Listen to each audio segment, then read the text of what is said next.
Welcome back to the Great Ace Attorney. Last we left off, I believe we were just about to get into a trial, I think.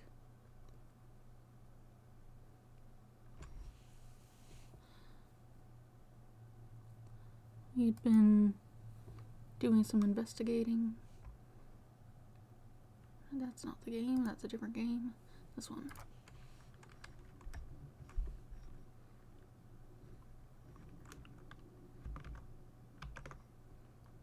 Is it working? There it goes. Alright, so we'll just get right into it. Started up a little late today, but it's fine. It's not that late. It's like less than 10 minutes.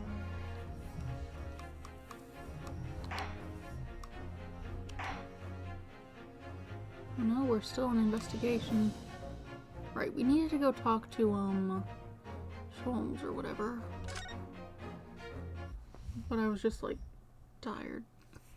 Didn't want to do more things, and it also prompted a save, I believe. Alright. I should have refilled my water before I started. Oh well. 19th of February, 2:38 p.m., Briar Road. It looks as though the police are still here, carrying on with their investigation. Perfect. So let's find Inspector Gregson as quickly as possible. Yes, and let's see if we'll take a break from his chips to look at that silver tip Iris gave us for him. Hello there. Okay, I guess we need to show you this thing. Hello. What is this? This is a coin. This is a 5-shilling piece, isn't it? I believe it's called a crown. Yes, and you can train a Scotland Yard detective to do whatever you want with just a single one. Iris must be the most powerful 10-year-old in the world. How much is 5 shillings, by the way? And what's it really worth? Well, it's probably enough to buy all the chips the inspector could possibly eat in a whole month. That's crazy. Baker Street. Tell the gentleman in black whatever he wants to know. I trust that won't be a problem. Iris's handwriting is adorable, isn't it? Tell the gentleman in black whatever he wants to know. I trust that won't be a problem. Yes, the handwriting might be adorable, but the message is ominous. There's no room for sentiment here. There. I'm sure it's simply the way you're interpreting it, Mr. Naruhodo. Anyway, I do hope the inspector will tell us what we need to know when he reads it. You don't think it'll just make him munch piping hot chips until steam comes out his ears, do you? Well, that wouldn't be an entirely terrible outcome. Alright, here, look at this. Inspector Gregson, do you have a moment? Sorry to say I don't. I'm a very busy man. Well, I don't remember if that was the voice I gave him. Should have picked something more distinct. Much too busy to talk to a pair of foreign gadabouts, that's for sure. We have these for you. A present from Miss Iris Wilson. What? For me? From her ladyship? Her ladyship? Give that here at once! I'll hand it over, that's for me! Ah, don't wait for me to give it. Don't wait for me to give it to you, will you?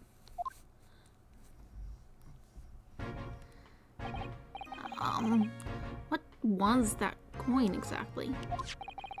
It's a silver crown, obviously. It's a lot more than that. It's, well, it's an appearance fee, that's what it is. An appearance fee? Oh, I see, you mean... That's right, for the adventures of Herlock Sholmes. Her ladyship always offers me a little financial reward for featuring me every time. Yes, of course. I know all about your exploits, Inspector. I read them avidly. Of course, using my name without my say-so does make me the butt of a whole lot of unpleasant jokes, but still. I'm sorry, Inspector. That must be difficult for you. You mind that? So, what do you want to know then, huh? Sorry? Oh, the gentleman in black, whatever he wants to know. Trust that won't be a problem, it says. Well, obviously it's not a problem. Go on, fire away. What do you want to know? Well, if you wouldn't mind, Inspector, we'd very much like to know the address of Mr. Natsume's lodgings. Little knife-wielding mustache Japanese fellow.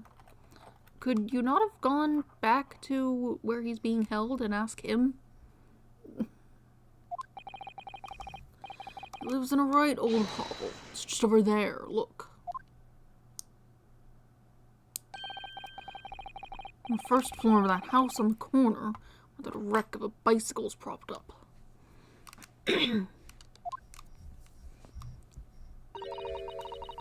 That is nearby indeed. If I remember rightly, the landlord is a Mr. John Garadeb. Right, well, if you see her again, you make sure you give her ladyship my regards, you hear? I mean it. Tell her that Gregson sends his very best wishes. Don't worry, Inspector, we will. Goodbye for now, then. And long live her ladyship.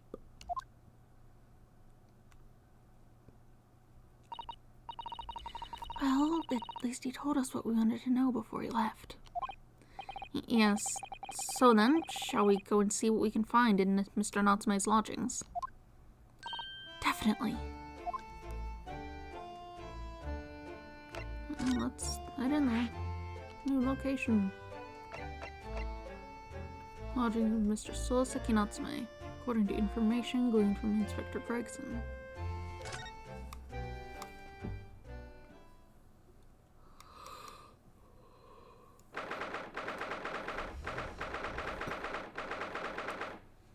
Well, looks a bit more pleasant on the inside than the outside, at least. 19th of February, Mr. Natsume's lodgings. May I help you?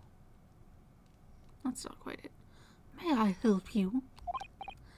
Yes, would this be the residence of Mr. John Garadeb? Indeed it would, sir. And who, may I say, is calling? My name is Ryunosuke Naruhodo. Mr. Naruhodo is representing Mr. Solaseki Natsume. I believe he takes lodgings here. We would very much like to ask him some questions about our client. One moment, please. I shall convey the message to Mr. Garadeb. Kitty, why are you yelling? Did you see that, Miss Sato? That was a real-life English maid. I know. As I understand it, anyone of standing in English society employs a number of household staff. But that was the first time I've ever seen one in the flesh. Oh, this day keeps getting better. It certainly feels like we've really arrived now, doesn't it? We need only to meet a butler, and the experience will be complete. Well, I'm not sure if I'd go that far, but I understand the sentiment. Thank you for waiting. Mr. Garadeb will see you now. This way. Yeah, he's just right there.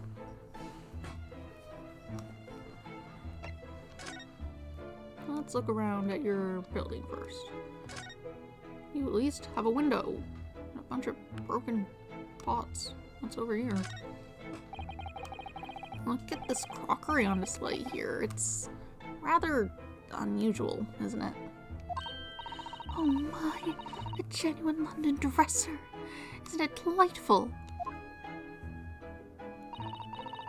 Although the shelves seem to be broken, the crockery is, oh dear, it's in pieces.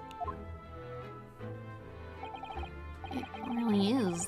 The word cracked wouldn't do that chinaware justice. I wonder... perhaps a cannon was fired at it. Yes, probably something like that. But let's not delve too deeply here. Also noticing that this is missing a candlestick, which appears to be on the floor and has burnt up something that's being hidden by the screen. Very suspicious. Hello, Holly Paw. Hello, my dear sweet kitty. So very soft. Please move. You're so soft. Please move. Yes, you can't stay right there. That is in the way. Here, you move this. Go on. There she goes. Alright. Yeah, this is weird. This old candle holder looks a little out of place here, wouldn't you say? Yes, you're right. It's clearly supposed to be gold, but it's almost completely black for some reason. Well, I wouldn't go that far, but sure. That old thing, yes. Just a cheap piece of ironmongery. Gimcrack, really. Oh. Used it when I was studying, don't you know, for my commission. No, it's old, hardly worth hanging on to, really. But well, it still has its uses sometimes. Of course. Does everything in this room have some elaborate story behind it? They're memories, Mr. Naruto. Memories. Got some little cakes. Oh, look! What a wonderful collection of cakes lined up on that gleaming silver cake stand. Lined up, but looks more like someone has half demolished them to me. Afternoon tea is a time of indulgence, you know. It is quite the English way. It is Mr. Gardepp's custom to take 2 cakes with his tea. That sounds delightful. Oh, wait a minute though. There are at least 10 cakes on this cake stand. Oh, naturally. It would never do to waste the leftovers. So whatever Mr. Gardepp doesn't eat, I say to myself, Joan, you shall have to tidy up. How magnanimous of you.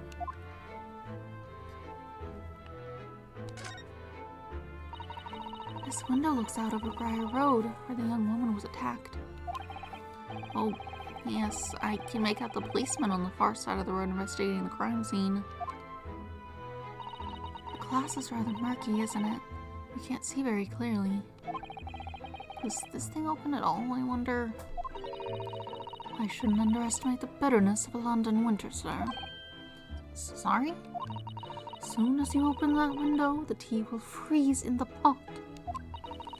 No Londoner will go opening windows at dusk in the middle of winter, I assure you. It seems very unlikely that these two would have seen anything in the incident then.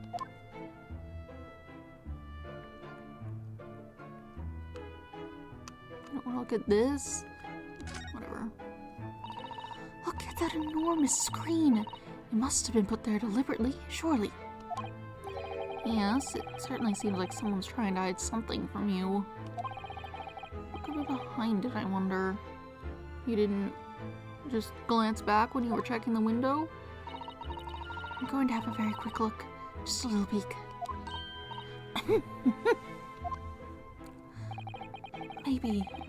Maybe, let's not, Mrs. Hato. I think the maid is going to head us off with a cup of tea. Got some stuff drying.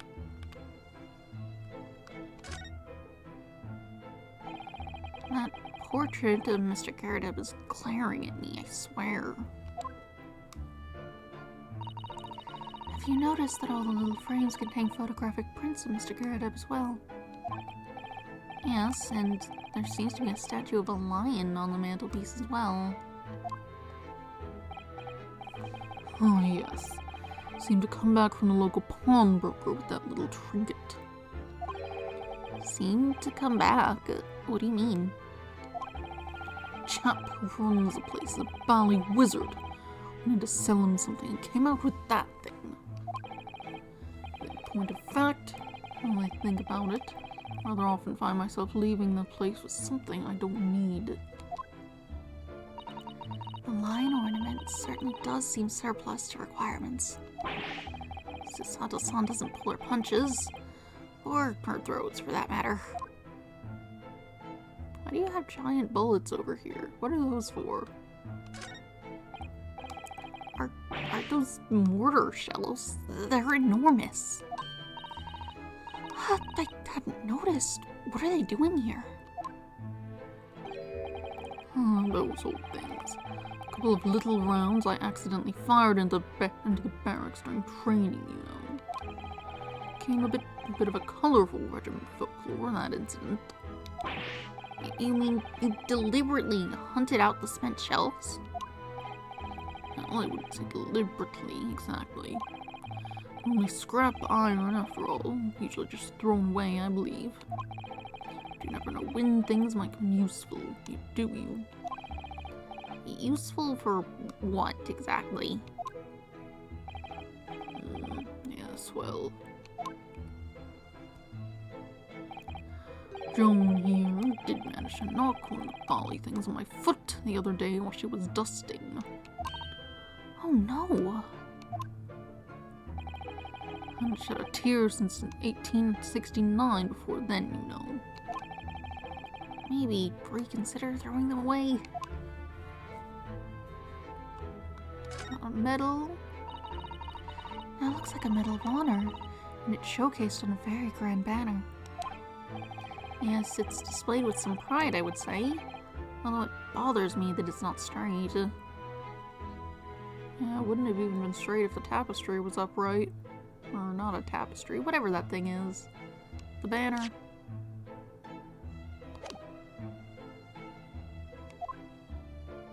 Even more crooked, actually. That old thing. Sorry? Should be glad to see the back of it. The general would turn in his grave if I disposed of it. The wall's the best place for it. Keeps the bally thing out of my way.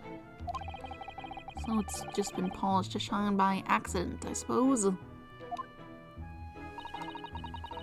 appears to be an inscription on the medal itself. Look. Let me see. It says, for distinguished participation. Sounds like the kind of honors even I could be in line for. Well, one doesn't like to blow one's own trumpet, but I was given that for my time in the army. Can't measure an officer by the number of medals to his name, of course. Common knowledge in military circles. Sure.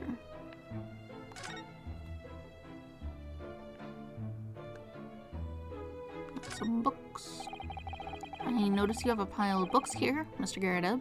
Do you enjoy reading? More experienced a London winter, boy. Nights are long. No better way to pass the time than in front of the fire with a jolly good book. Oh, there's a copy of Rance magazine here, I see. No doubt Mr. Garrett enjoys the adventures of Sherlock Holmes too. A great detective has a great many followers, it would seem. There's things off the hook.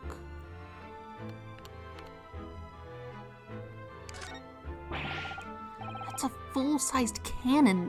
What's it doing in here? Oh my, it's real. I thought it might be a replica. That old thing. Bah, it's a little more than a toy. Sorry? I was selling it off when I retired, so I decided to give it a new home. As a hanging rack for aprons. When the enemy might attack next, jolly useful to have a cannon about the house. Really? Isn't it overkill? Be prepared, I would say. You never know what this twisted world is going to throw at you next, boy. Do you think there may be trouble brewing, Mr. Garrideb? Always is. Take Joan here. Never fails to have a clean apron in reserve. Fries them over the barrel, you see. You dry very well on the cannon there, Joan tells me. Which rather proves my point, I feel. It's been reduced to a drying rack. No wonder the huge cannon looks like it's hanging its head in shame. Bottles, stuff, uniform. That uniform looks fairly ancient, doesn't it? It's clearly been well looked after, though. That old thing. Huh. Not much better than rags, really. Uh-oh? Wore that ceremonial garb at my retirement bash, you know. And I'm not one for dwelling on the past, me. Would have gladly thrown it out, but you know how it is. Anyway, it doesn't hurt to have the odd piece of memorabilia lying around, does it? Oh, I see. Perhaps we should leave the past in the past.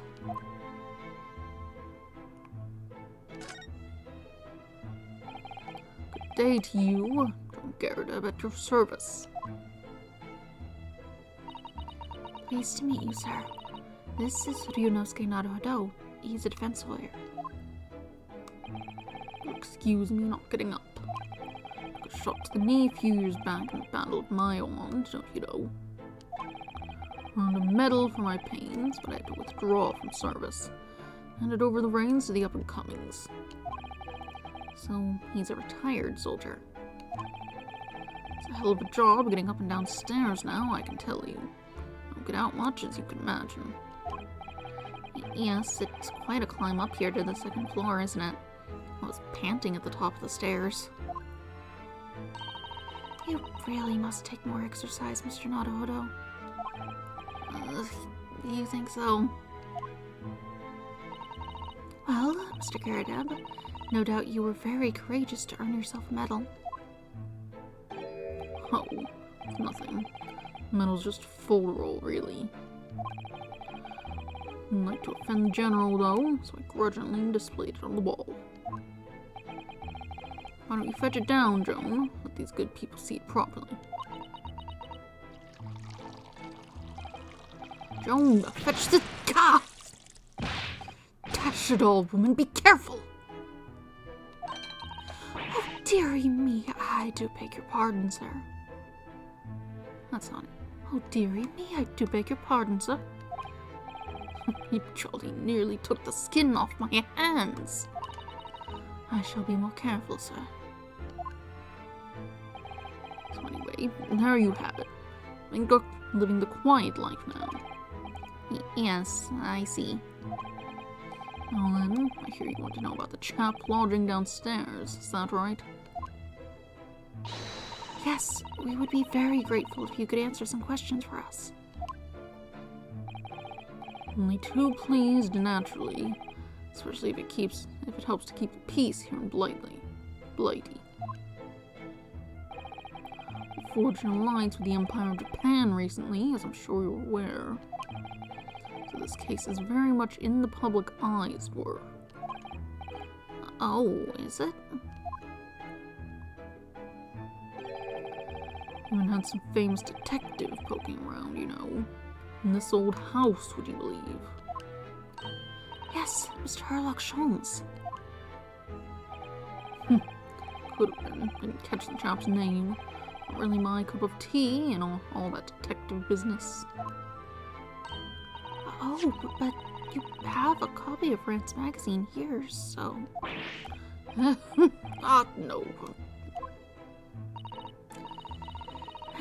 Anyway, the chap's investigating the foreigner's room as we speak.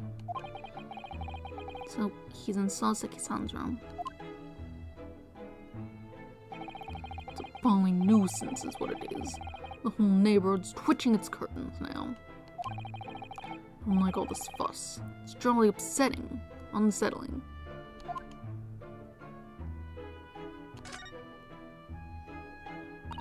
About Mr. Natsume then, Mr. Garrett. Please, do tell us. Oh yes, the Japanese chap. We've been lodging here for a week. Oh, just 1 week? So, he moved in very recently then? We have 2 lodgers most of the time. One on the ground floor and one just below us. First floor room became available. Gosh, old Joan, do be careful! It came a week ago. You see, there'd been... Oh my goodness, I'm terribly sorry, sir. You want to know my opinion? I thought he was a shady sort from the moment I set eyes on him. Oh, why? He seemed to have a most nervous disposition, was shaking and looking over his shoulder. The man had shady written across his sweat-soaked brow, if you ask me. I said to myself, Joan, that man is trouble. Sooner or later, he's going to do something untoward. I'm rarely wrong about anything. He won't be calling this maid as a witness, that's for sure. Was there anything else that struck you as suspicious about the man at all? Yes, oh, yes, indeed there was. And she's dying to tell us. Alright, what's up then? Had you noticed anything else at all about your lodger, Mr. Natsume? Oh my word, yes! The man was shadier than an orchard. Could you elaborate? Well, take the man's room.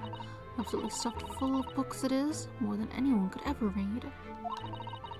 Never so much as passes the time of day with another living soul. Haven't seen a single visitor call. He just trots off to that old bookshop every single day, comes back at 5 to light the gas fire.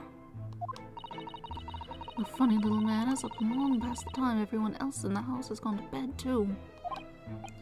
Oh, I see. The gentleman on the ground floor goes to bed at around 9 each night. But I've never known that Japanese fellow to retire any earlier than 2 in the morning. Ah.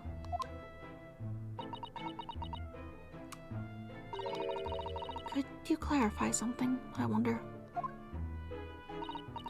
What, pray? How do you know so much about Mr. Natsume's routine? Oh! I'd understood that neither of the lodgers live on this floor of the house. Is that correct? That's right, yes, below us, on the first floor and street level. Then, how is it that you know so much about the lives of your lodgers? The precise times that they come back in the evening, for example. Even the times they go to bed.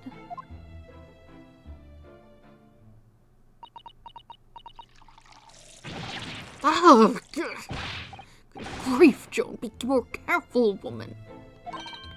Oh, my goodness, sir. I'm terribly sorry, sir. Something doesn't add up here. That's all you're gonna say about it. It seems that the incident took place around 5 in the evening. Did you happen to look out the window at around that time? The window?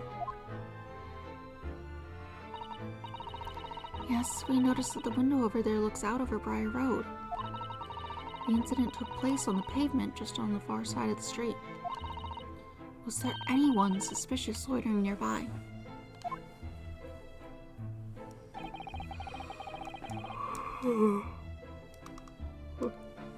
5 o'clock is dinner time in the Garrett household.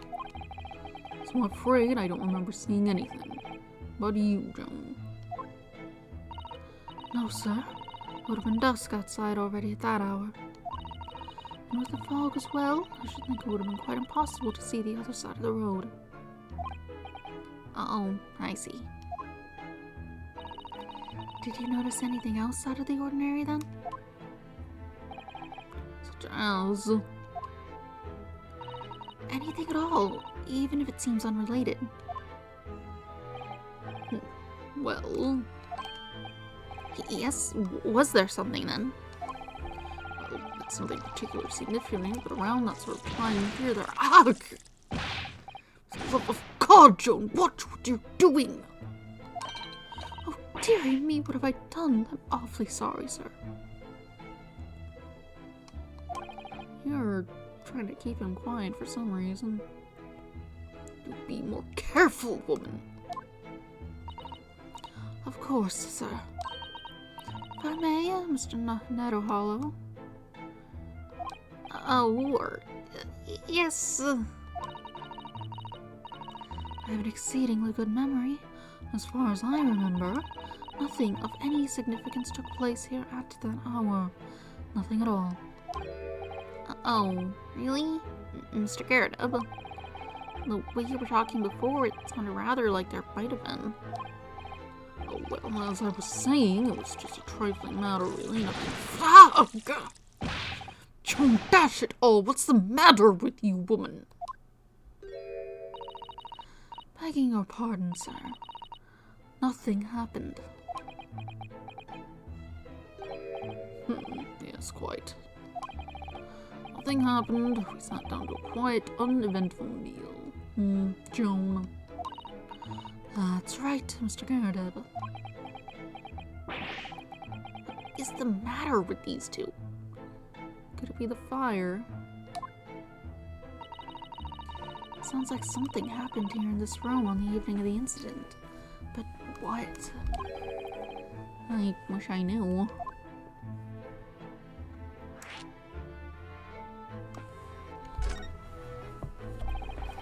Could you tell us which floor Mr. Natsume's room is on? Let me just...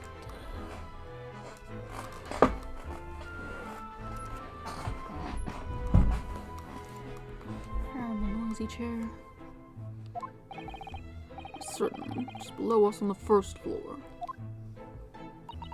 And Mr. Sholmes is investigating there, even as we speak. I think they're on the third floor.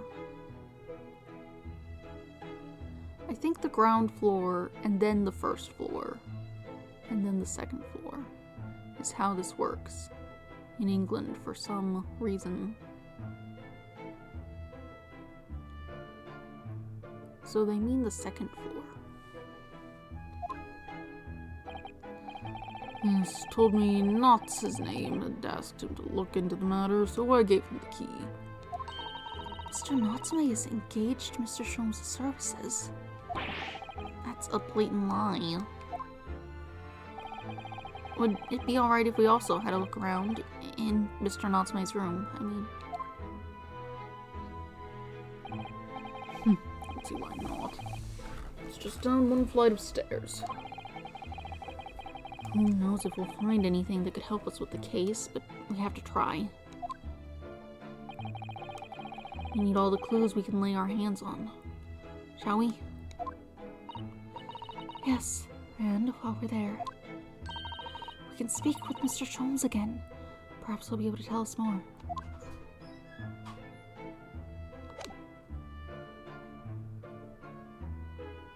Suppose there's nothing else to look at. Let's just head over here. New location. Small dark room rented by a visiting scholar from the Empire of Japan by the name of Sosuke Natsume.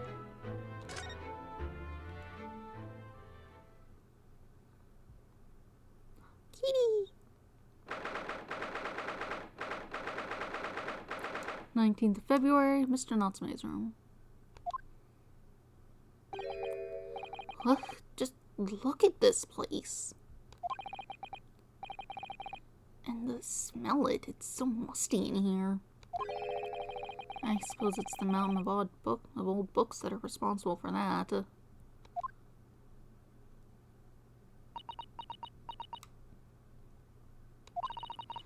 I don't think I've ever seen so many books in all my life.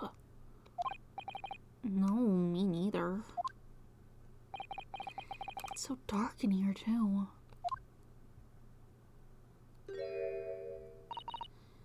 that the window over there? Well, it was the window, I think, yes. Once upon a time. But for some reason, it's closed up with bricks and mortar.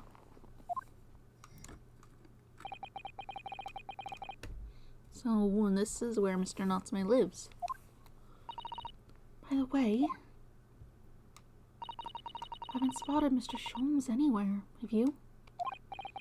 No, that's true. But according to what Mr. Garrett told us, the great detective should be around here somewhere investigating.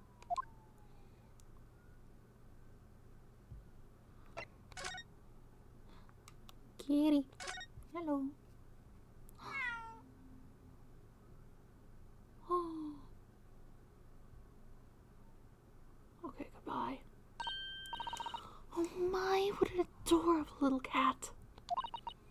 Perhaps he's looking after all the books while his master's away. I don't know about that. He disappeared into that pile of books as quick as a flash.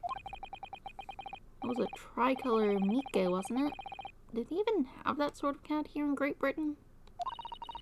Perhaps Mr. Natsume brought the little creature with him from Japan. That's made me feel homesick now. Already? We've only been in the country for 2 days.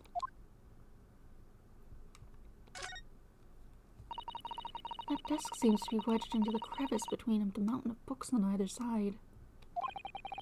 I suppose Mr. Natsume would sit there and read while stroking his cat.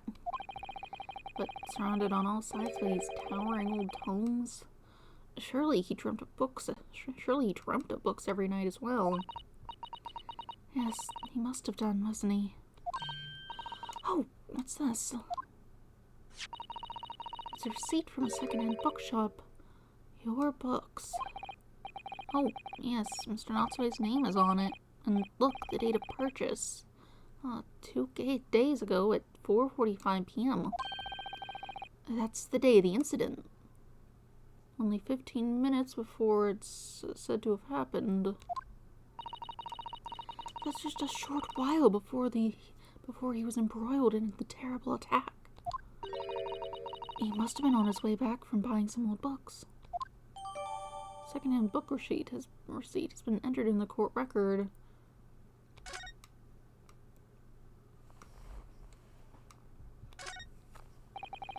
Look at all these balls of paper on the floor. There were notes scrawled all over them in English. Looks like the waste paper basket is so full they've just fallen out. I think Mr. Natsume must have been deeply immersed in his research, don't you? Or deeply adverse to tidying up his mess. I wouldn't like to speculate which is closer to the truth. You can't look at this bag? Whatever. We got a little statue here. Oh, look, it's a beckoning cat from home. It's a bit big and bulky, isn't it? Surely Mr. Natsume didn't bring that Mineki Neko all the way from Japan with him.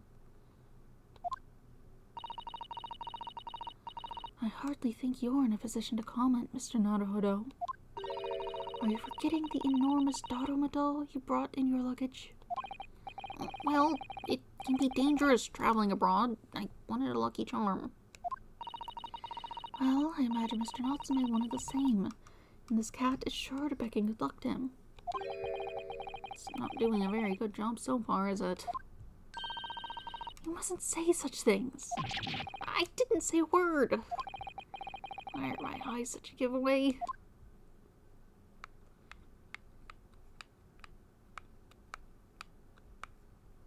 Some sort of... What is that?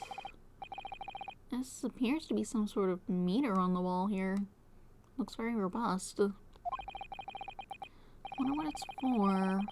There's a slot for inserting coins here, too.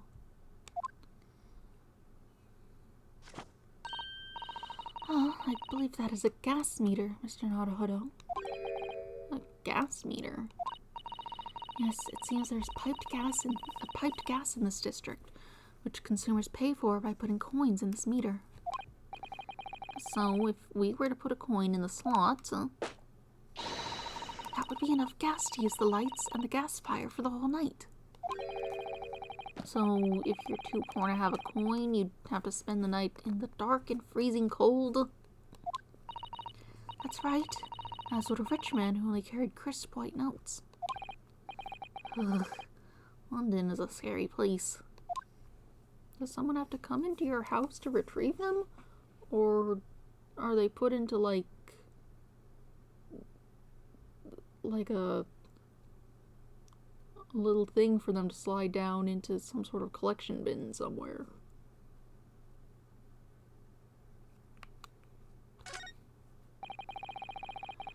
Look at all those books stacked up there.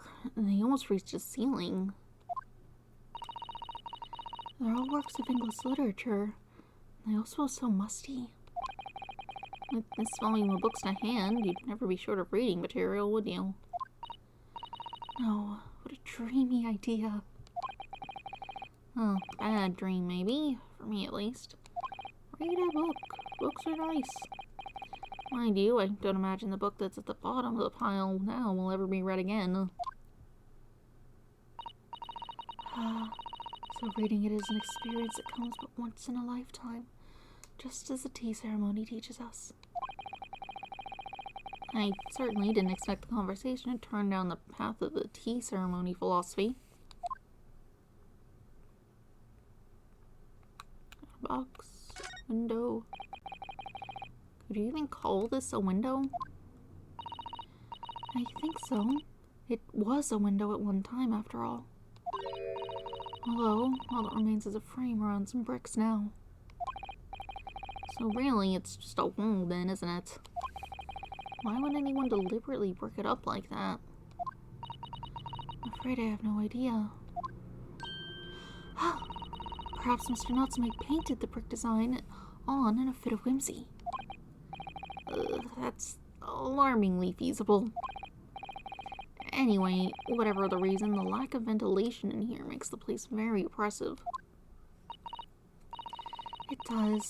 I imagine being cooped up in a room like this would be extremely trying. More books. We got some sort of tea kettle, blanket. You're just hanging out in here.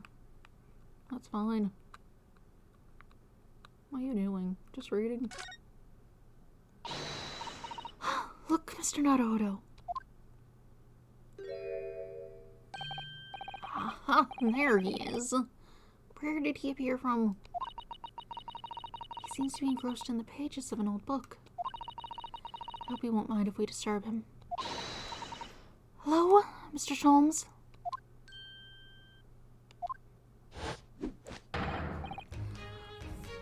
Ah, you too. Good day. Now, let me see. Where was it that we met? Oh, Mr. Sholmes, we were together on the SS Budia. Yes, of course, the Budia.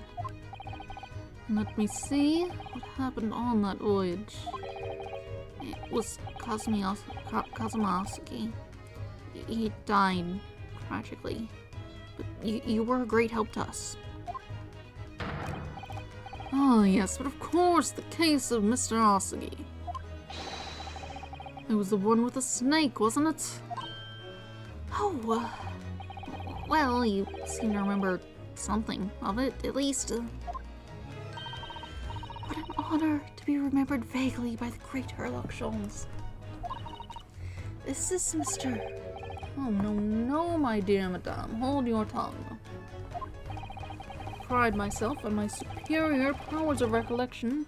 Your names are safely recorded in my brain, Attic. Let me move this. Don't be on the floor.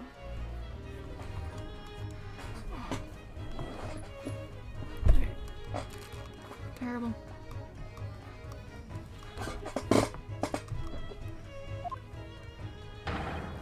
Miss Naruhodo, Mr. Susato.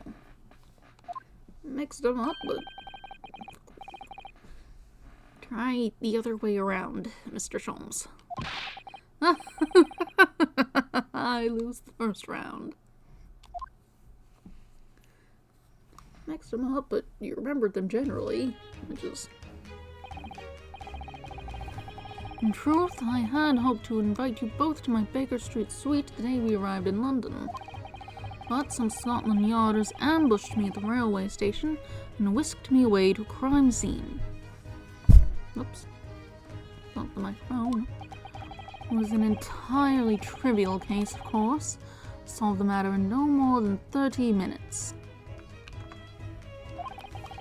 So, they apprehended Soseki-san in that short an amount of time? I'm afraid the pursuance of a new case has dulled my recollection of my past involvements a little. A little? It's a mistake to think that one's brain addict has elastic walls and can distend to any extent. I do my best to forget useless facts, lest they should elbow out the useful ones. Yes, those are my own words of inimitable wisdom, you know, from an adventure entitled A Study in Scarlet. Oh, please, there's no need to quote yourself. I really should read the Sherlock Holmes books. I have a book upstairs in my room that's like some kind of collection of them. Just never made it that far through it. Picked it up from the library when they were selling old books they were getting rid of.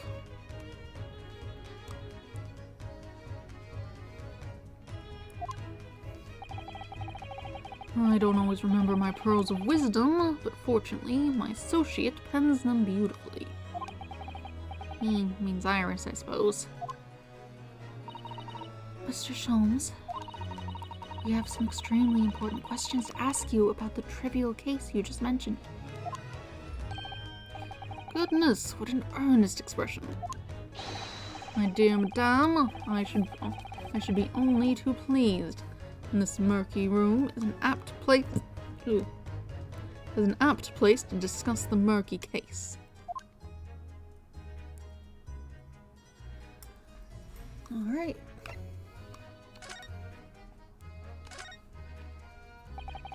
We know this to be the lodgings of a Japanese foreign student by the name of Soseki Natsume. It seems that you assisted in his arrest, Mr. Sholmes, for the stabbing of a young woman outside here on Briar Road. Natsume. Yes, I believe it was a name rather along those lines. But Mr. Natsume denies it. Was it really justifiable to arrest him on so little? I'm sorry, Mr. Sato, but I have not the slightest idea what you mean. What? I can't believe he was looking Susato-san squarely in the eye while feigning ignorance. I assure you, I'm not merely feigning ignorance. It would appear as if the pair of you are under some misapprehension. Uh-oh, how? I assure you, I have no recollection of accusing your stooped compatriot of the crime. That doesn't make sense. The good detective of Scotland Yard made the following request to me, and I quote verbatim. We need you to ascertain the identity and whereabouts of a man seen fleeing the crime scene. A man seen fleeing. There were a number of books scattered on the pavement at the scene. From the book plates, I was quickly able to determine the bookshop from which they had been purchased. On speaking with the proprietor, I was immediately led to this address. Elementary, wouldn't you say? I believe there was a receipt around here somewhere from the establishment in question. So, you don't think Mr. Natsume is the culprit, then? That I could not tell you. But it was aggravating my faculties, hence why I returned here. However, this place is a trove of fascinating books, I found myself quite lost in bibliography. Bibliophilia. Do not be deceived into believing that I am a man of leisure. No, no, no. Oh, dear.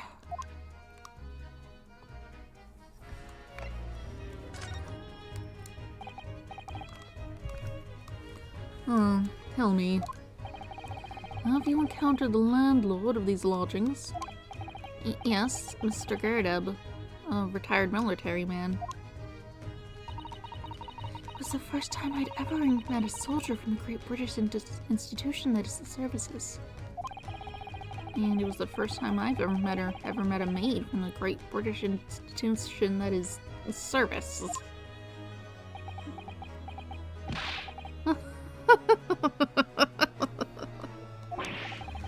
I didn't think it was that funny.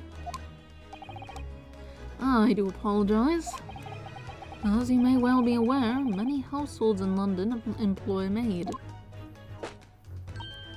Yes, I read as much in my Great Britain primer. So, conversely, whether or not a household employs a maid has come to betoken the social standing of those dwelling therein. Betoken their social standing?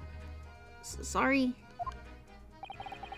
But simply, my dear fellow, those who employ at least a single maid are considered middle class.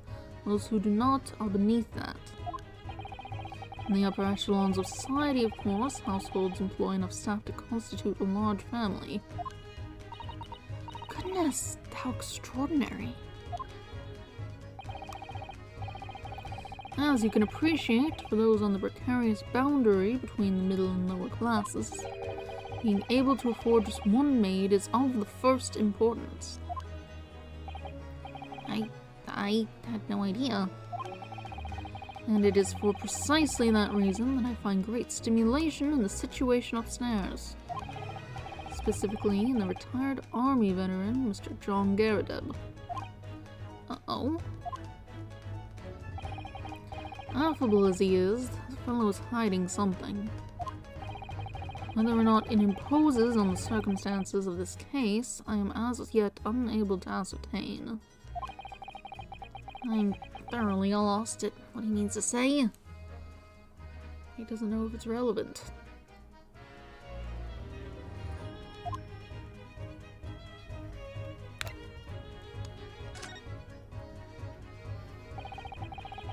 This room is thoroughly suffocating for the soul, my dear fellow. I assure you, any man whose lot is to dwell in a place such as this will stab somebody sooner or later. Mr. Natsume has stabbed no one. Ah, but sooner or later, as I said. I don't believe that's the issue here. About this dark little room, Mr. Sholmes. Why is there no longer a window? Do you have any idea? A window? Well, I mean, I can clearly see that there is a window of sorts. But it's been completely blocked with bricks. Let's see. The answer to that question is quite simple. Window tax. Window tax? What is that? Surely not a tax on windows. Precisely that. Oh my goodness. Until relatively recently, a tax was levied on households in this country by the number of their windows. Those of lesser means, having inherited a sizable and costly family home perhaps, rapidly closed windows up, while the rich opened windows here and there and everywhere, in an effort to curry favor with those in power by furnishing them with large sums of tax money. How awful and unjust, forcing people to live in rooms devoid of light. Indeed, disease was rife as a result. Yeah, no airflow either. no vitamin D. So, some 40 years ago, or thereabouts, the window tax was abolished. People just never fixed up the things they blocked off, I suppose. But its legacy remains, as you can see. Squalid lodgings, such as these, for example. I suppose Mr. Natsume's stipend for living here in London isn't very generous, perhaps. But it appears so. I've done a little digging and discovered that these lodgings were offered at an extraordinarily low price. Because the room is so awful, I should think. Apparently, Mr. Natsume only moved in here about 1 week ago. Yes, that's correct. However, I don't believe the low rent is explained by the shabby nature of the accommodation. Uh-oh. Still, that is of little relevance here. A matter not worthy of further attention. Are you sure? I'm curious now.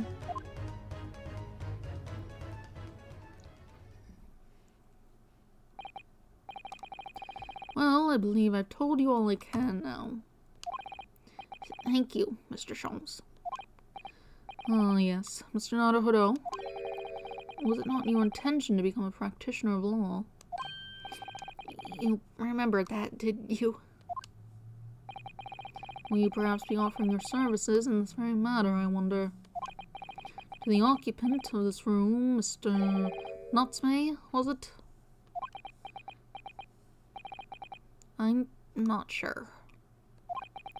Not sure? On what grounds? Well, I actually defended someone in court here only yesterday. Really? Well, then I congratulate you, sir, on an ambition realized, and so promptly, too. The thing is, it's really made me question things. Am I right to believe in my clients, to trust in their innocence? Yes, trust. Mr. Sholmes, Mr. Natsume didn't do it, did he?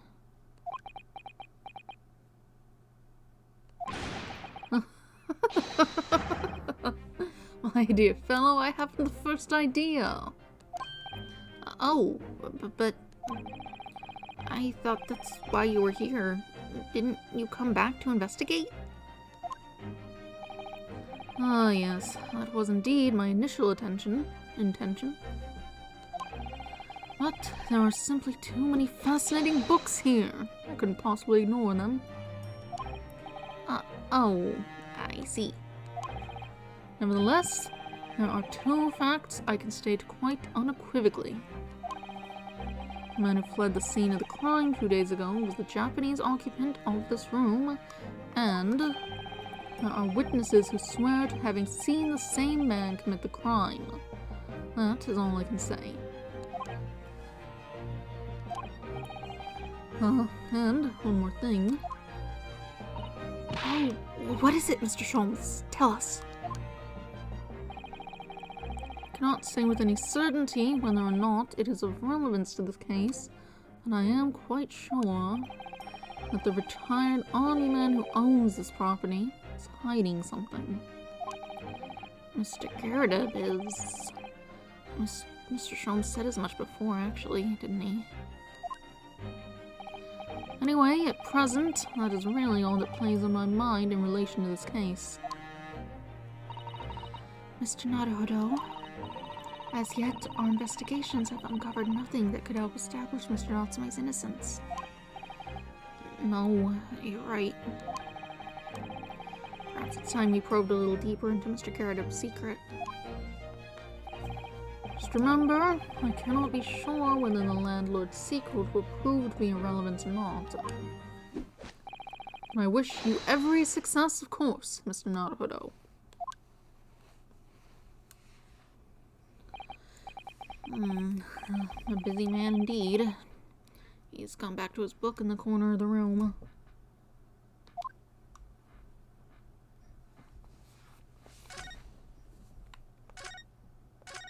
Well, you have fun. suppose we'll go back and talk to this guy. Maybe see if he's left. 19th of February, Mr. Garadeb's room. Oh, you're still here. I suppose I'm not sure where you would have gone. Oh, you Paragon. Hold on.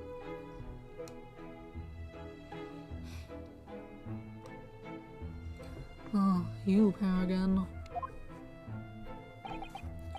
Tell me, was the detective chap, I forget his name, still hard at work down there? Mr. Herlock Sholmes? Yes, from the vague bell. All that detective business isn't really my thing, I'm afraid. Well, Mr. Sholmes is in his element down there. Jolly good show. Another cup of tea, if you please, Joan.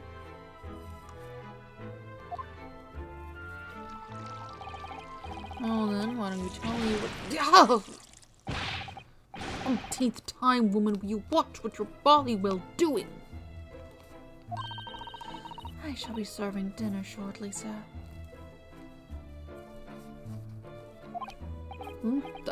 Yes, of course. Pretty rude of me, but I'm afraid I shall have to ask you to take your leave if you'd be so kind. Oh, yes, of course.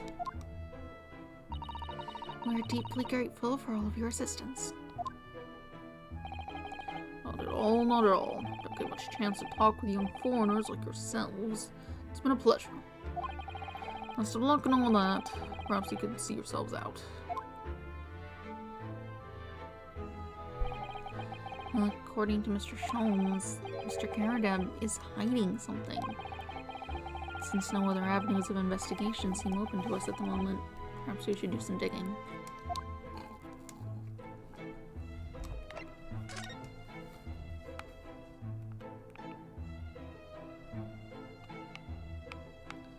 Anything more to say about it?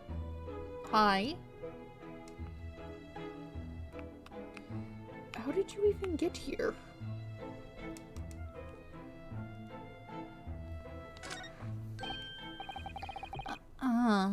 What's he doing over there?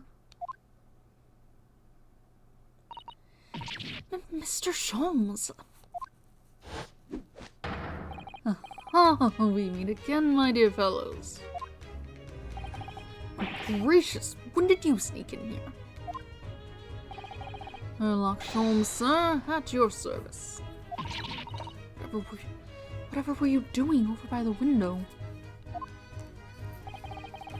I am given to watching the evening sky as the sun sets, madame. But sadly, cheerful as the room downstairs undoubtedly is, it lacks such an aperture for observation. So I took the liberty of borrowing a small corner of space by the window up here. Well, keeping an eye to one's windows at dusk is the prudent thing to do in London, I'm gathering. Oh, and one other thing, Mr. Naruhodo. Oh, me? Thought perhaps you might be in need of a certain great detective's great mind. Wait, he's not talking about... Is he? I didn't expect to be going through that again so soon. Do you mean Mr. Sholmes? There's a mighty secret in this modest room. My eyes see even the most trivial of trifles. I take it you're prepared, Mr. Naruhodo? I think so. There is just time enough for one of my greatly admired great deductions. Let us conclude the matter before dark.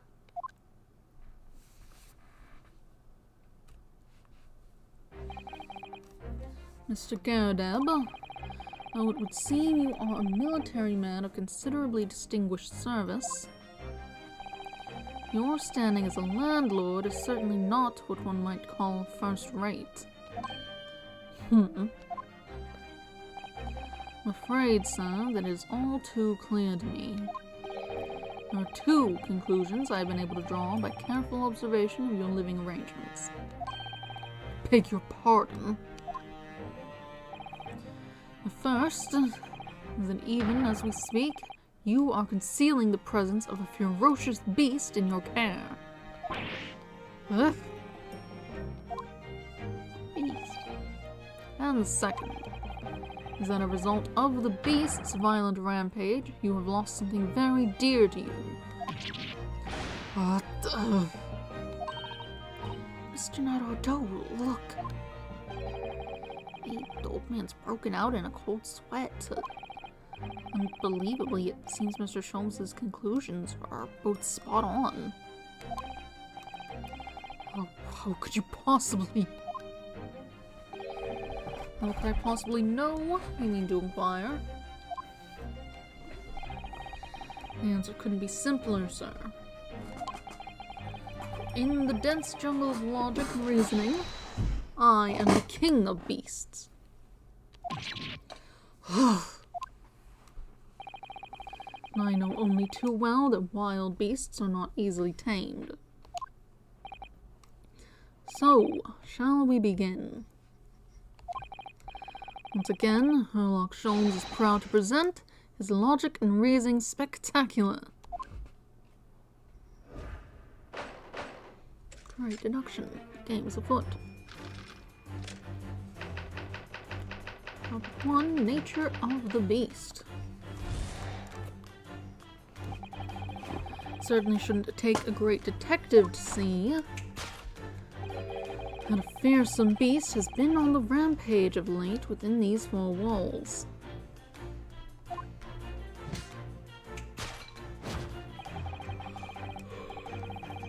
Thus we are faced with the question, what form might this beast take? For a man with military breeding, your eyes are uncommonly candid. Your furtive glance, Mr. Garda, leads us directly to the answer. The true nature of the beast that has run rampant here is revealed by that lion statue.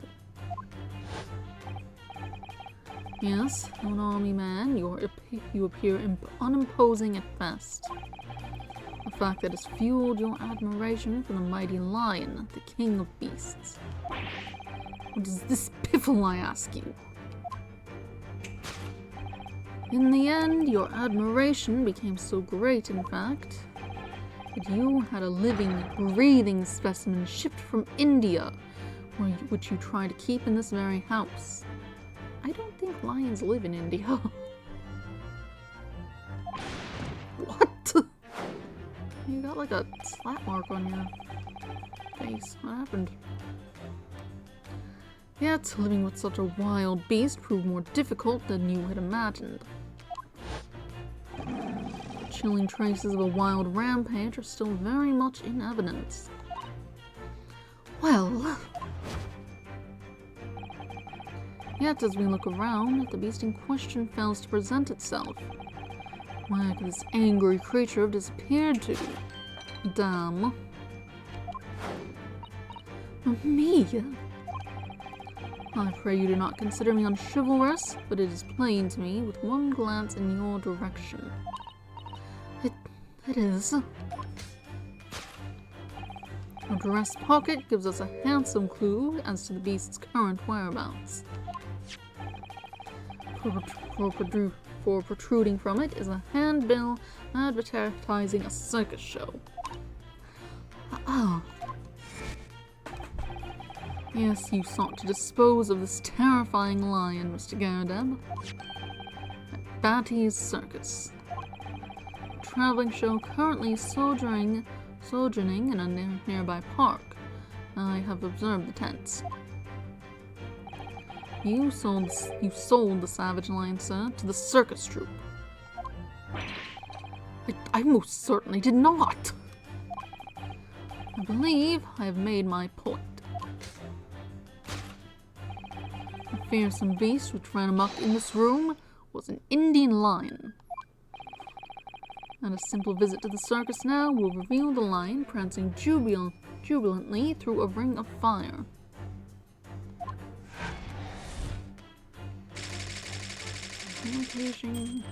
Asiatic lion. I don't think they live there.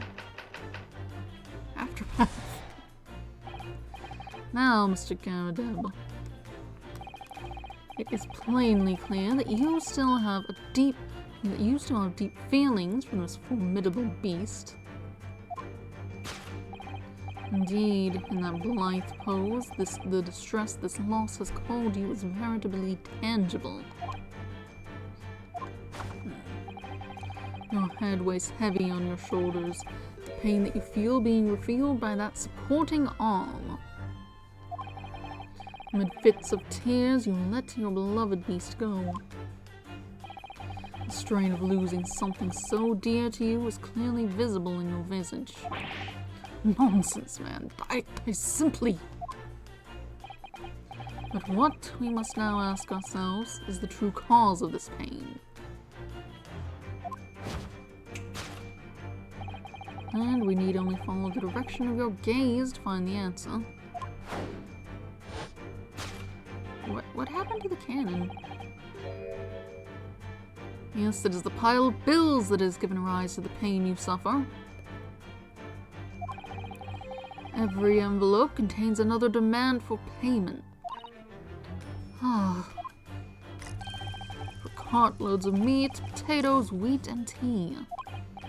Indeed, feeding your beloved has had a devastating impact on the financial circumstances of your household. And so you had no choice but to let it go. Yes, well... Now, in a final fit of rage, the ferocious beast carried out one last unimaginable attack. An unimaginable... The aftermath of which can clearly be seen by observing the carpet over there. Very expensive woolen carpet, if I'm not mistaken. Oh, dear me. What could have caused such a destructive outburst? This time, madame, I'm afraid it is you who has inadvertently revealed the truth to me. Your wandering eye settled upon the answer very neatly indeed. Yes, to explain the dire state of the carpet, we need only look at the Tower of Cakes. There's no creature more dangerous on this earth than a beast with an unsated appetite. Was it or was it not once said by a certain noblewoman, if they have no bread, let them eat cake? Food is at the heart of all tragedy, in fact. Whatever do you mean? Having tired of the taste of cake, the beast began to stalk its next prey. I'm sure I need not spell out the nature of this final act of destruction carried out by the beast. There's only one logical conclusion. Worked into a frenzy by hunger, the lion attacked and ate the carpet. Teeth marks in the carpet are perfectly matched with those of a lion I once saw in India.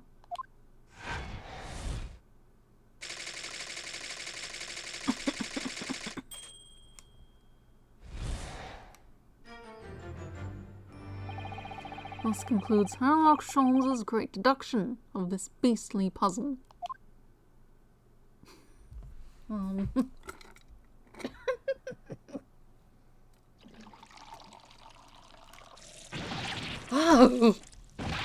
What's the matter with you, Joan?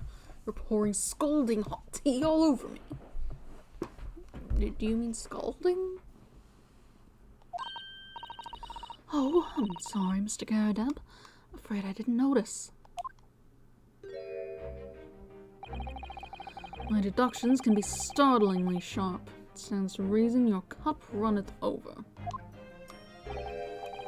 Indeed, my revelations can make people spill tears at times, too. Oh. Mr. Sholmes, sorry to butt in again, but could I make an observation? Certainly, Mr. Naruhodo. What is it, again? Well, your deductions just now. Do you really think a lion could have fit inside a room this size? Indeed, it is the only explanation for the facts.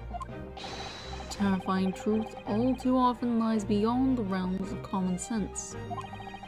But wouldn't it be an idea to consider what lies inside the realms of common sense as well? But if an uncaged lion had run amok in this very room, surely Mr. Garradeb and his maid would have been hurt, or worse. Ah, that's where you're stuck. No doubt the former military man held his own against the beast using that large cannon. I thought you said that they sold the lion to the circus. And what about the food? Meat and potatoes are one thing. But I don't believe I've ever heard of a lion that drinks tea. Oh, my dear Mrs. Sato, it occurs to me with some regularity that irrespective of race and breeding, whenever anyone lands on Great British soil, they are infused with a highly appropriate taste for afternoon tea. Oh, what a glorious notion. Well then, Mr. Naruhodo, it's your turn to shine again. I had a feeling that was coming. A slight massage, that's all Mr. Sholmes' instructions need. You can do it. Excellent. I've been waiting for my trusty partner in deduction to step forward, Mr. Naruhodo. We don't even know yet whether or not this is going to help with Mr. Natsume's case. Still, uncovering the truth is always worthwhile, whatever the motivation. At least, that's what I want to believe. Let us start again, from the beginning. Sherlock Sholmes' logic and reasoning spectacular.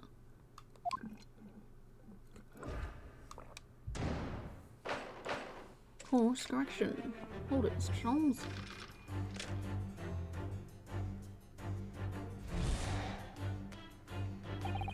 Certainly shouldn't take a great detective to see that a fearsome beast has been on the rampage of late within these four walls. Thus we are faced with the question, what form might this beast take?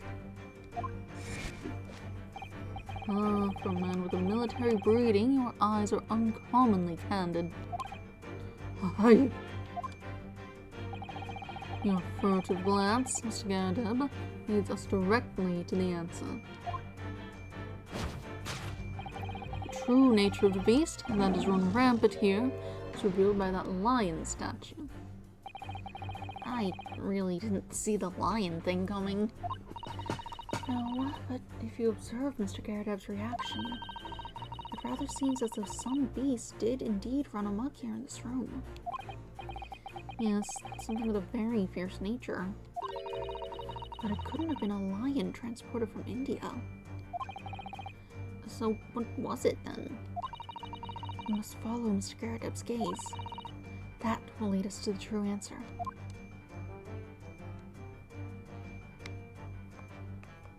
Oh.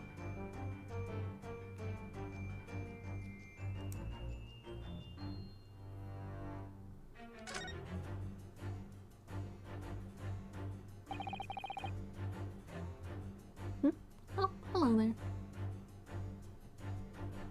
We are working our way through, this would be case 4. We're doing one of those deduction things with Sholmes. What's this photograph? It appears to be from Mr. Garradeb's wedding. He looks very happy, doesn't he? Hard to tell with your text box in the way. He does, but you can't make out his bride. No, unfortunate. Something must have struck the glass directly over the woman's face. I wonder what happened. Probably best not to delve too deeply there.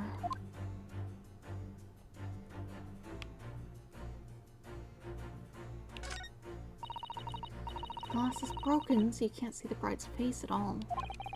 But no amount of cracks could hide this woman's plump form. I think powerful would be kinder than plump, Mr. Naruhodo. Yes, she certainly looks that. There's a lot of horsepower there. Not someone you'd want to upset, that's for sure. Oh, look, have you noticed her wedding ring? It's very large, isn't it? Yes, that's an unusual design. Looks like some sort of embellished sunflower.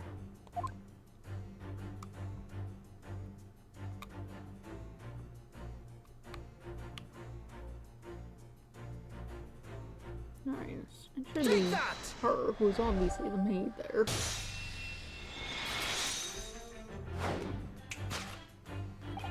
The true nature of the beast that has run rampant here is revealed by that newlywed bride.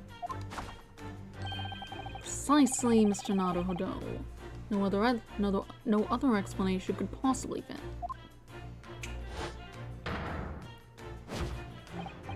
Yes, this framed print pictures your wife, Mr. Garudeb. And while we lament the fact that her face is obscured, we can still make out her mighty arms and note the considerable horsepower they must contain. Oh, Indeed, surely any woman of such powerful constitution would be honored to be described as a beast. Honored might be stretching a point. Too late. The fact remains that the beast, which so clearly savaged this room, was your wife, Mr. Garudeb. The chilling traces of a wild rampage are still very much in evidence. Well. Yet, as we look around, the beast in question fails to present itself. Where could this angry creature have disappeared to? Madame. Me? I pray you do not consider me unchivalrous, but it is plain to me with one glance in your direction. It is. Your dress pocket gives us a handsome clue as to the beast's current whereabouts. The poor, fragile, defenseless woman is beside herself. Well, I don't know about fragile. Oh dear. Anyway, Mr. Sholmes is quite right. There's no sign of a Mrs. Garudeb anywhere. But it seems there may be a clue as to her whereabouts. A clue that this maid is trying to hide. I wonder where Mr. Garudeb's wife could be.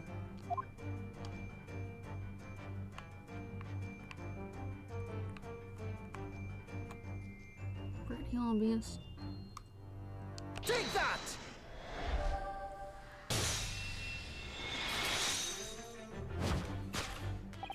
Her wedding ring gives us a handsome clue as to the beast's current whereabouts.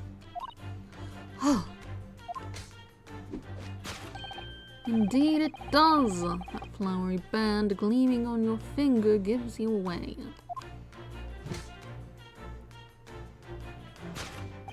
For it is identical to the one shown on the hand of Mr. Garudeb's bride in this photographic print. In other words, you are no ordinary household maid. No. You are Mr. Garudeb's lucky bride. You are Mrs. Garudeb herself. Oh my word!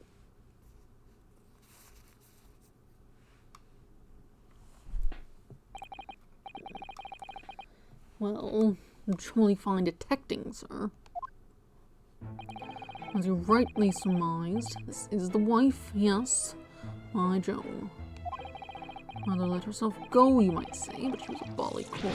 Back up! Yeah, you maybe deserve that one.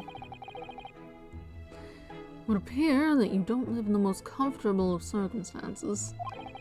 After all, you are a retired army man, yet you are in the business of renting out rooms.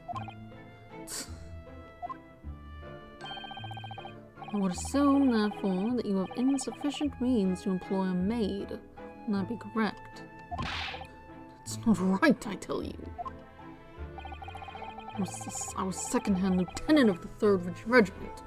A man has his pride, don't you know? Golly, it's a sorry thing when a chap can't even afford to have a single maid in his employ. Yes, here in London, one is rather judged. A household cannot be considered worthy of a society if it employs no staff at all.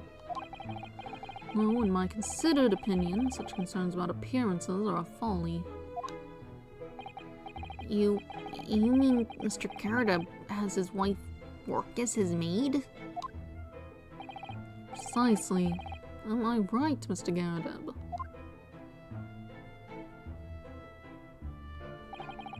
Only in company, obviously. Listen here. This must remain a secret. Tip-top secret, please.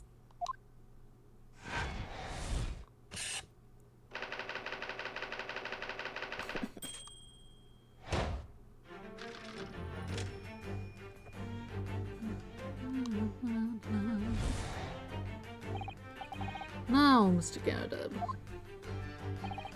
It is plainly clear that you still have deep feelings for this formidable beast. Indeed, that blithe Indeed, in that blithe pose, the distress this loss has caused you is veritably tangible. Your head weighs heavy on your shoulders. Pain you feel being revealed by that sporting arm. Mr. Sholmes is quite something. He's still calling Mr. Garab's wife a beast. Yes, as a woman, that feels rather uncomfortable. But Mrs. Garab is standing beside her husband as we speak. In other words, he hasn't lost his beloved at all, has he? Oh, how true. So perhaps that supporting arm that seems to be propping up his head has some other significance then. According to Mr. Sholmes, Mr. Garab's pain is tangible, though. What could that pose of his really signify? A big slap you see on the side of his face.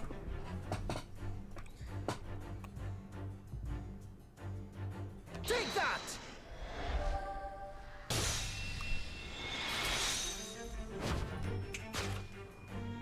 Your head weighs heavy on your shoulders, the pain you feel being revealed by that slapped cheek. That's a huge handprint. Our hands don't look that big.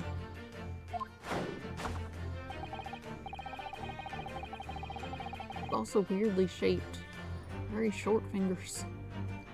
And of course, the deliverer of that impressive mark on your cheek that refuses to fade is you, Madame Joan Gardeb.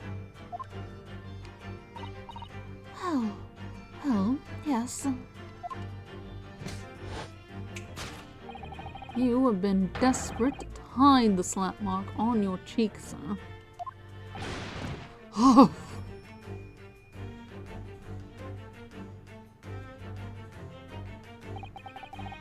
Please, how did you work that out, man? Nothing escapes the notice of one trained in the art of observation, my dear fellow. That's why you haven't looked directly at us even once. To keep your other side from view. Well, now, let us proceed to the next conundrum.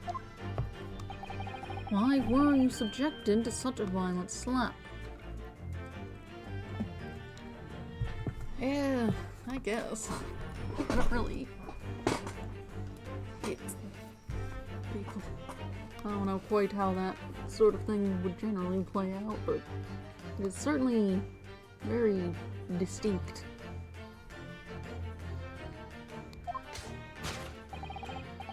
In other words, we must ask ourselves what caused Madame Garrideb to fly into a rage. We need only follow the direction of your gaze to find the answer. Yes, it is this pile of bills that has given rise to the pain you suffer. Didn't Mr. Sholmes say that the bills were all for lion fodder? Yes, but now we've established that the lion never existed. Which can only mean that the thing responsible for gobbling up all that food was Mr. Garrideb's wife. Mr. Naruto! She's a person, not a thing. Yes, well, she is also a person who gave her husband a mighty slap around the face. One so hard that it left a perfect hand mark, in fact. Yes, why would a woman want to hit her husband with such force, I wonder? I'd love to know the answer to that question. We also have a bookmark. Some other books. Nothing else to look at. What is this bookmark? Let's take a look. Oh, someone must be reading this book at the moment. There's a bookmark here, look. Mr. Garrideb is clearly an avid reader. Oh, wait a minute. I don't think this is a bookmark. Oh, no, so it isn't. It's a note written in a woman's hand. Oh, James, I love you. Yours, Mary. And look, next to the signature here. Lip marks, made with lipstick. Oh, what a passionate and romantic gesture. Don't get any ideas, Susato-san. Oh dear, I'm sorry. So, this bookmark is actually a love note, then.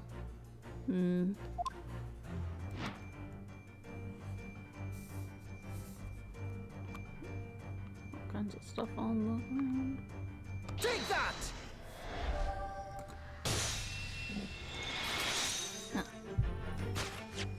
Yes, it is this love note that has given rise to the pain you suffer. Oh, James, I love you. Yours, Mary. Passionate indeed. Perhaps the sender of this note, a certain Miss Mary, is the fly in the ointment here. Oh! But I don't know the Polly woman. You don't know her. That note wasn't written to me. It's just in the book. I don't know how it got there. It was just in there, you say? That's right, that's what I've been saying. A likely story. Listen here, Joan, old thing. I explained at the time. I bought the book at that second-hand place, and that note must have already been in there. So, the previous owner of the book was using the note as a bookmark, you mean? That's right, that's what I've been saying. A likely story. Why is she still being labeled as maid? For heaven's sake, woman, look at the name. It's written to James. My name, in case you've forgotten, is John. A likely story. Are you questioning my name now? And there we have it. Arouse the suspicions of the female heart, and you unleash a beast with the most ferocious bite.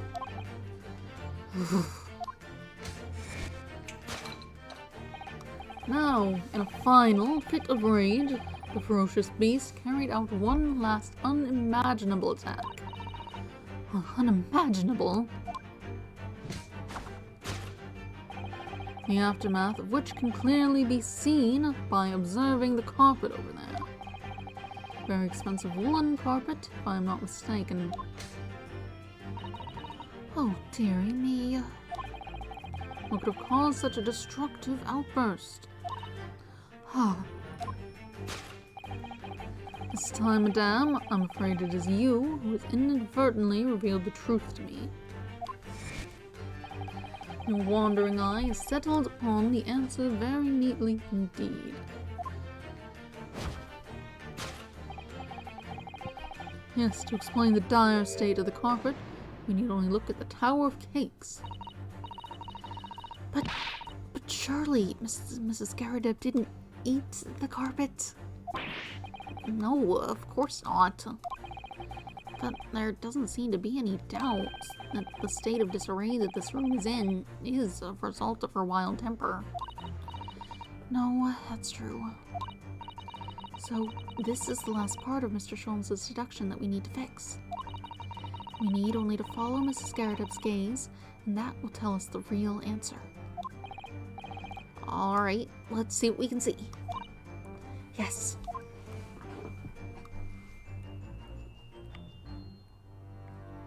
Yeah, a bunch of stuff. We have the candlestick. Oh.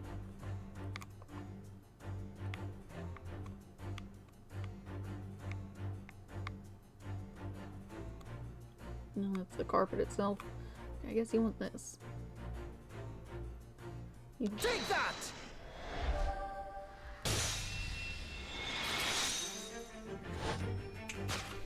Yes, to explain the dire state of the carpet, we need only look at the candlestick. Most illuminating, my dear fellow.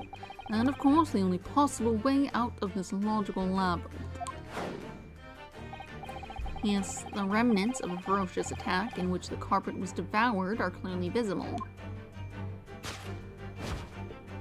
Indeed they are. The scorch marks at the edge clearly give the truth away. Scorch marks. It would appear that this room was the scene of a little marital altercation.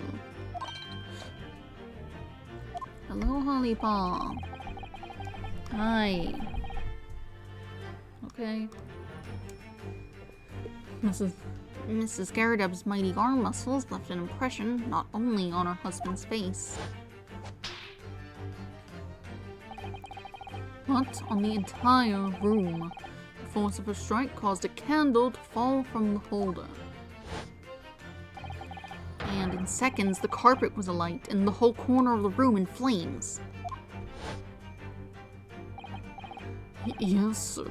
The most ferocious beast in the world is neither a violent lion nor a vengeful woman, but fire. And in this room, that ferocious beast bared its claws and ran amok. Eloquently put, my dear fellow. So you see, there is but one conclusion here.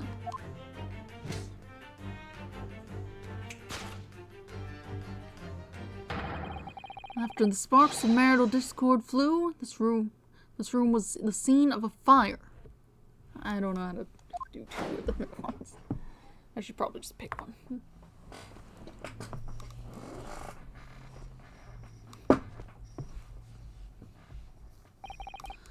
Mr. Sholmes, sir, I salute you! Oh, goodbye. I don't think you needed to do that.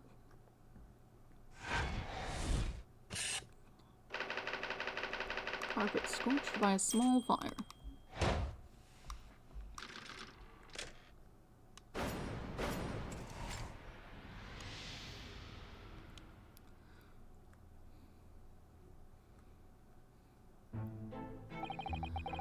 It's these dashed long winter nights, you know. Nothing to do but read in front of the fire.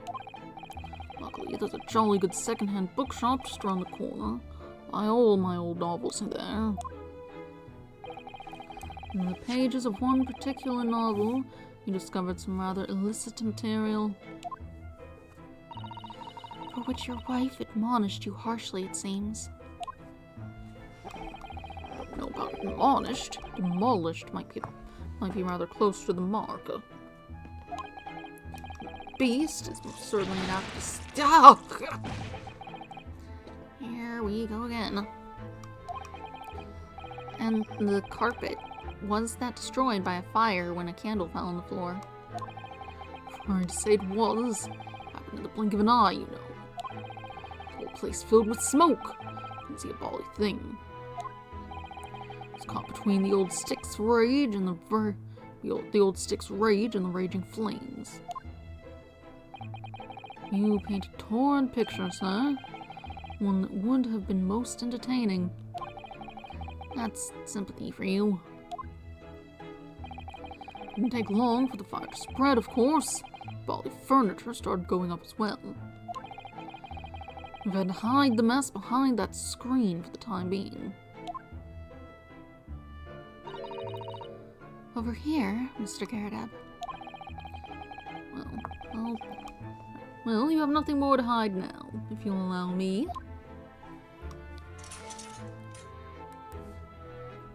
Ugh. Had all my favorite old novels in that case. Ugh. Well, the books look intact. They might be okay. At least the ones on the upper shelves should be fine. But as soon as the fire got a hold of them, that was it. Whoosh! Up in smoke. Unless you mean in the cupboard down there. Gosh. The wife started hurling things at me. What a terrible sight it must have been. There was I, back up against the window under heavy enemy fire. Incendiary books coming 10 to the dozen. Worst of it is, I lost my favorite book called The Lion's Pride. The Lion's Pride. Ah, yes, your notorious love of big cats coming through again. I assure you, the title didn't influence my choice in the slightest. So the poor man really did lose something dear to him as a result of this ferocious beast's rampage. Mr. Sholmes' deductions turned out to be correct once again. No, they didn't.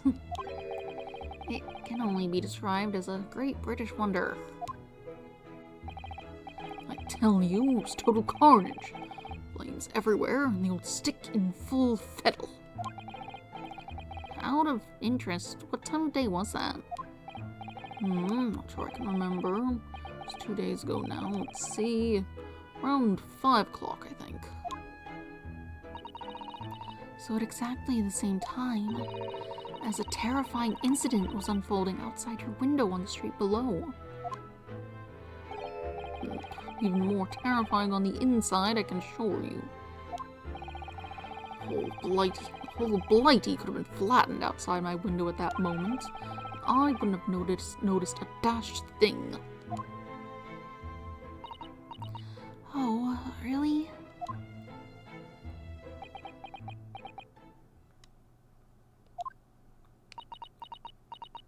Well, now you get a name.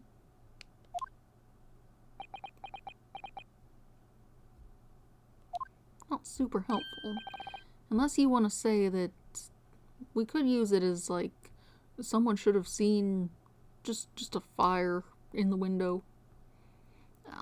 Mr. Sholmes? Yes, Mr. Naruhodo. What can I do for you? Well, I think we've got to the bottom of Mr. Garredub's situation now. But what does it have to do with Mr. Natsume's circumstances? I can't help you there, I'm afraid. What? My dear fellow, if you recall, I did say as much from the outset.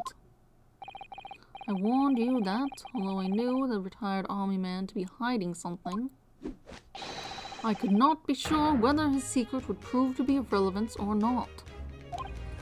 I just knew you were going to say that. Oh no, Mr. Naruhodo, you mustn't lose heart. And mind, all things fall into one of only 2 categories. Those relevant to the case and those not. That makes no sense to me. Well, no matter. It is of far greater importance that you make up your mind now. Sorry? Visiting hours at the prison will soon be over. Oh, no, is it that time already? If we're to accept Mr. Natsume's case, we have official paperwork to attend to. So, that's it. No more time to think. Perhaps you'd like to betake yourselves to bidding us farewell now. I must prepare supper for Mr. Garradeb. Oh, yes. I'm so sorry. Thank you both very much for your time. Soseki-san will be waiting for us. And I'm going to have to give him an answer.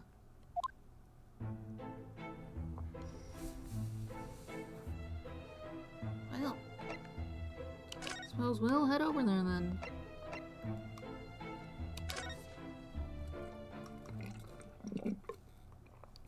I should have refilled my water before I started streaming. Did I go to the wrong place?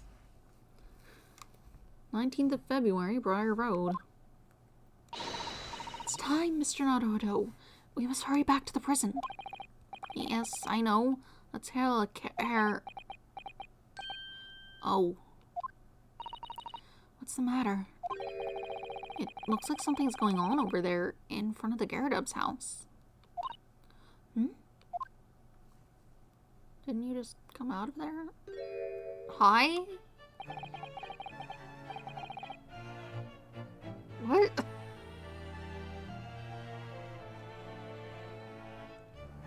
You're something.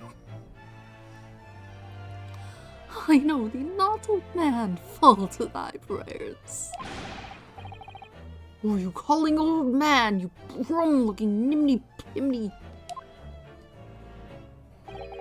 There are more things in heaven and earth, Horatio, than are dreamt of in your philosophy.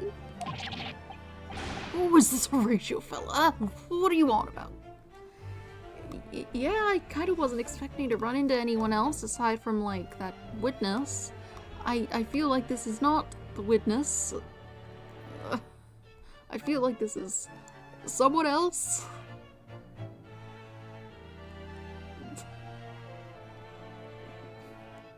The witness was supposed to be a police officer, and this doesn't seem like a police officer. I don't know who this other guy is either, but he's significantly less standout.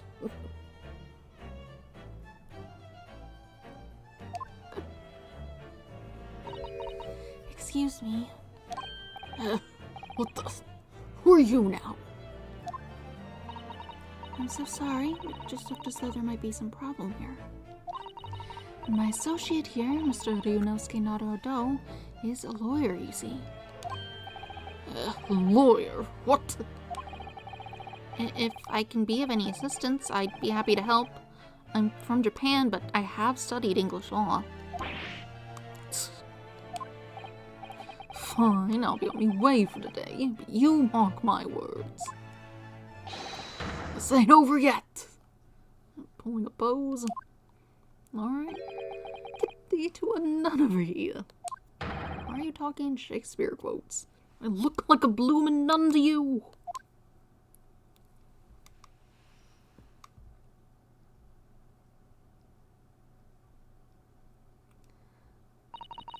I do hope you're not injured. Oh, fair Eastern maiden, thou art so gentle, thank you. What was that all about? There are more things in heaven and earth, Horatio, than are dreamt of in your philosophy. I'm not Horatio either. Forgive the inquiry, sir, but are you a lodger here in the Garradeb residence? Oh, fair Eastern maiden, thou art so right, as I do dwell in this humble abode. Mr. Garradeb mentioned that he had another lodger, didn't he? This must be the man.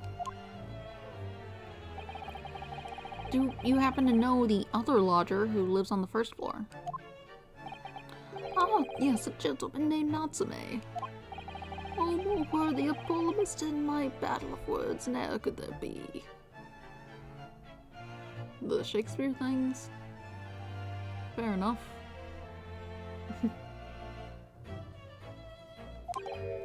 Sorry, battle, did you say? Who is the stronger, Hamlet or Macbeth? Mr. Natsume, I sparred long into the night. I see. Right. Certainly an interesting sort of person.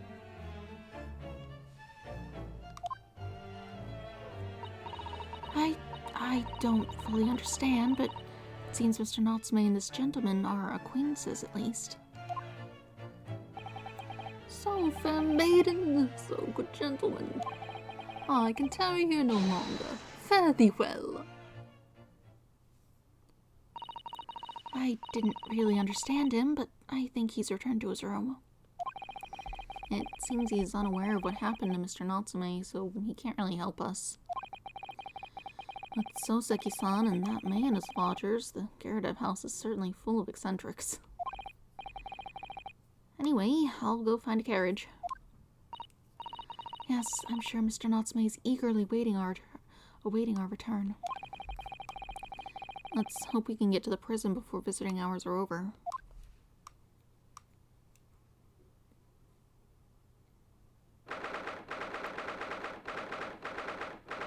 19th of February, 6:31 p.m. Local prison cell 9.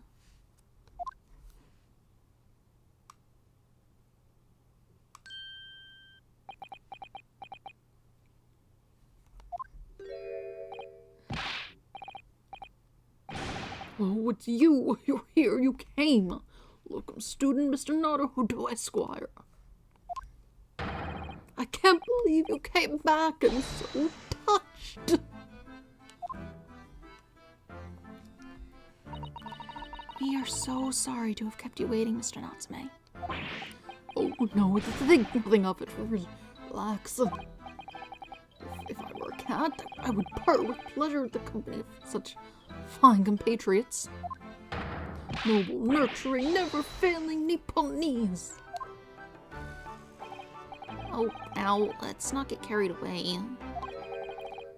Oh, I quite agree. Who is this? Something more reassuring than the familiarity of one's native land. On the other hand, it's you. It is through friendship transcending international borders that one truly appreciates the fact. Such is my belief, at least. It's you! The miserable, rotten spy! Herlock Sholmes. Mr. Sholmes, what are you doing here? I have no intention of doing anything per se, save observing, of course. Whatever do you mean, Mr. Sholmes? Well, having encountered some curious reading material in that gloomful room, and having unmasked the secret identity of that eccentric pair, I decided I should drop in on my way home to see how our divested friend is faring. Gloomful room. At least your accommodations here offer a window, my dear fellow. In that sense, it is the superior option. Anyway, I must commend you on your taste in books. My day has been a delight, and cost me not a penny. Ah, you! How dare you! Herlock Sholmes!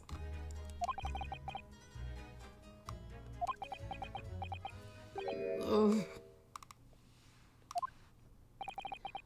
had it through at the end of my rope. I should never have come to Great Britain. It was a terrible mistake. Haunted by spirits in those accursed lodgings, no doubt my luck will be cursed in tomorrow's trial as well. My whole life is bedamned. Spirits. Do you have, like, carbon monoxide poison? You don't exactly have a lot of airflow in your robe.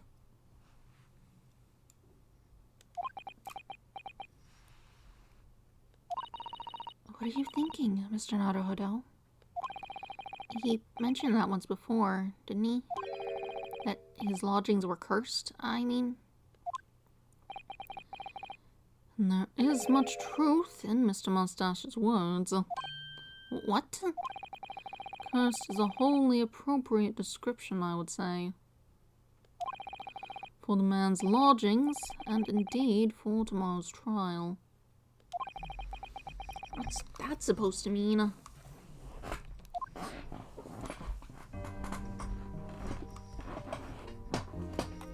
Alright.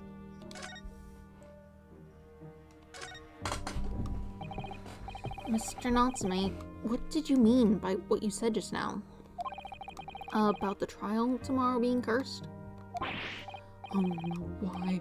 Why are you looking so grave? You're making me nervous. Just getting carried away, that's all. I didn't mean anything by it. Oh, I see. That's really agitated him. You don't mean the trial really is cursed somehow? Well, apparently the prosecutor we're dealing with is cursed. From what we've heard. Are you referring to the prosecutor? The Reaper of the Bailey? The Reaper? Oh no, what do you mean? Please tell me, summarize it succinctly in 16 salient words.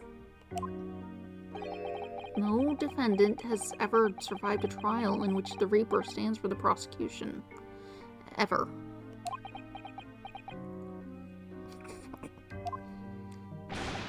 Oh my goodness, could it really be true? That was 16 words exactly. Yesterday, Mr. Naruhodo successfully defended someone against the Reaper. But then, after the trial was over, the defendant passed away in unusual circumstances. I think part of those circumstances were his own fault. Mr. McGillid. What? What? Well, I am impressed, Mr. Sato. You have an eye for detail. Actually, the Lord Chief Justice told us. Mr. Sholmes, surely it can't be that having failed to have the accused convicted, Lord Van Zieks killed the man himself. Oh, no, he couldn't have, surely. Yeah, he was a bit of a problem. Like, he was clearly going in there to tamper with the evidence some more. Like, better for him to die than get someone else falsely accused of the murder. I suppose at this point they'll just drop the case. Maybe. Their whole evidence is gone. What else are they gonna do?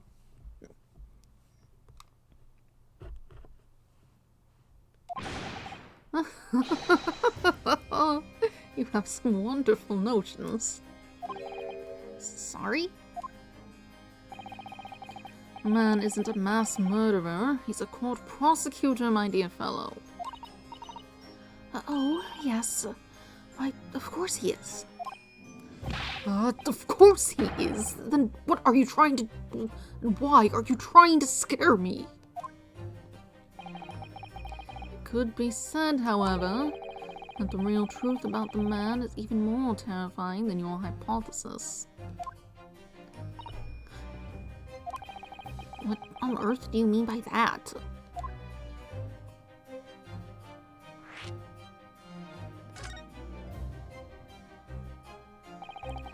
Van Zieks is a quite exceptional man.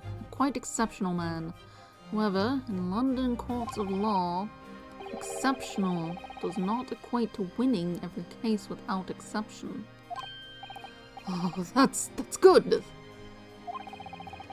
Soseki-san looks like he's going to cry tears of joy. As you are no doubt aware, in a British criminal trial, there's both a judge and a jury. a judge officiates based on the letter of the law, whilst the jury offers public opinion and common sense. It is an excellent system whereby the defendant's guilt is considered from several points of view.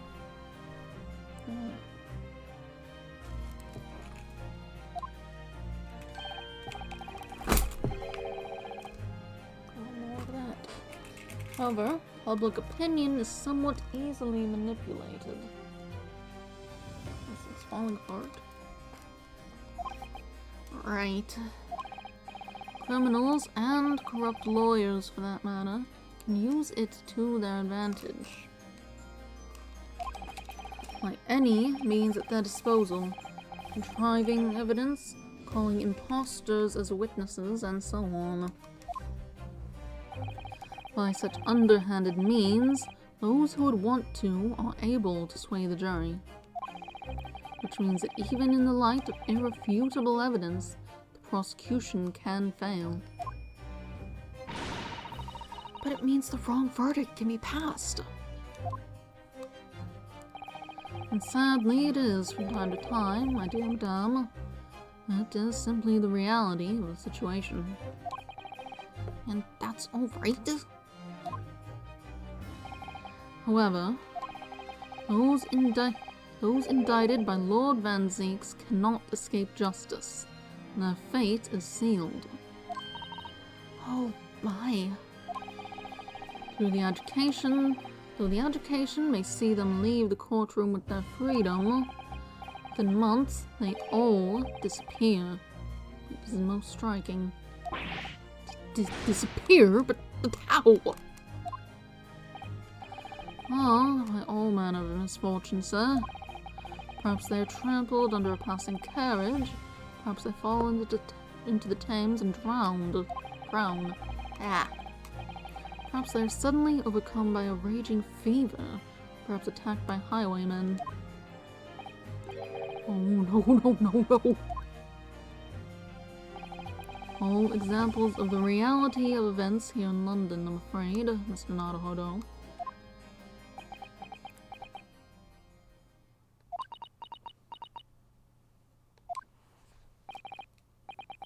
I knew it. I'm a dead dodo, done for, doomed! You show way too much ear gums when you do that. Dexter.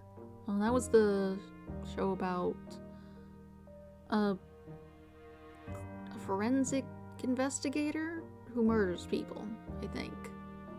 I don't know. I never watched that.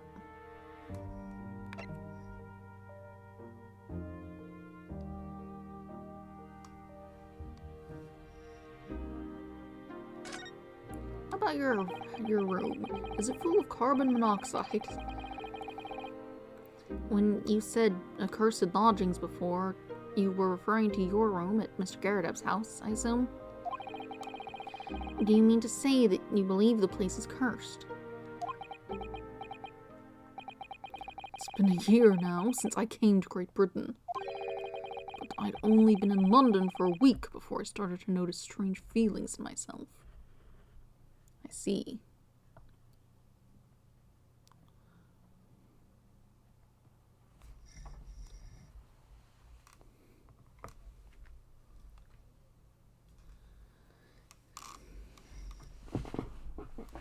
Yeah, I used to watch some shows like that. I watched a lot of Bones for whatever reason. But I guess not that much because my mom's been watching it recently, and clearly it's either gone on for far longer than I thought, or I did not get as far as I thought. Because they've got like a kid now. The two people who were like sort of looked like they would be together have gotten together. Very odd. Oh well. But I'd only been in London a week before I started to notice strange feelings in myself. And that didn't take long then.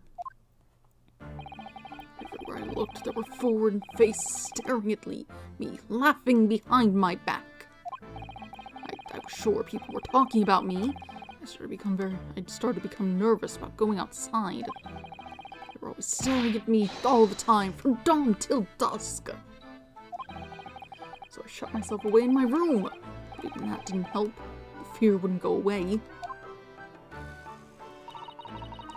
You must have been very lonely, having been away from your homeland for such a long time. I've had to move a number of times. Most recently to that room on Briar Road a week ago now. Yes, why did you choose there? Seems a little inconvenient. The rent is cheap. With so little money, it appealed to me straight away.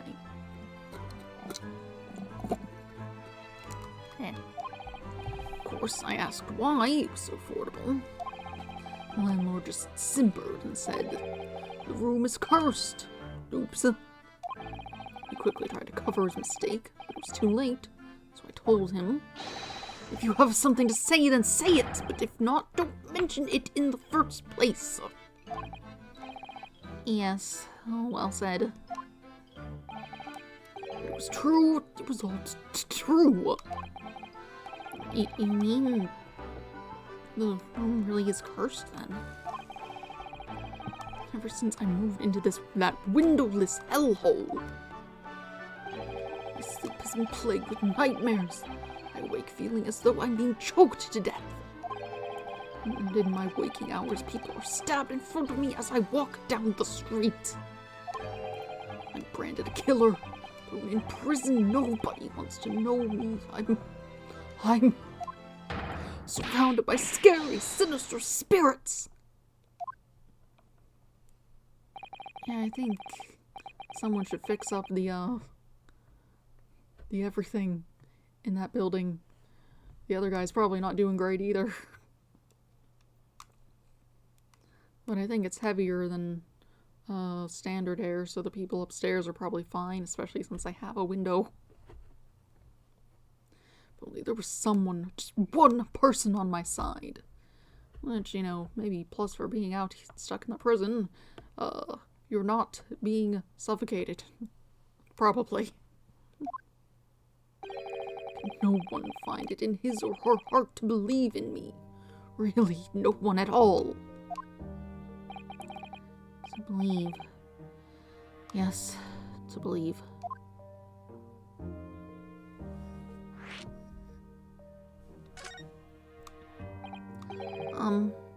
Mr. Sholmes. Huh? Me, Mr. Naruhodo. Right, what can I do for you? It's about the case on the SS Bodia, if you recall. The Bodia. Ah, that case. The one with the snake. Well, yes.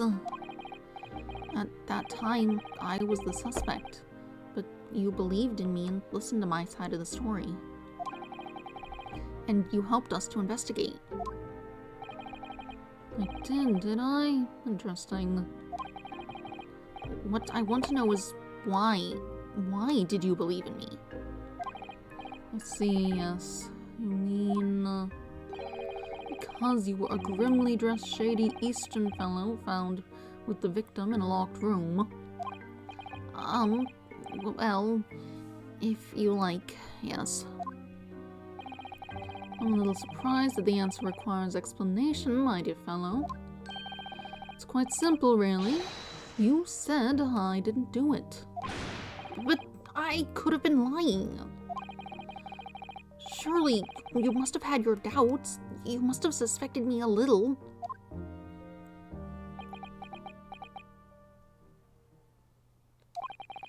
I think perhaps you have misunderstood.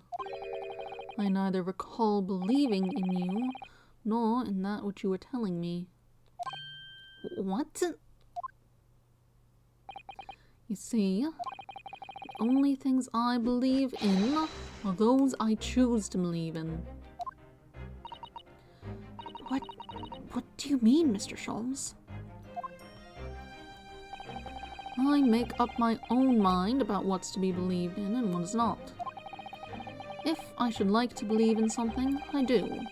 The circumstances can hang as far as I'm concerned. But I could have betrayed your trust.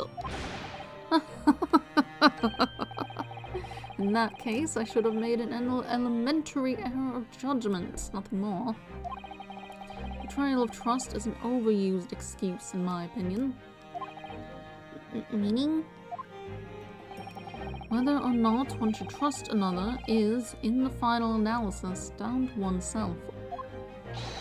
It is a matter of whether or not one can trust oneself. Yes, he's right! He's right, locum student Mr. Naruhodo Esquire! Whether or not I can believe in myself.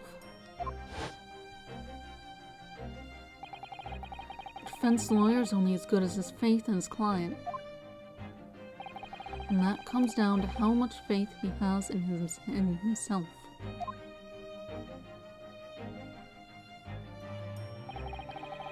You were so right, Kazuma.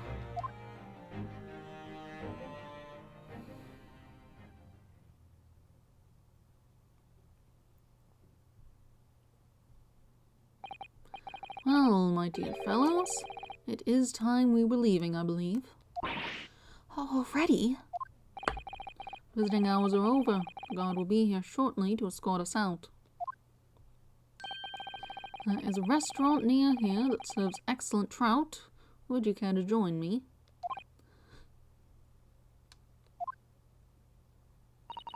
Oh dear. There's never enough time, is there?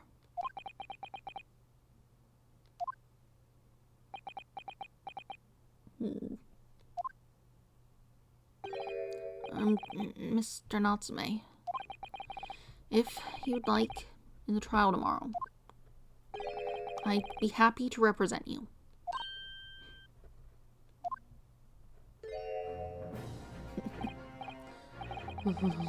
Locum student Mr. Naruhodo Esquire. As I said, I only experienced a British courtroom for the first time yesterday. And although the man I was representing was found not guilty, I lost sight of something crucial. Something crucial? What to believe in. The defendant, justice, or the truth. How to believe, even. But I think I finally worked it out. I've decided I must believe in myself above all else. To trust my instincts. Yes, Mr. Naruhodo. And my instincts are telling me that you, Mr. Natsume, are innocent of this crime. And it's imperative that we prove that in court. Welcome, student Mr. Naruhodo Esquire. I will fight for your innocence until the bitter end, with every weapon available to me. So, I hope you'll permit me to represent you tomorrow.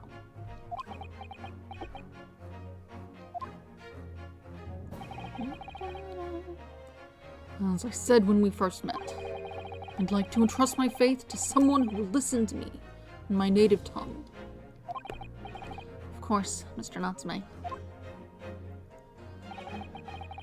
It would be fair to say, Mr. Naruhodo, that your mind was, in many ways, made up from the outset. You merely needed the events of today to fully realize it. Yes, I think you're right about that. It's been a roundabout journey, but I got there in the end.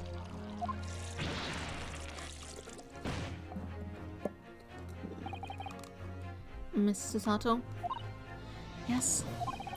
Would you be willing to stand by my side tomorrow and help me in court? Absolutely. As I said this morning, you may consider me your personal judicial assistant. Alright. The shocking events of yesterday's trial still weigh heavily on my mind. But it's time to stop looking backwards. Kazuma believed in me, and Mr. Sholmes believes in me now too. So it's time. Time that I learnt to believe in myself. Soseki-san has no one. He's all alone. So it's my job to help him, to fight his corner. Tomorrow, in the courtroom. With all the strength I can muster. Alright. We will be doing the trial today, but given the time, I'll get up and feed the cat first. The cats. And also get some more water. Got to refill it before I started my stream, and now it is empty. So, I will be back in just a bit. I will feed the cats, I will get some water, and then I shall return, and we will get into the trial. Let's see.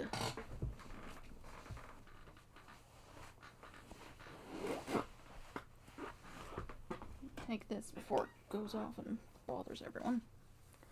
And also take this cup out since I'm not using it. Alright, I'll be back in just a minute. No, it's longer than a minute. However long it is.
extra food. Just for Honeypot. Don't spin it that way, it'll twist up the wire. Okay.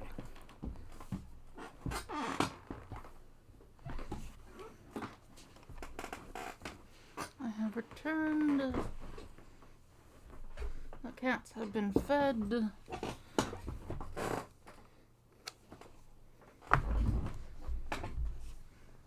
The dog is in bed. He does not need food right now. Let's see. Turn the text off.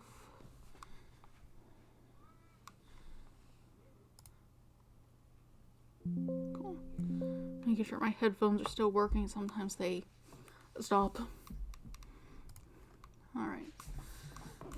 Let's get into the trial then.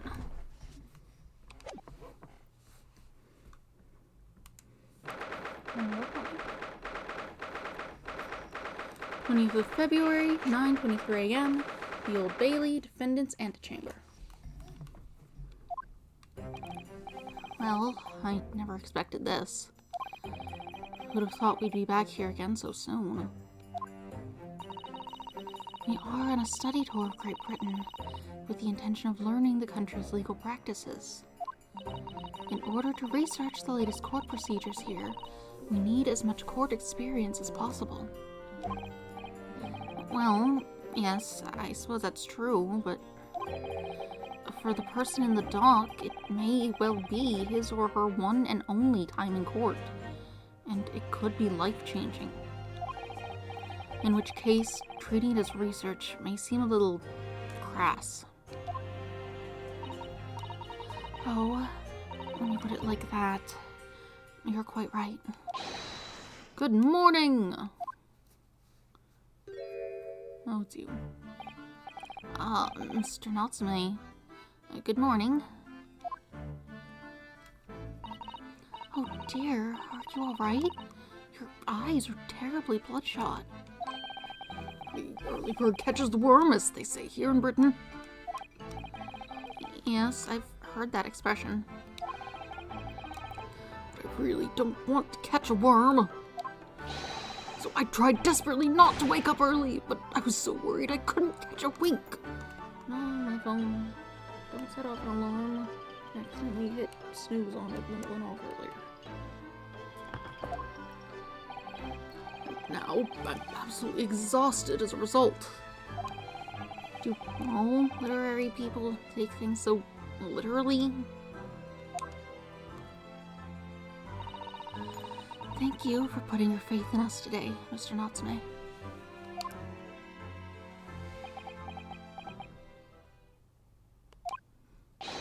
I wish I had 9 lives. My whole future hangs in the balance. I'm too terrified to tremble. Really?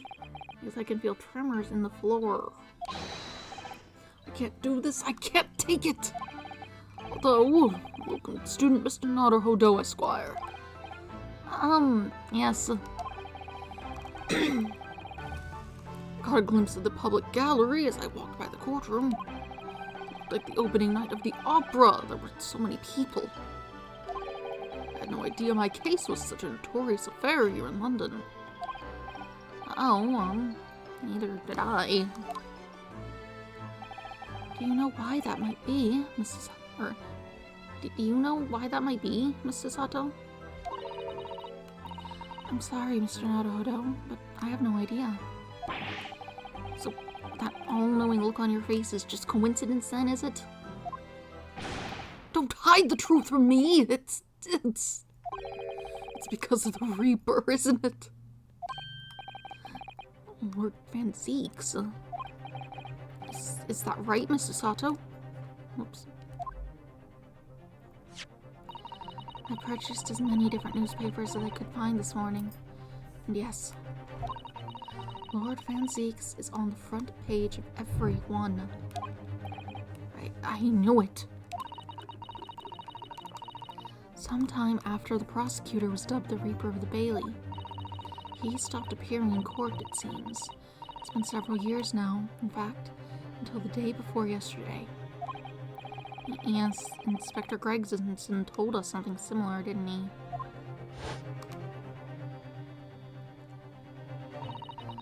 The trial 2 days ago marked Lord Van Zieks' return to the courtroom after a very long hiatus. Trial... Oh wait, it was meant to be the other guy. Or maybe... There. The trial of Magnus McGilded. What a harrowing experience that was.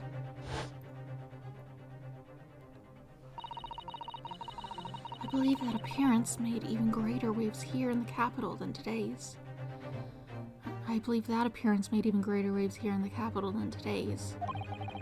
But we wouldn't have realized, of course, having only just arrived in the country. Why is the Reaper back in the Bailey so soon for what appears to be a mundane murder? That's the question the papers are asking, and they are all speculating various answers. Mundane! It's the most significant saga of the century to some of us. Oh dear, I meant no offense, Mr. Natsume, but that is how the papers are describing it. Well, lest we also forget the fact that it could spark an international incident. Obviously, the reappearance of this infamous prosecutor has caught people's attention. There's another blatant similarity with the trial of 2 days ago.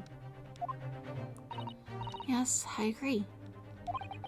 Locum student Mr. Naruhodo Esquire. It's you. Me? Well, I suppose that's true. Both times it is you who stands against this legendary prosecutor. It can only mean that you're friends with the Reaper. What? Please, I don't rub shoulders with Deathbringers. I'm afraid that there's really only one other explanation. It can only be another example, Mr. Naruhodo, of your uncommon bad luck. Thanks for that. Oh, this is just my luck. Why must I be represented by a man with such frail fortune? By the least lucky lawyer alive. Well, let's not forget that it was you, Mr. Natsume, who asked me to represent you. Yes, it's true that I'm just a student, new to London, with little in the way of experience or skills or luck. But I promise you this. I will fight your corner until the bitter end, and I will believe in you, Mr. Natsume. Oh, benevolent locum student, Mr. Naruhodo Esquire. You're not alone here with us, Mr. Natsume. Whatever happens, we will always be on your side. Oh, benevolent non-locum assistant, Miss Mikotoba Esquires. I am in your debt forever. I shall never forget this great kindness as long as Mr. Natsume, counsel for the defense. The court session is about to begin. Kindly make your way into the courtroom at once.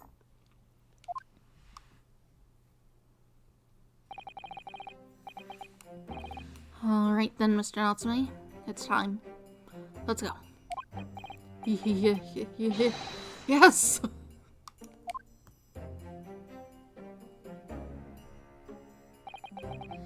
This is it. My second appearance in a British courtroom. Something about the black screen when there's things on it just doesn't work. They just flash up like that. I don't know if it's being caught on the stream itself. And my second trial against the Reaper. There it goes again. I hope you're watching over me, Phasma. Because this time, I won't let my faith waver. I'll believe in my client to the last. Just like you believed in me. I believe I can do this now. I'm ready for this fight.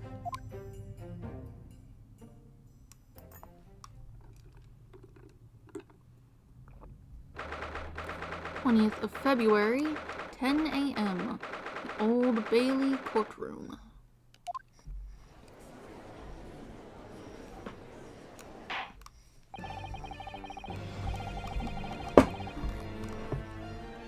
In the name of Her Majesty the Queen, I hereby declare this court to be in session. I now call upon the counsels for the prosecution and defense to declare their willingness to proceed. The prosecution is fully prepared, my lord. The defense is ready, my lord. Nipponese are a truly fascinating breed. Sorry, what?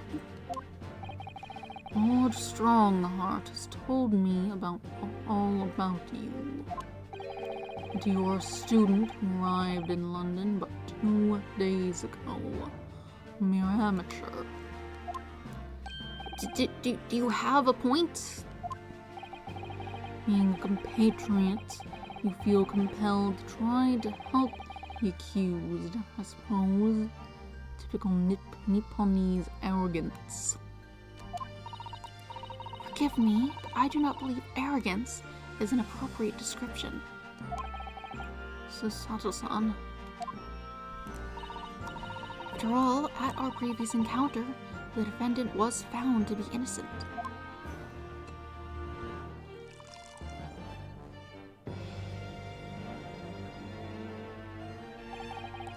The fact that he doesn't move his eyes at all in that animation is a little weird looking.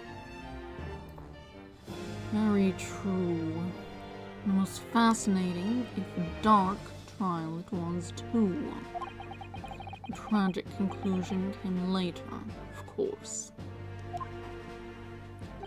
Here's to the acquitted in his unfortunate, violent end.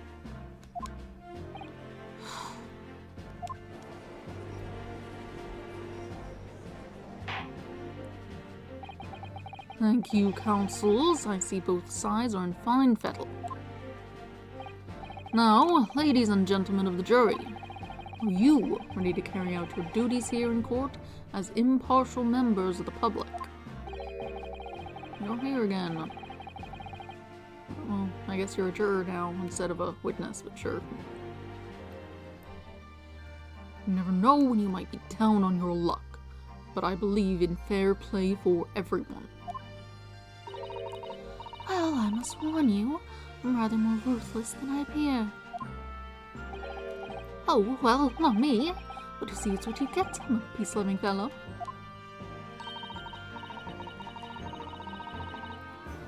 You are not disconnected from this. Whatever. Like, I feel like you shouldn't be allowed to be here if you actually knew the guy. Even if only vaguely. I'm afraid to say it. I think it's quite possible that mustache foreigner did the deed. Come on, what are we waiting for? No doubt he did it anyway. My mouse. Sorry. Didn't quite catch that. Very well, let us proceed. Your opening statement, if you please, Lord Manzeeks. Very recently, Great Britain signed an alliance with the rising power in the Far East. A rising power. The accused in the dock today is a student from that same land, a certain Mr. Soseki Natsume. And while our country has extended this foreign student the warmest of welcomes, regrettably, the kindness has not been returned. In fact, the student is accused of a most sinister act. Plunging a knife into the back of an innocent woman who was doing nothing but walking down the street. A knife crime. I tell you from bitter experience, those are the worst. Bloody oath they are. Just look at that sallow complexion and short stature. He's He's one of those dreadful Japanese. Can you not? Come on now, let's get this over with. With me now, everyone. 1, 2, 3. Sorry, didn't quite catch that. Pray forgive the discourtesy of smashing my hallowed chalice here in this great chamber. Allow me to call the first witness to the stand. Very well. Bailiff, lead the inspector in, please.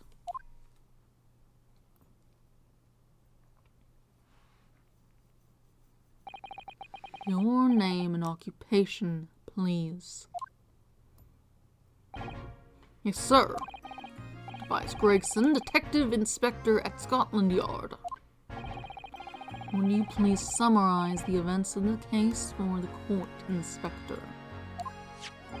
The victim is thought to be a young woman in her 20s by the name of Olive Green. I beg your pardon, Inspector. It's thought to be.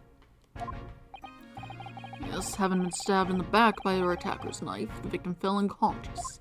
That was 3 days ago now. She's been comatose ever since. Surely you could just use the same sort of method of identification as you use on dead bodies who also can't talk to you. You know, get someone they know, check if the person you're thinking they are has been around elsewhere. What? So they don't even know who she is for sure.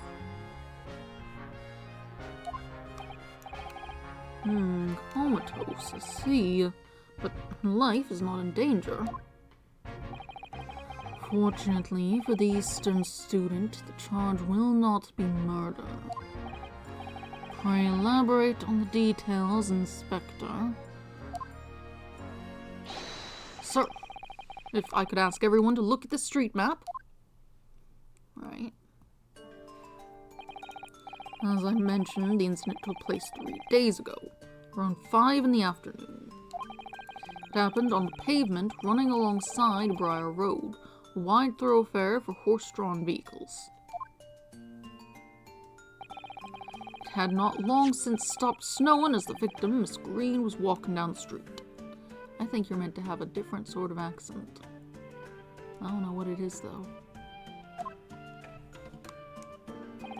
Out of the blue, she was approached from behind by the accused and stabbed in the back.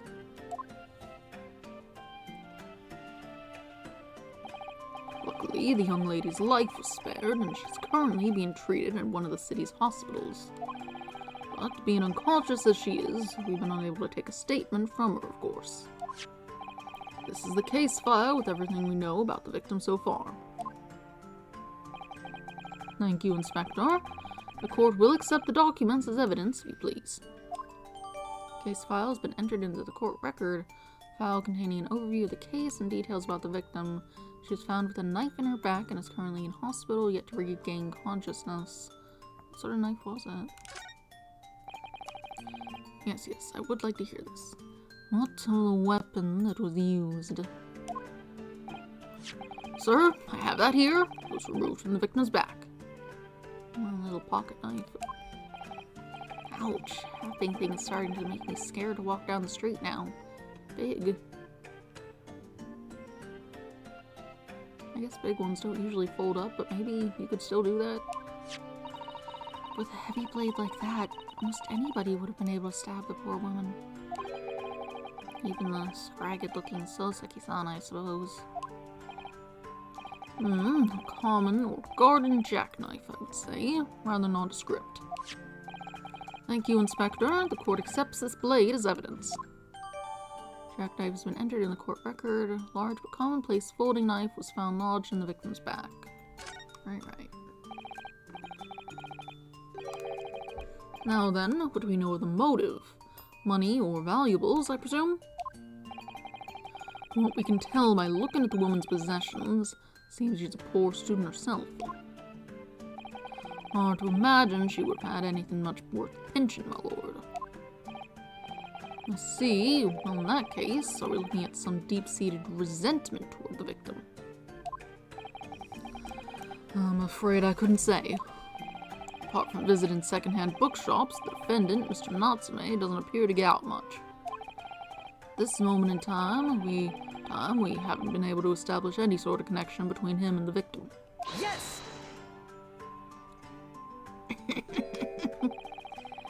It's so silly how he just raises his hand like that. If theft and grievance have been ruled out as the motive, what reason could Mr. Natsume possibly have had for stabbing the young woman? Yet you arrested the man in spite of that, in a totally unjustified and heavy-handed way. Objection!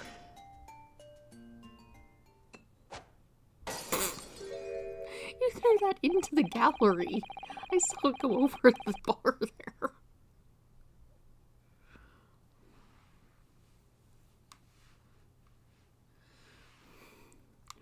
Pray forgive the discourtesy of flinging a freshly uncorked bottle into the public gallery.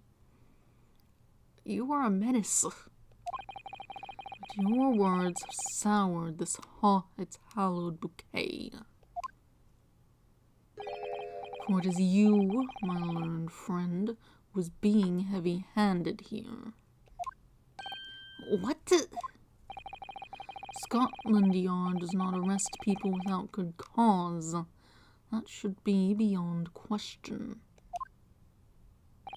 Inspector Gregson, the prosecution calls for your formal testimony.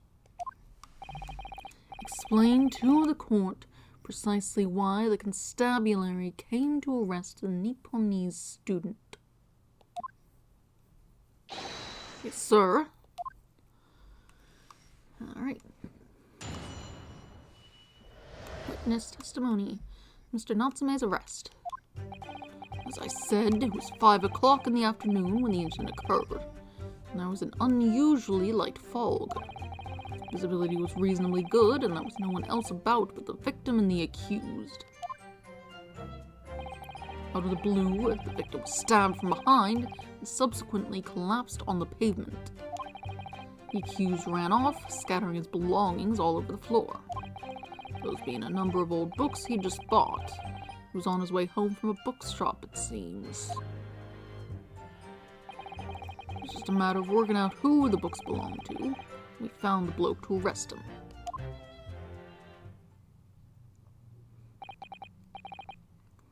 Old books, you say? Yes, my lord, I have a photograph here of the scene of the crime, taken immediately after the incident.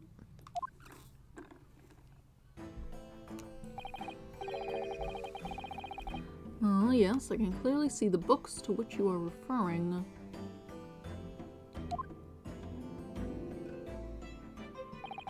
I will take that photographic print as evidence, please, Inspector. Crime scene photographs have been entered into the court record. Cool. Photograph of the scene taken by a policeman just after the incident occurred. A large knife can be seen thrust into the victim's back. Moving wires didn't mess anything up, no. Nipponese or spineless breed. Too cowardly to admit defeat. Denying everything despite overwhelming evidence to the contrary. Well, Forgive me, Lord Van Zieks, but the defendant is not denying everything, as you put it. What are you doing, Miss Susato? You go on. Mr. Natsume has admitted to playing some part in the incident. Isn't that right, Mr. Naruhodo? Well, now you mention it. When we visited him in the prison yesterday, he did tell us what had happened, what had all happened. As I was walking along that accursed pavement, I could make out the sole silhouette of another ahead of me. A woman, wearing a green overcoat she was. And just as I went to overtake her, she suddenly let out a little scream and collapsed onto the cold, hard slabs of stone at my feet. I was terrified. I had to get away from there. So I ran as fast as my legs would carry me back to my accursed lodgings.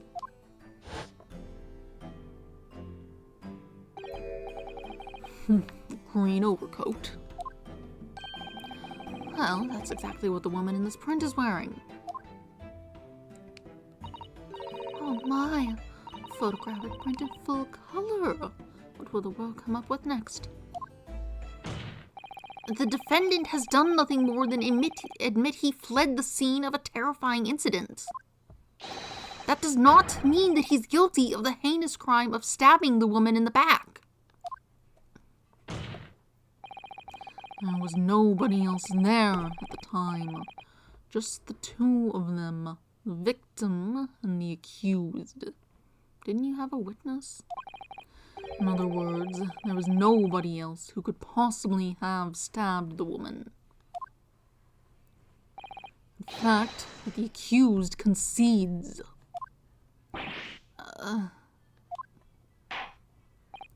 It seems this cross-examination could prove pivotal, counsel. Proceed, please. Yes, my lord. Nothing for it. I have to use this cross-examination to turn the tables here. It's our only chance.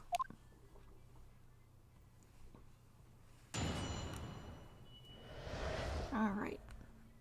As I said, it was 5 o'clock in the afternoon when the incident occurred. There was an unusually light fog. Hold it! A light fog, you say? Well, light for London. You could see the opposite side of the street for once. Not much farther, though. That's light, is it? On these parts, yes. Not something I'd expect a Japanese fellow like yourself to know, of course. I've read that London is famous for its fog. But in my country, people usually imagine that gives the city a rather beautiful appearance. How quaint. Yes, well, it's not something us Londoners tend to romanticize, as I expect you can appreciate. I see. At this time of year, the fog causes a large number of incidents, especially when it's heavy. Sometimes you can't even see your own hand at the end of your arm. Indeed, the other day I was very nearly trampled by horses before I could see the carriage they were pulling. Ugh. It's Sato-san and I should definitely remember to stop, look, and listen. However, on the day that concerns us, the fog was somewhat lighter than usual. In fact, no doubt lamented by the accused.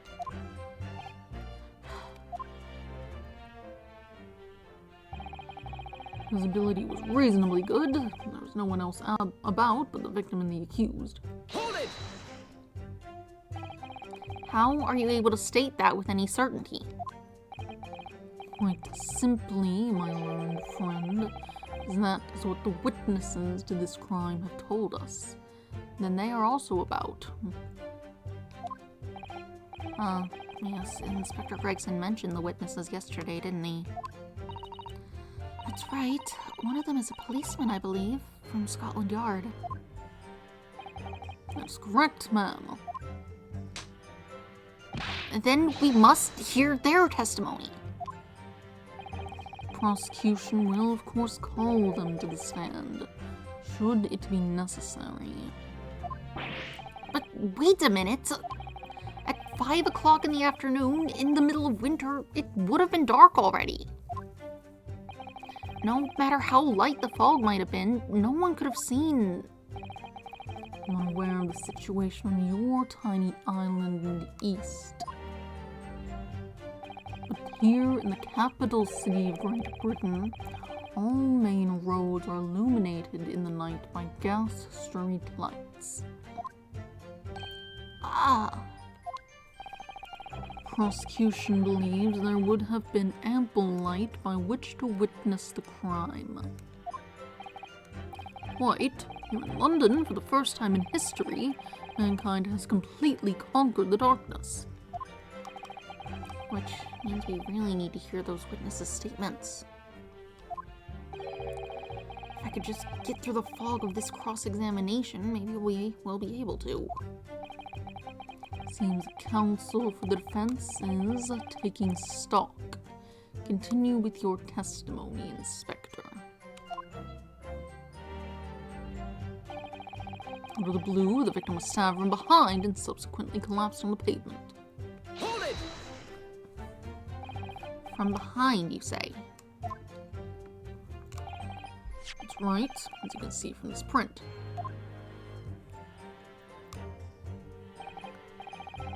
Yes, quite so, Inspector. The handle of the weapon is clearly protruding from the victim's back. And you say this poor woman, Miss Green, remains in a critical condition, comatose no less. I'm afraid so, my lord, yes. She's being treated at Bart's. I was hopeful that she'd come around before the trial started so I could take a statement, but it wasn't to be. Yes, that is indeed a pity. Would have been most illuminating to hear the victim's own account of the events. Luck is on your client's side, it seems.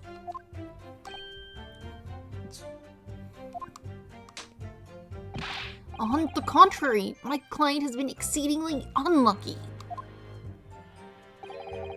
Your force of tone is seriously undermined by those disturbingly wide eyes, I'm afraid.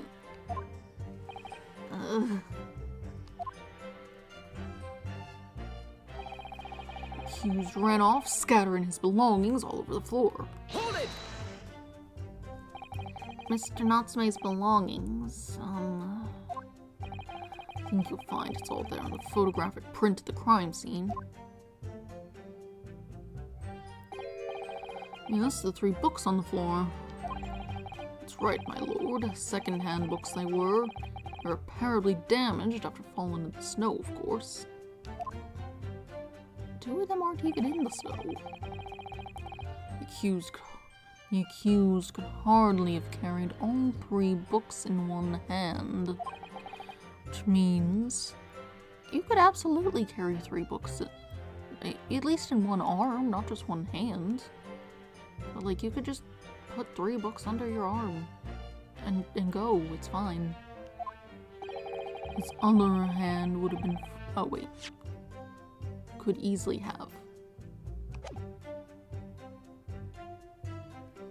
I misunderstood what he said. I thought he was saying he couldn't do that. His other hand wouldn't have been free to wield a knife, for example. He's very clever, isn't he? What do you mean? He's made it extremely hard for you to assert that Mr. Natsume had his hands full with his books. He's managed to close one avenue of escape we might have had before we even knew it was there. You mean to say that the defendant was holding his belongings as he thrust the knife into the woman's back? That must be what happened, my lord, yes. Must be a number of old books he just bought. Was on his way home from a bookshop, it seems. Hold it! The defendant apparently visits a secondhand bookshop on a daily basis. Yes, so I understand. Shop full of old English literature. I commend the accused on the lofty subject matter of his scholarly attention. The bloke's room was stacked floor to ceiling with those musty old books. Can you tell us more about the bookshop in question, please, Inspector? Well, if I must, I'll have to ask you to look at the street map again, I'm afraid.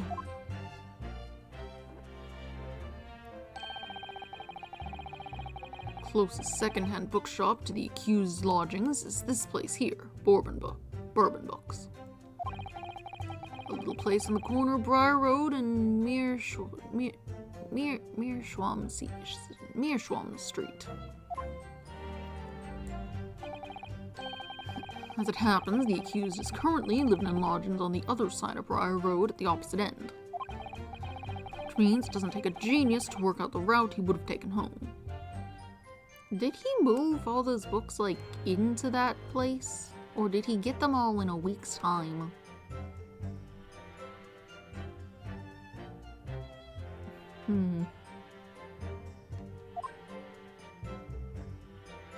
Right.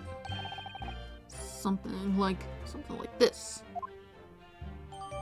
Okay, the local map's information has been updated in the court record. Okay, so we got like details on it now. Cool.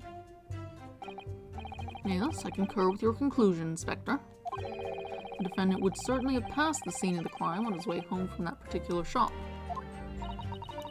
Mr. Naruhodo, I think that what the inspector just told us could turn out to be of vital importance. Yes, I agree. The most important point that the inspector just made being...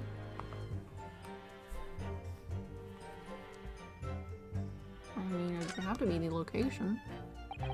The crucial detail in what you just told the court, Inspector, is the location of the bookshop. Actually, wait. What shop is this from?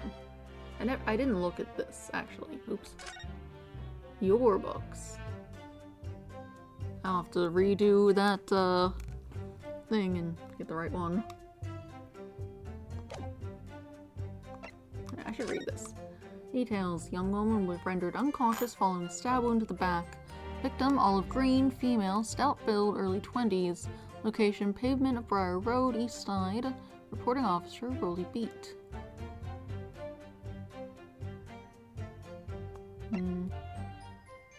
Don't know what's funny. The victim remains unconscious. Her name was gleaned from personal effects. Other details are unknown. Apart from the single stab wound from the large knife, no other signs of injury were observed. The assailant was seen running away by the reporting officer and was successfully arrested the following day. Okay, and we got a knife. Let's open it up. Very blunt on the end.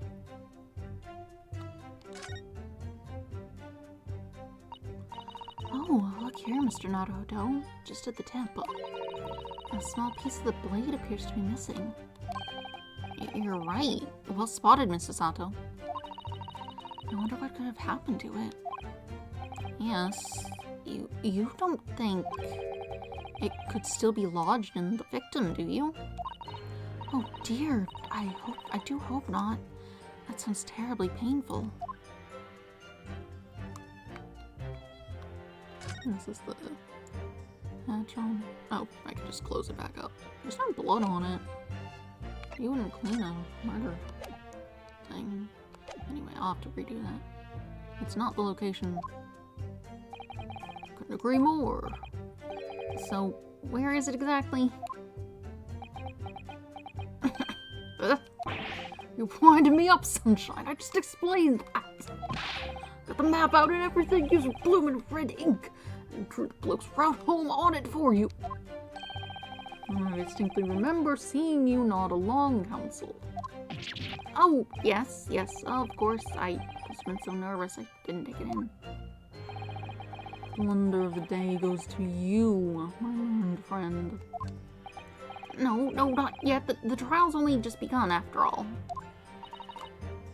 Mr. Naruhodo, I would strongly advise you to look carefully through the court record at this stage. Yeah, I just did that. Yes, miss. At once, miss. Sorry, I made a mistake, miss. Inspector, continue with your testimony, please. Well, I'll press the other ones and then I'll get back to this. It's a matter of working out who, and just the one left. It's a matter of working out who the books belong to. We found the bloke to arrest him. Hold it! You asked for the help of the famous detective, Sherlock Holmes, to locate the defendant, I believe. Stuff and nonsense. Sorry? That jack in office, that busybody just comes and sticks his oar in whether we ask him or not. But according to what I have here, Mr. Sholmes was shown to the scene by Scotland Yard detectives. That was nothing to do with me. The lads at the scene must have done it without my permission. Ugh. tell him time and again. Whenever something happens, send word to headquarters. Then follow your bloomin' instructions. I see. If that meddler gets his hands on any details, we'll all be reading it in Rand's magazine next month. And you can bet your last farthing that I'll be in there too, stripped of all my hard work on the case. Yes, Mr. Sholmes. No, Mr. Sholmes. Aren't you clever, Mr. Sholmes? That's all the thanks I'll be getting. Inspector, if the man is proving detrimental to the Yard's activities, perhaps I should step in and deal with him. Oh!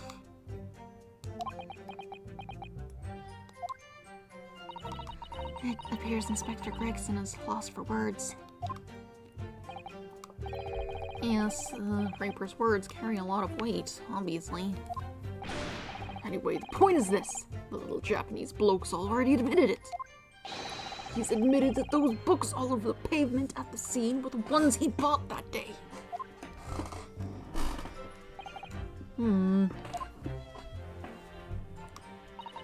What do you think, Mr. Naruhodo? If you're unable to sway the jury during this cross-examination, I'm afraid that Mr. Natsume's fate will be sealed. Yes, they're sure to find him guilty. So, one way or another, I have to expose an undeniable inconsistency in the inspector's testimony. Yes, I got it. Hold it! Yes. Okay, so we'll just, go. Yes. I paid attention, it's fine. Don't show me the map again, I don't care. Just get to the point. No, I got it.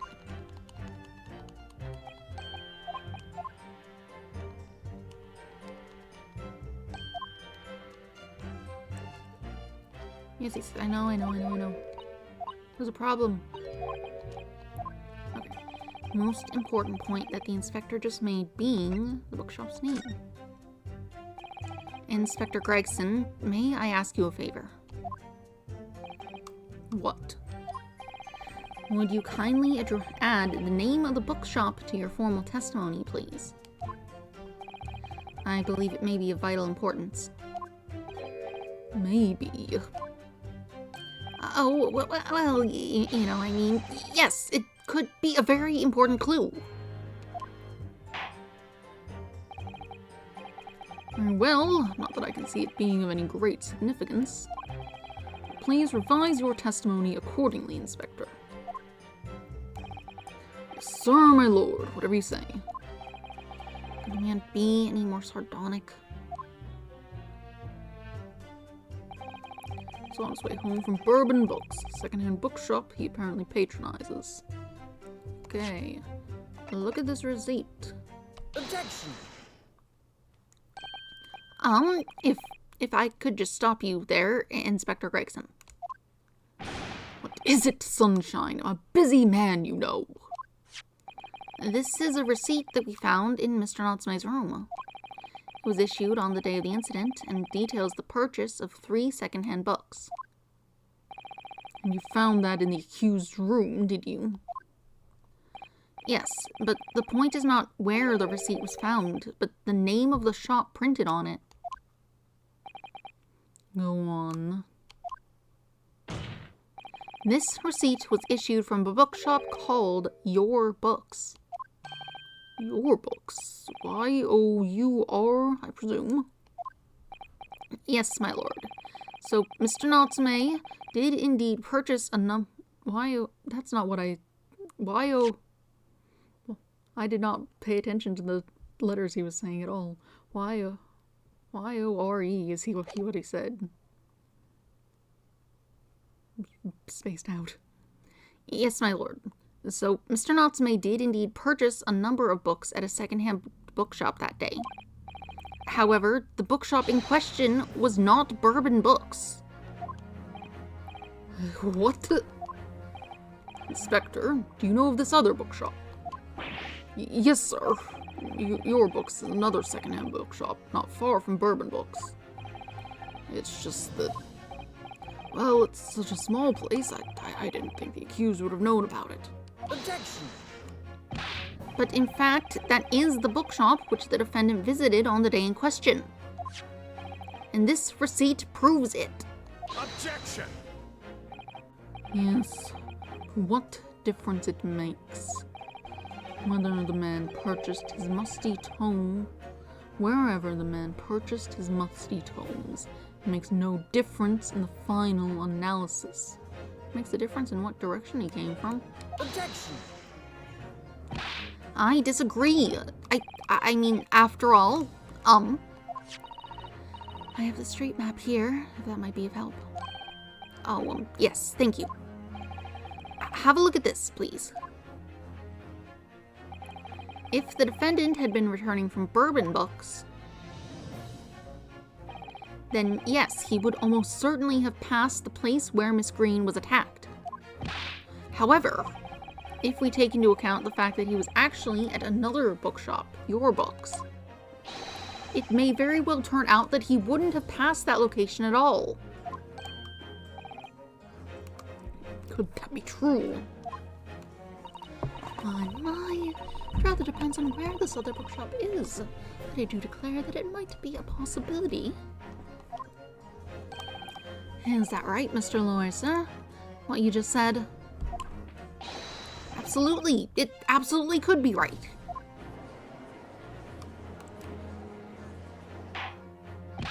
Inspector Gregson, where is this Your Books establishment? Well, obviously we looked into that. Turns out that Your Books is just here on the next corner of Meerschaum Suite, going east. Local maps information has been updated in the court record. It could have still gone around that same way. But also could have gone the other way. And there you have it, as you can clearly see now. Oh.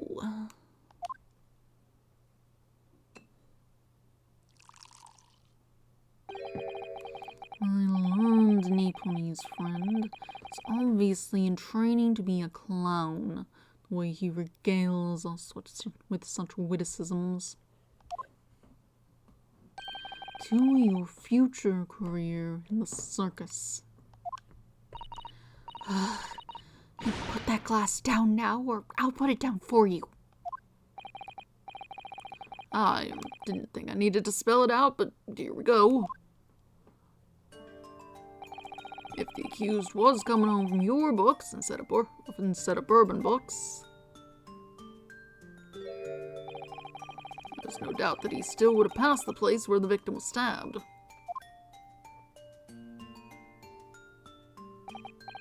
Yes, thank you, Inspector.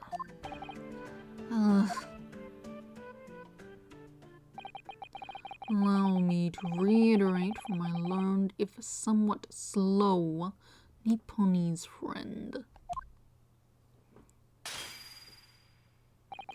Wherever the man purchased his musty tomes, it makes no difference in the final analysis.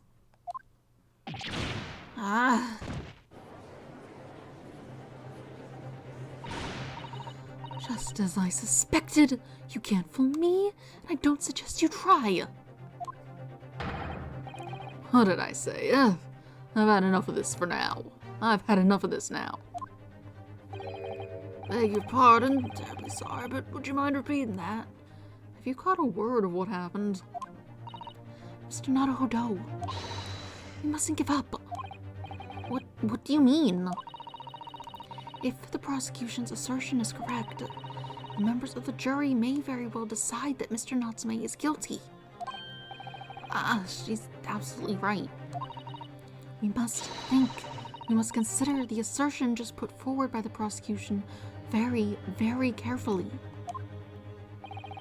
He claims Soseki-san must have passed the location of the incident on his way home from Your Books, but you don't have to. The assertion just made by the prosecution is fundamentally flawed.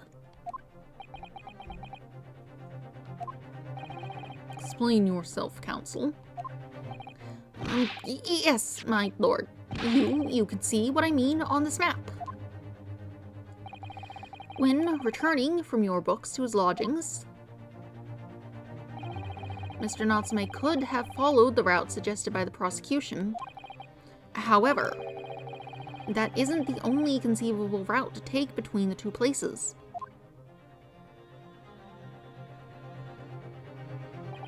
If the defendant used these streets, look what happens.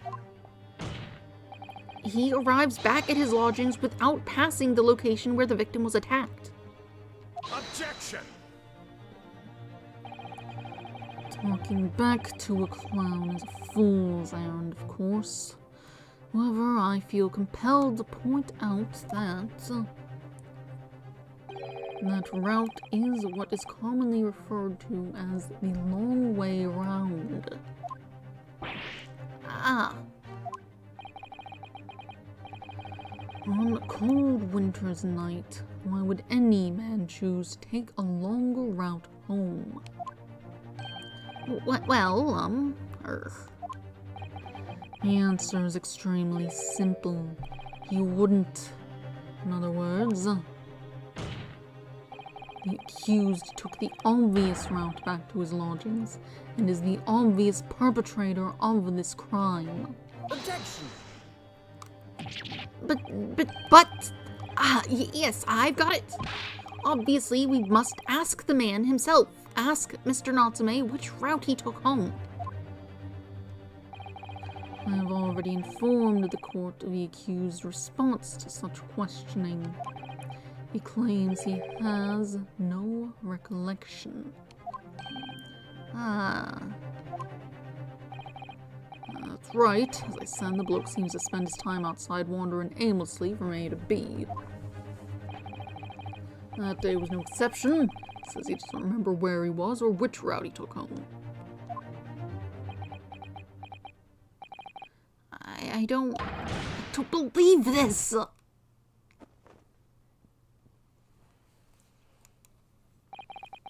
I thank you, my learned friend, and suggest that we do not waste any more of the court's time by wandering aimlessly around this subject. Pray, what say you, insightful jurors? But even if that is the case, the defense still... Mad at me? I'm pretty sure this guy's already probably got a grudge against me, because I sort of accused him of murder yesterday. I agree with Lord Van Zeeks, wholeheartedly and in every way. What? I don't believe it. Does this mean... You members of the jury are completely convinced now. Very well, in that case, I hereby call upon all members of the jury to present your findings to the court. Guilty! Ooh. Guilty. Guilty! Guilty. Guilty! That's a different Guilty!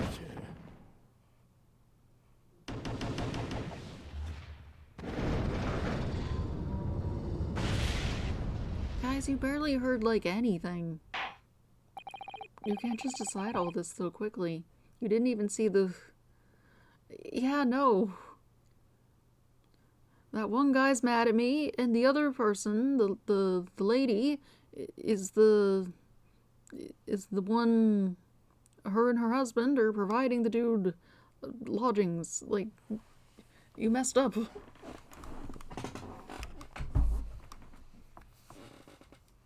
would appear the jury's leaning is unanimous.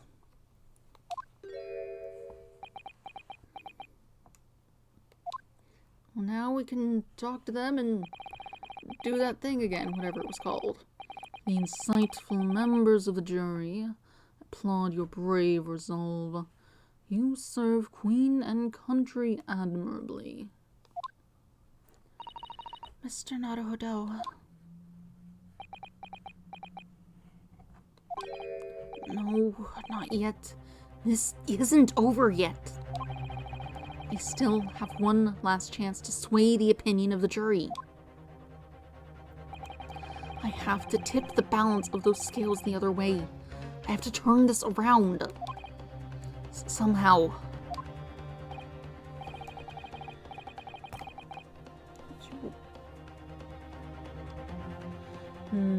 Those are the eyes of Corey, not yet willing to give up and die.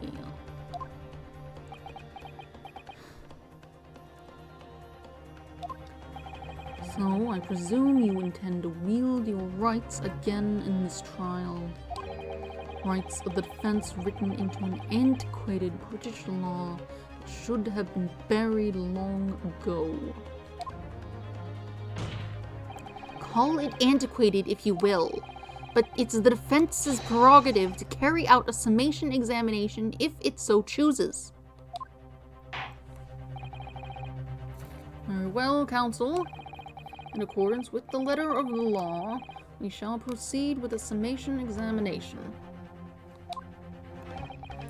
Are all members of the jury ready, Mr. Foreman? Of course we're ready. I'm all too familiar with that Nikonese whippersnapper and his uncas' refusal to throw in his alley. Very well then, ladies and gentlemen of the jury, you will each explain on what grounds you have determined the defendant to be guilty.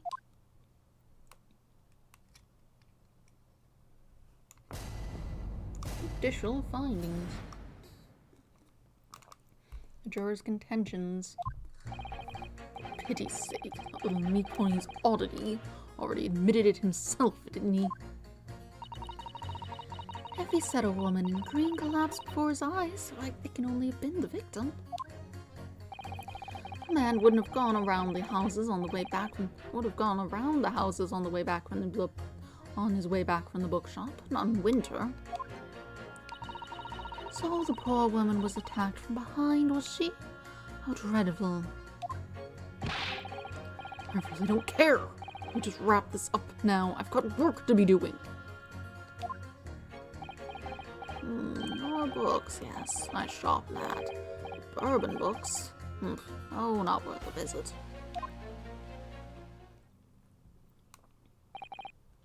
With only minor exceptions, the reasons for finding the defendant guilty are all too clear. Holly Paul.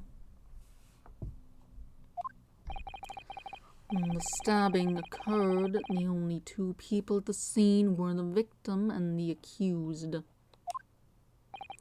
And the accused himself has admitted to seeing the victim in her green overcoat sink to the ground before his eyes.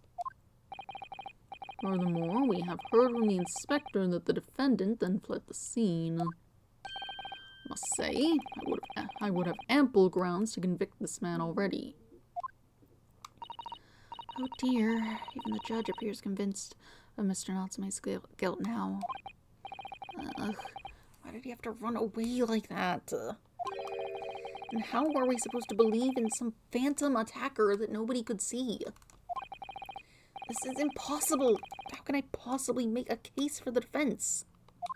Mr. Naruhodo, this is no time for grumbling. If we want to force the trial to continue... Yes, I know. I have to turn the tide.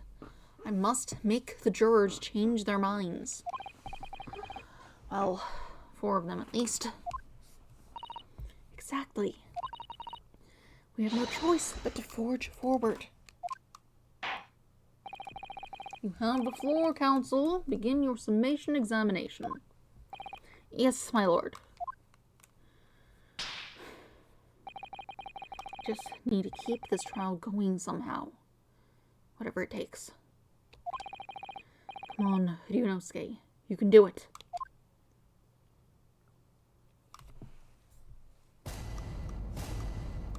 Jury examination. Our defense's rebuttal.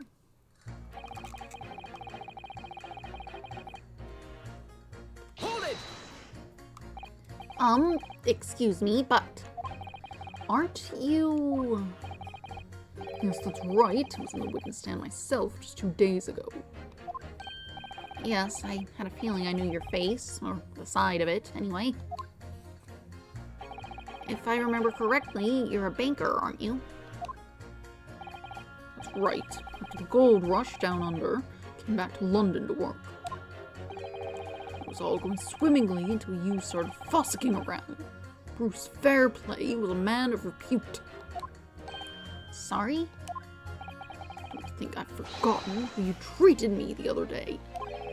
You had me and that young hatter pegged as criminals. Oh, well, you know, water under the bridge. Now there's all sorts of rumors buzzing around. The police have been badgering me non-stop. If I could turn back the clock... Well, anyway, I don't know about the hatter, but at least I'm in the clear now. I'm free to make up my own mind about who's guilty. Ah, thank goodness. Alright, maybe I might struggle to change this man's mind, given our awkward history. Oh dear, I wonder what's become of Mr. First now. If he said that a woman in green collapsed before his eyes, I could only have been the victim. Hold it! You're right that at the time of the incident, the defendant admits to having seen someone wearing a green overcoat walking ahead of him. Well, quite. That's precisely my point. Clearly, that someone wearing green was the victim. And clearly, that funny little Nipponese man with the disturbing mustache is the culprit. But let's not forget, madam. The defendant vehemently denies attacking the woman. Why, of course he does. If he admits to stabbing her, his life's over. The man is obviously a liver-faced coward, honestly, claiming the woman simply collapsed before his eyes. But if that's a lie as you're suggesting, do you not think he would have concocted something more credible? Oh, I really couldn't say. After all, you are foreign. Who's to say what goes through your funny little minds? I could tell you what's going through my funny little mind right now, but you wouldn't like it. I do declare the man has already made the admission. He himself has stated that there was nobody else around. Surely the conclusion is obvious. No one else could have possibly committed this awful crime. Ugh. If no one else could have done it, the accused must be the man. Really, it couldn't be more simple. Your argument is compelling in its simplicity, I must admit. Oh my, you are just too kind. You are too kind, my lord. That went well for her. Man wouldn't have gone around the houses on his way back from the bookshop, not in winter. Hold it! But you can't deny that there are other routes Mr. Natsume could have taken back from your books. Oh yes, like you drew on the map, you mean? What was it? Calabash Road or something. Precisely. But it seems to me that what counts is whether the little Japanese fellow actually went that way or not. Well, yes, that's true. And at the moment, there's no proof that shows he did, is there? Well, yes, that's true as well. And as I understand it, the accused himself doesn't remember which way he went, does he? Well, yes, that's annoyingly true. When tonight's dark and cold, so the way I see it, you'd want to get home as quickly as possible. Well, yes. Why is all this true? Really, the only thing that makes sense is that he went home along Briar Road. I'm supposed to be convincing you here. I've given it a lot of thought, you know. I didn't just make up my mind on a whim that he did it. I mean, if there was some logical reason why he might have gone to the Calabash Roadway, it'd be different. I'd be happy to reconsider my position in that case, honest I would. Reason why Sloseki-san might have taken a longer way home. Yes, a good reason. I don't imagine you'll be able to sway this young man's opinion with that one. Well, he hates the place. It's cursed. It's full of carbon monoxide, probably. So the poor woman was attacked from behind, was she? How dreadful. Hold it!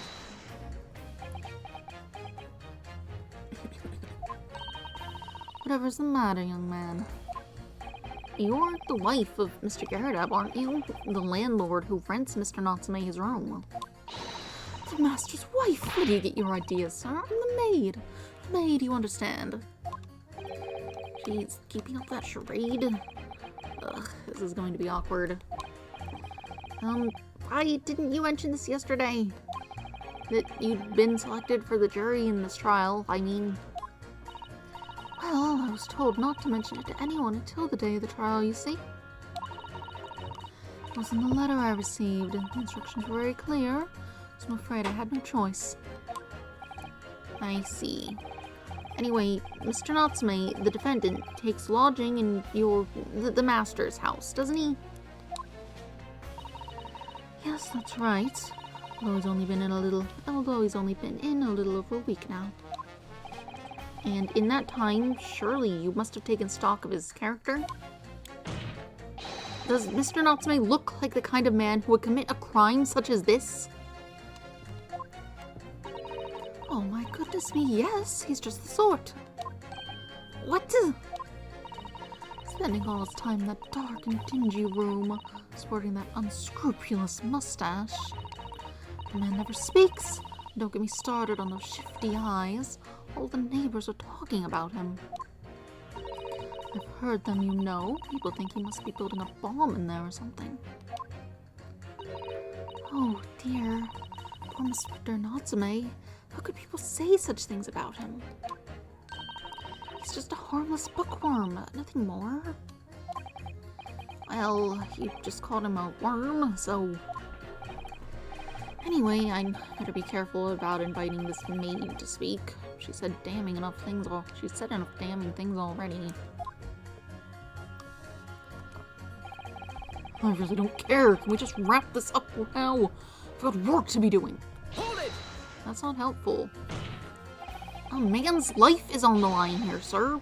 This will take as long as it takes. Don't get clever with me now, son. My life's on the line too. So is my family's. Ah. Lexi, you wouldn't understand. A laborer like me can't afford to take time off. If I don't work, I don't eat. Neither do the wife and kids. Oh, I see. That must be very hard. I go to the union every morning to find out what he's doing. If you're late and the work's taken, it's tough. This time of year, there's water and gas supply pipes bursting left, right, and center. They're after cheap labor to get the roads dug up to fix it. It's a hard slog from dawn till dusk, it is. So, you were out digging up the roads on the day of the incident as well, were you? That's right. In fact, if I remember rightly, it was just around the corner from where it all happened. That old bookshop it was. What? Another coincidence? That's right. Meerschaum Street it was. Meerschaum Street. On the map, Mr. Naruhodo, there were only 3 named streets. Juror number 5, I need you to add that information to your formal statement, please. What's the point in that? Can we just get this business over with now? Please, sir, it's important. Fine, I'll do it then. Alright, so that's what we need. The day it happened, I was digging up Meerschaum Street from dawn till dusk. So let's get you, and, who's this guy? There's a reason. There's no street there.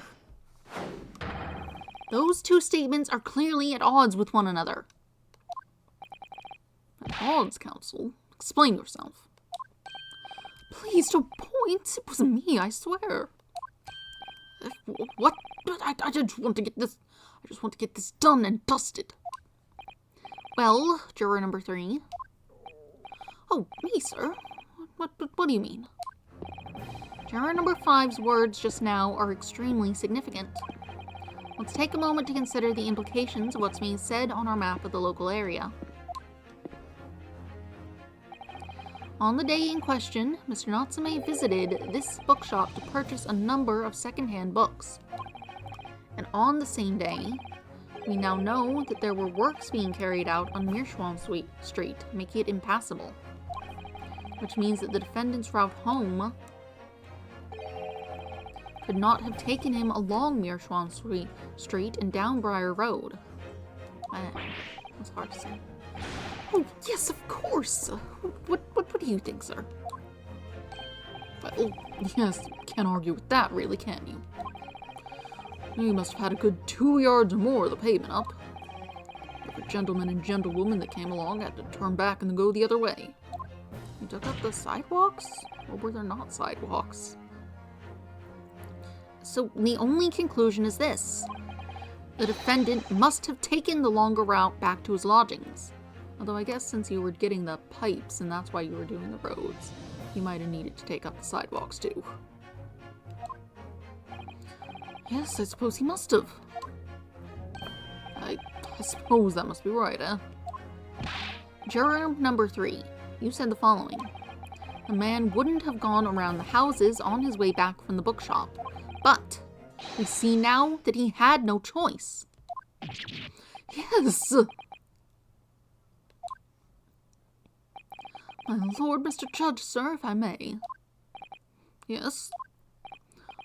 I don't think it in all good conscience that I could say the man's guilty now.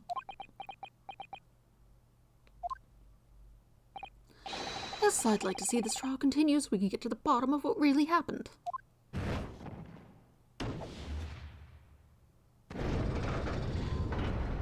Other guy change his mind, or is he just still like, I want to leave? What about you, sir?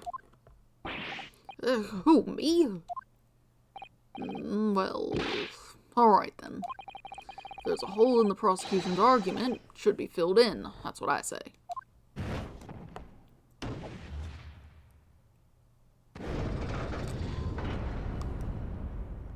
See if we can get some more thoughts and information out of this last guy, then. Oh, well done, Mr. Naruhodo. That was wonderful. Well, we've managed to change a couple minds at least. It's strengthened our position somewhat. Yes, and it will prompt the other members of the jury to reconsider their stance as well.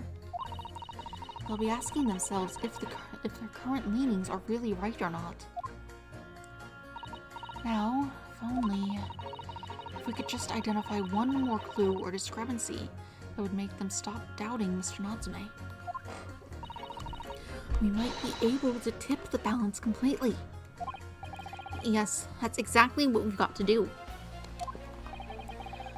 Von Zieks is looking to bring this trial to an early conclusion. That's what we have to prevent by whatever means we have at our disposal.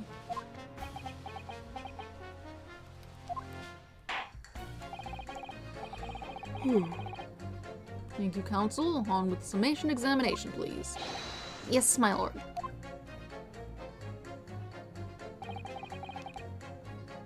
I have to say not guilty at this point, so we can see where this trial goes from here. Digging up rows, you gotta see it through the end. Your books, yes. Nice shop, that. Bourbon books. No, not worth a visit. Hold it! Oh, sorry. Fold it, you say? Fold what? No. What I said was hold it. What I wanted to ask was, do you visit your books often? I like the old books they have in there, yes. I enjoy reading them over a nice cup of old tea. Old tea? That's my daily routine, you see. Same thing every day, including the day you're all talking about. And at what time did you visit your books on the day in question? Well, I was picking up books in there all afternoon. It would have been just before 5 that I left. That's my daily routine, you see. Same thing every day, including the day you're all talking about. Just before 5, he's saying. Exactly when the victim was attacked. Are you sure about the time? Yes, no mistake there. I remember it well. Not about to forget that day in a hurry. Not after the dreadful time I had. What do you mean? Well, I was walking down Calabash Road when I slipped on the ice and dunked my head. It's always worse after the snow stops falling. That's when it's most slippery. Knocked myself clean out, I did. Really thought my number was up. Wait a minute. Let me get this straight. This happened on Calabash Road. That's right. I live in Cornpipe, you see. Heading down Calabash Road is the quickest way for me to get back from your books. Juror number 6, I must insist that you add that information to your formal statement. It may very well be extremely significant. Sorry, extremely sick. No, I'm quite alright now.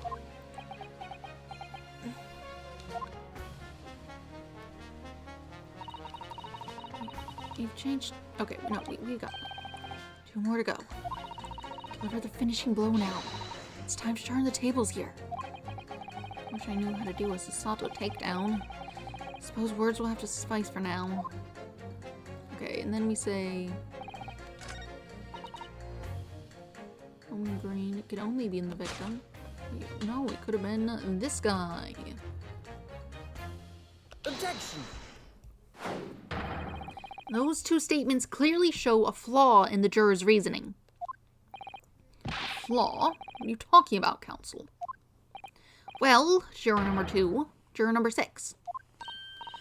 Why, whatever do you mean, sir?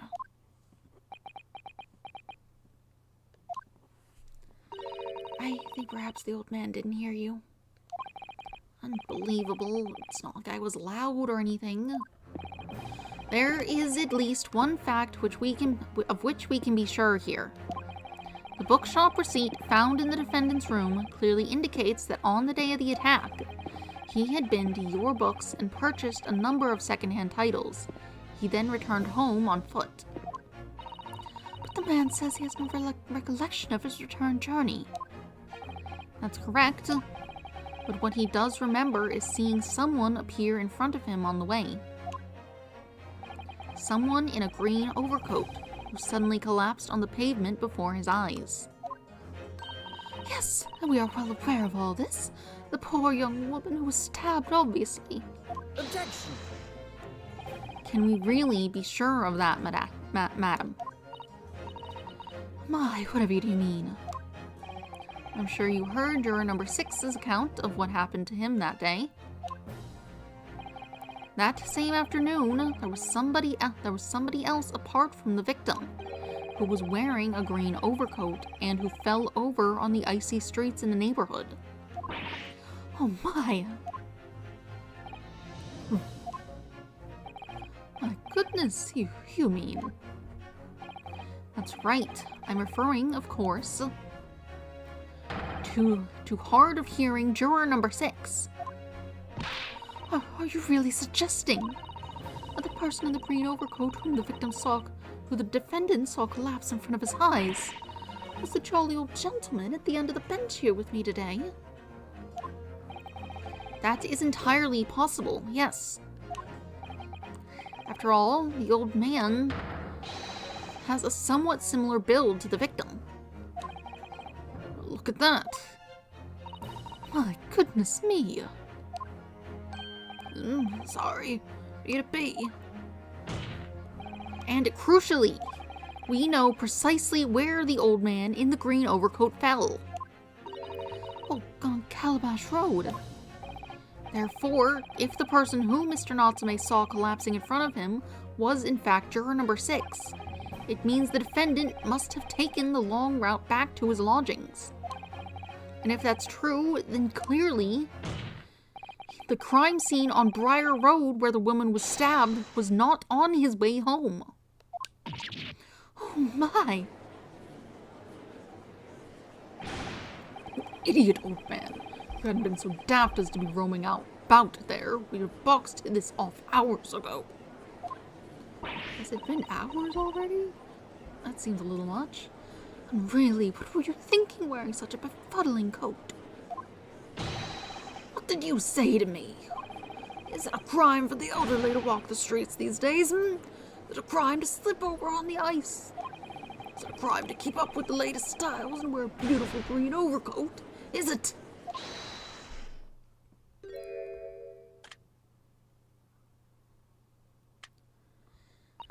My lord, I do hope it won't cause any inconvenience, but you'd like to change your leaning, I presume. I do declare that I would. I should like to call for a verdict of not guilty. Thank you. And I would too. What? Is it a crime to change your mind, is it? Well.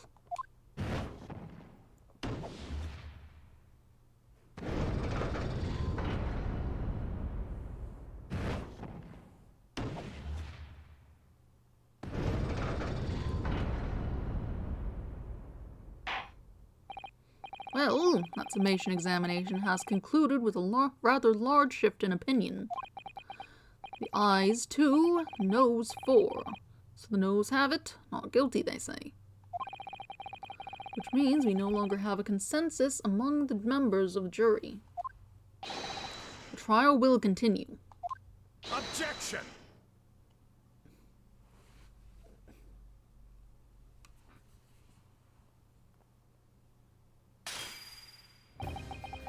Could it seem churlish of me to drink from my hallowed chalice moments after raising an objection, only to crush it in disgust? Pray forgive the discourtesy. Lord Van Zeeks? Seems I must retract my earlier remark. What do you mean? I mistakenly credited these jurors with intelligence by describing them as insightful. Yet we have just witnessed them falling for a cheap trick performed by an Eastern entertainer. Whatever do you mean? Objection! I haven't tricked anyone. Everything I've said is the truth. Indeed. Stalwart juror number 5 was undoubtedly repairing the road, as he claims. I believe you said it was a good 2 yards of the pavement which you had excavated, sir. That's right. It took me the whole day and they paid me a measly 2pence for it. Now, my learned Nipponese friend, tell me, do you have any notion of the distance that 2 yards represents? About 6 feet? Well, if I'm honest, I don't have a clue, no. 2 yards is a little less than 2 meters. Less than 2 meters? That's not much at all. In other words, a distance readily vaulted by anyone of moderate vigor. Would you not agree, my stalwart friend? You can jump 6 feet across? Granted, I haven't made an attempt at that, but that seems like a lot. That seems like something you wouldn't necessarily do.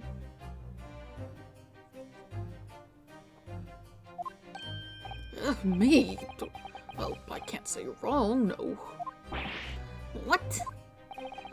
Did you perchance erect a sign to prevent pedestrians from passing the site of your works? I wouldn't dream of it. What a waste of time.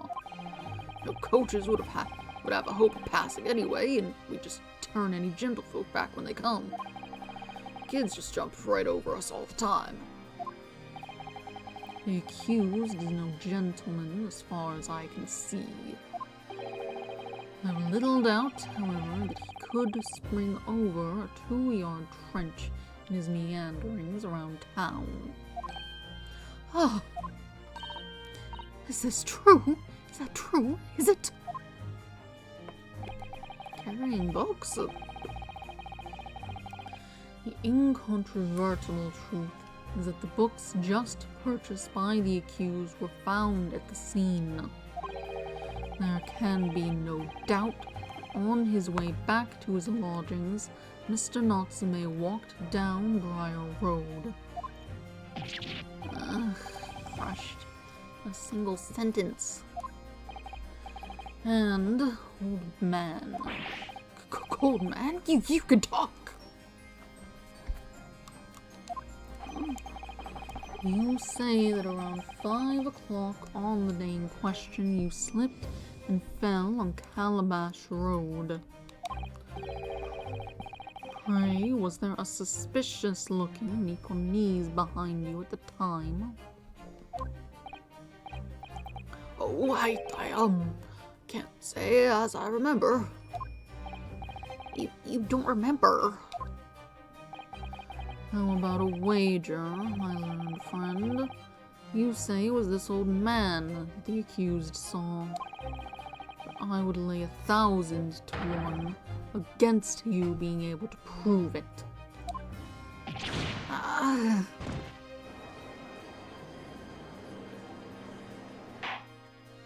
Order, order! Lord Van Zieks, explain yourself. My lord, If you had such a trenchant argument up your sleeve, why in the world did you not proffer it during the summation examination? I wanted to give this young foreign student the sightseeing experience he no doubt came for. I wanted him to see for himself while the opinion of the jury is so readily swayed. But my hospitality has its limits, and they have been reached, I feel.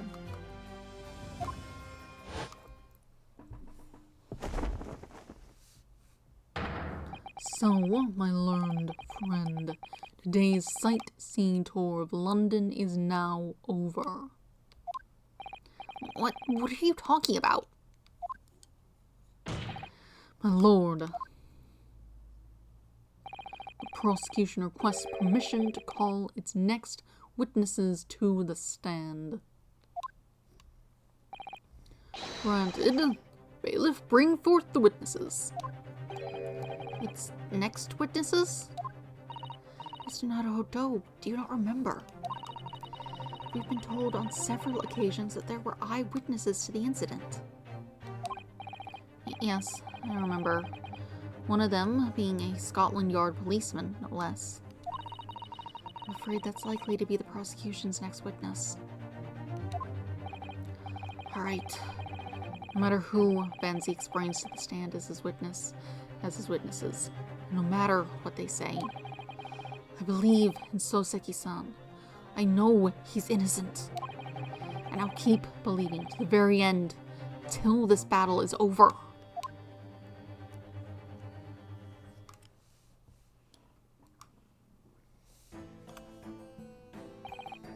Witnesses, please state your names and occupations for the court. Their helmet's a mess.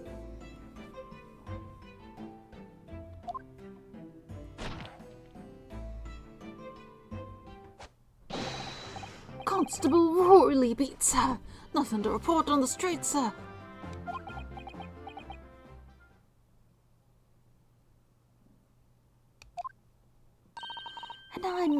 And I'm Mrs. B.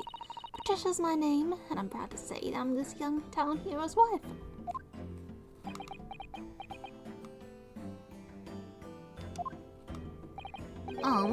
What's the story here? Well, in truth, we've not been married long. In fact, we celebrated our first anniversary only the other day.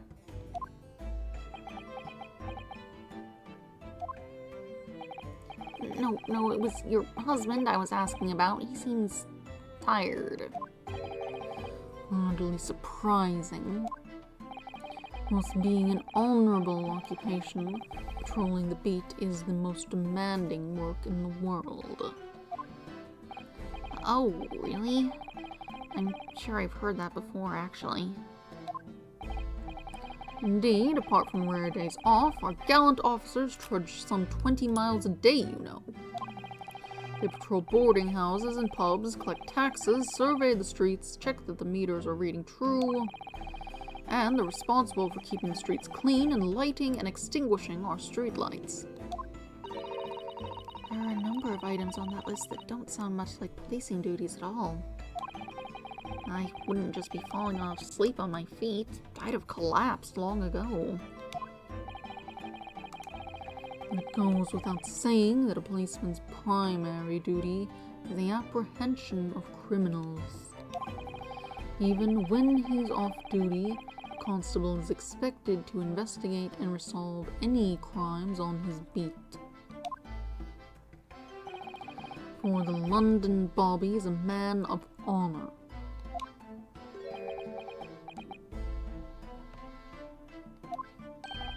And a man of slumber. On the day in question, this man and his wife were walking down Briar Road in the opposite direction, and they witnessed the incident as it occurred. Is that not correct, Mr. and Mrs. Beat?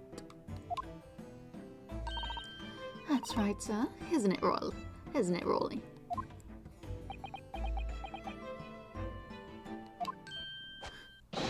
Constable Rolly Beat, sir. Nothing to report on the street, sir. What a great witness he's going to be. Very good. I'd like to hear your formal testimonies now, please. You will tell the court exactly what you saw on the afternoon of the incident. Yes, sir.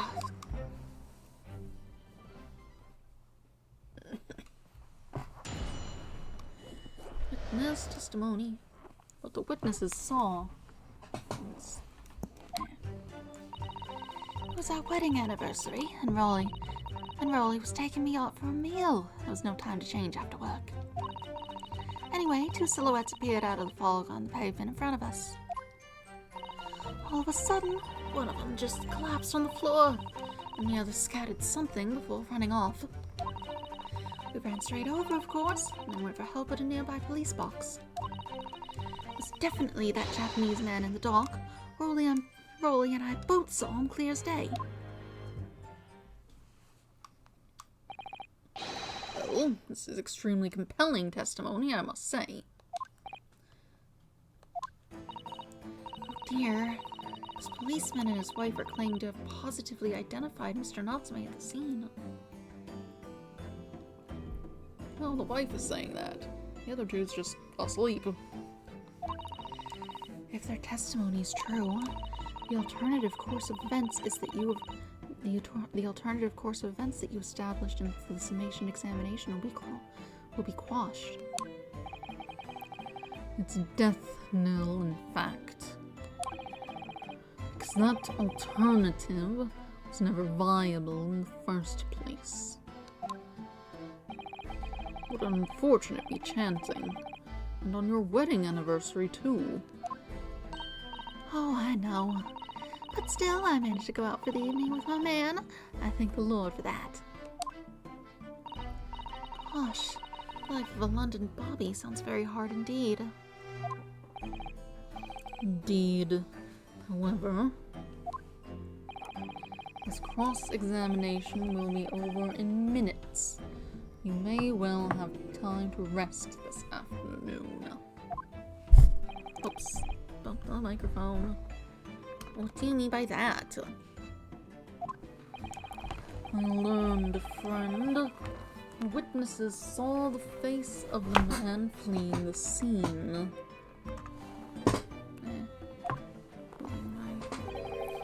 They are testifying under oath that it was without doubt the accused, Mr. Soseki Natsume.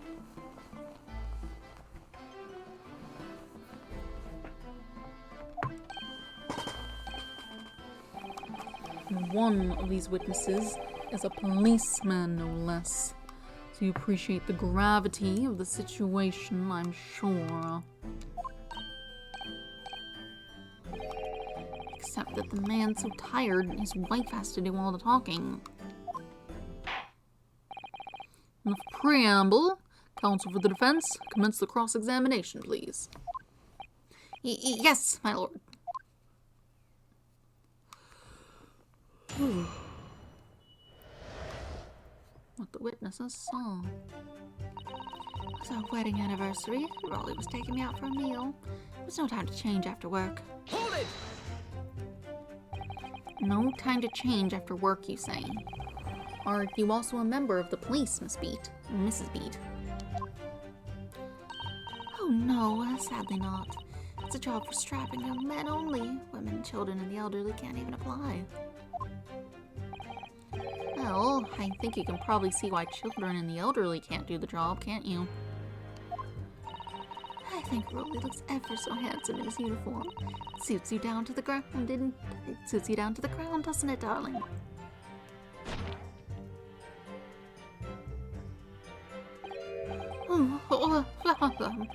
Just finished my beat. Pat and I were heading back to the station. I was actually planning on getting changed there. Is he talking in his sleep? This is creepy. Oh no, Rolly, I much prefer you in your uniform. Sometimes I don't recognize you when I see you in plain clothes. Oh dear, that doesn't seem healthy. Kindly adhere to the point. You were going for a meal after you had finished your beat for the day, correct? That's right, sir. Yes, although I was fit to drop, to be honest. I just spent the whole day on my feet. The police, it is my life, sir. As long as I'm the proud owner of this, I'll serve my city and queen to the end.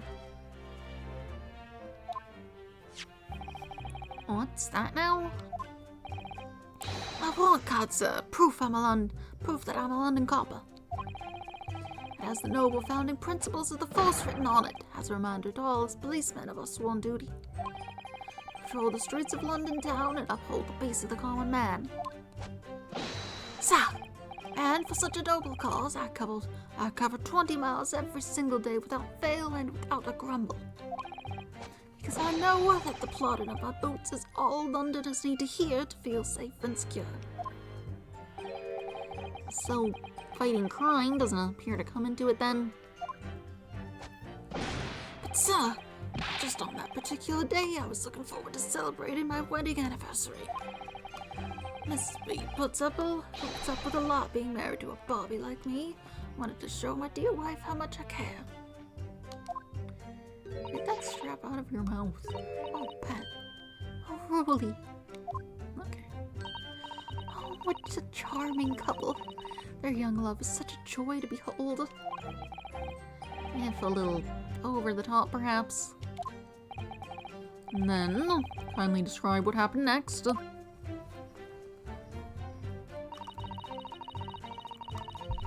Anyway, two silhouettes appeared out of the fog on the pavement in front of us. Hold it! Two silhouettes. That's right, they were coming towards us, walking up Briar Road in the opposite direction. It was a rather plump figure.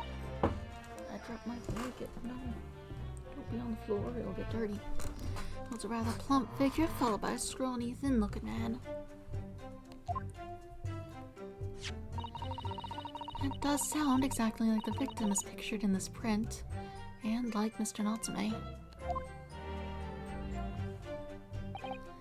Yes, unfortunately it does. And you're certain that at the time there was nobody else nearby.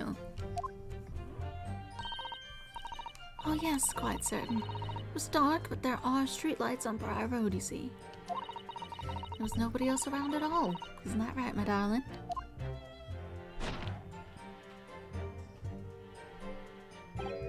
Well, yes, that's right. Of course, there was a light fog on the ground. Briar Road is dead straight, and you can see a fairly long way down the pavement. And then there's the street lighting as well. I didn't see any other pedestrians. Before sleep takes a firm hold, your answer, please, Mr. Beat. Are you quite sure of what you just said? Yes, sir. As a copper spends every day, all day, every day, keeping watch on the streets, I'd swear to it, sir. As I'm sure, as my love for Patricia is true. Oh, Pat. Oh, Rolly. Alright. They're still maintaining there was no one else around other than the victim and the attacker. It's starting to seem like this must be how it really happened. It's beginning to seem like there's nowhere to run. Well, that didn't stop Mr. Knottsmay, did it? He fled the scene all too convincingly. Thank you. I believe we have a reasonably clear idea of the situation just before the incident now. What happened in the crucial moments that followed?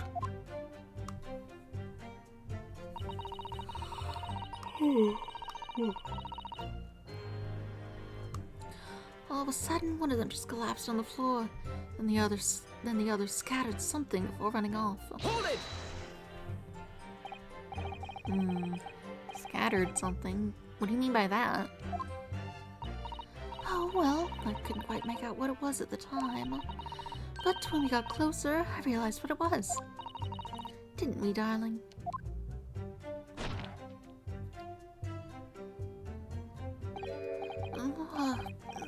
Yes, that's right. It was some old books.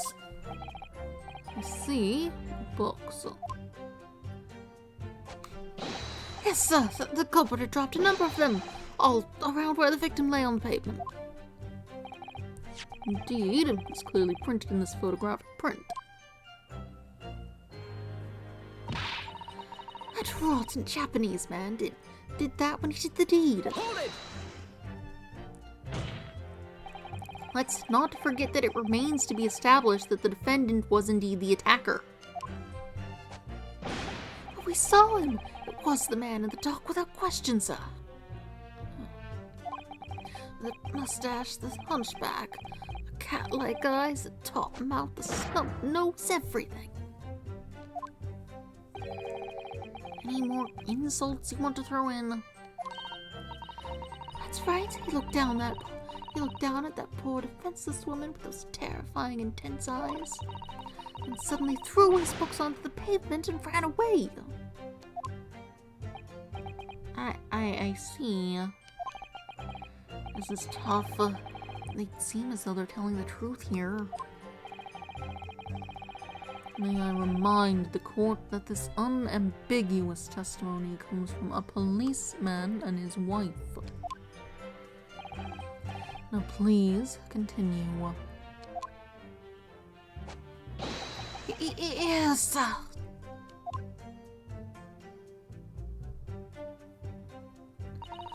He ran straight over, of course, and then went for help at a nearby police box. Hold it! Was it your husband who went to fetch help? No, I went. I may not be a police officer myself, but I am the proud wife of one after all. Isn't that right, my darling?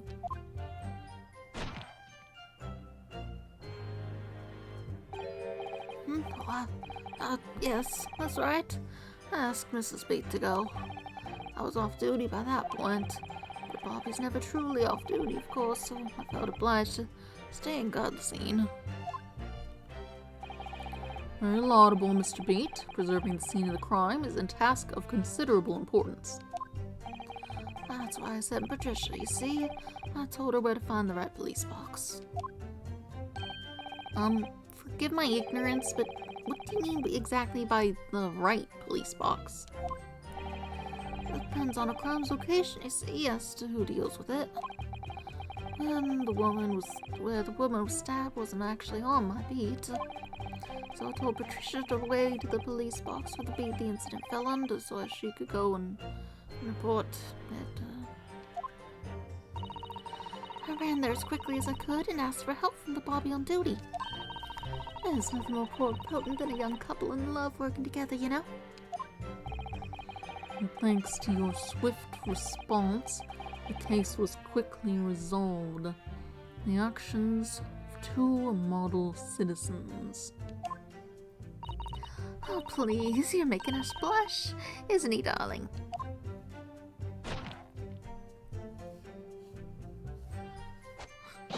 Yes, what Patricia said so.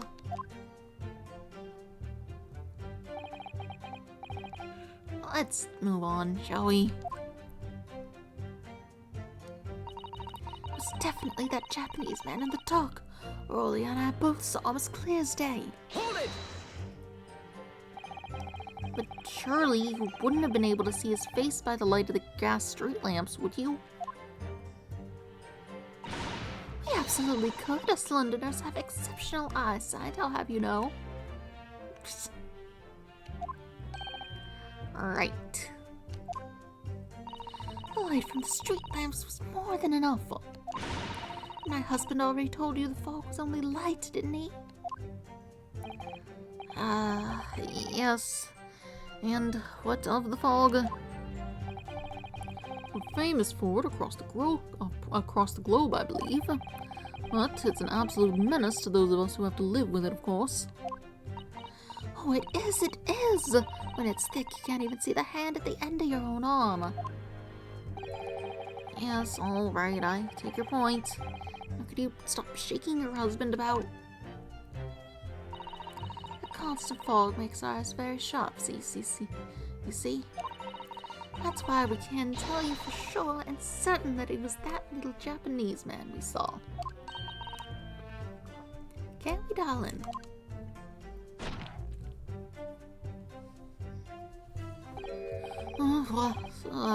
Yes.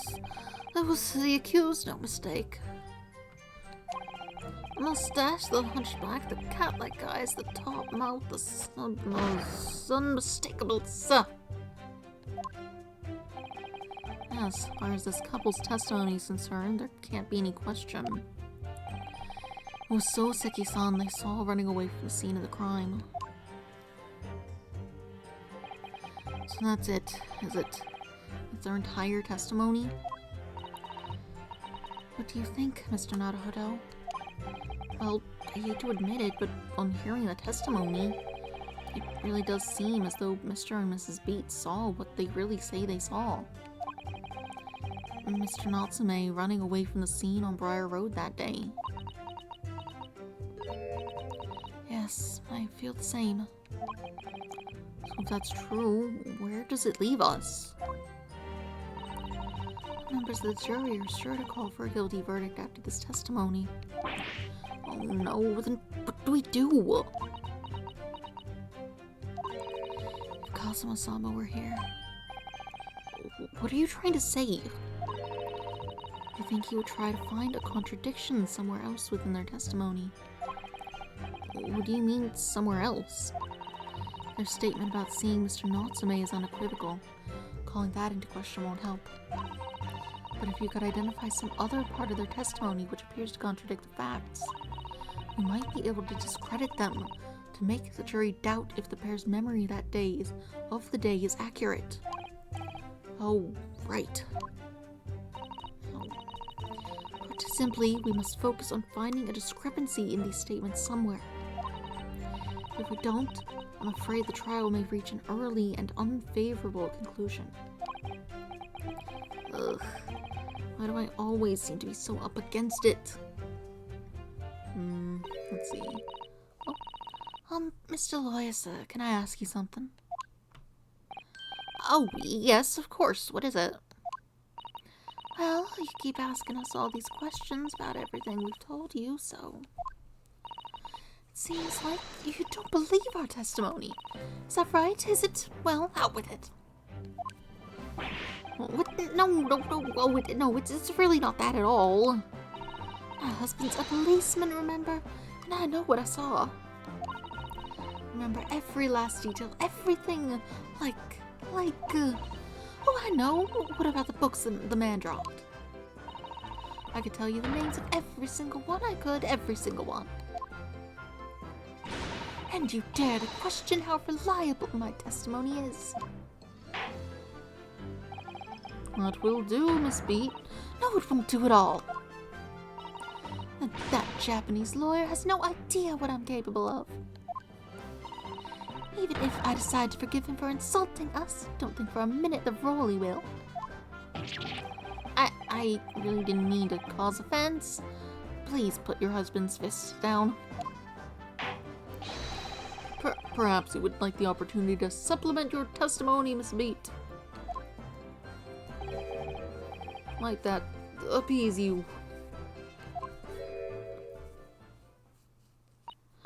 Oh, thank you, my lord. That would settle things nicely. Wouldn't it, darling?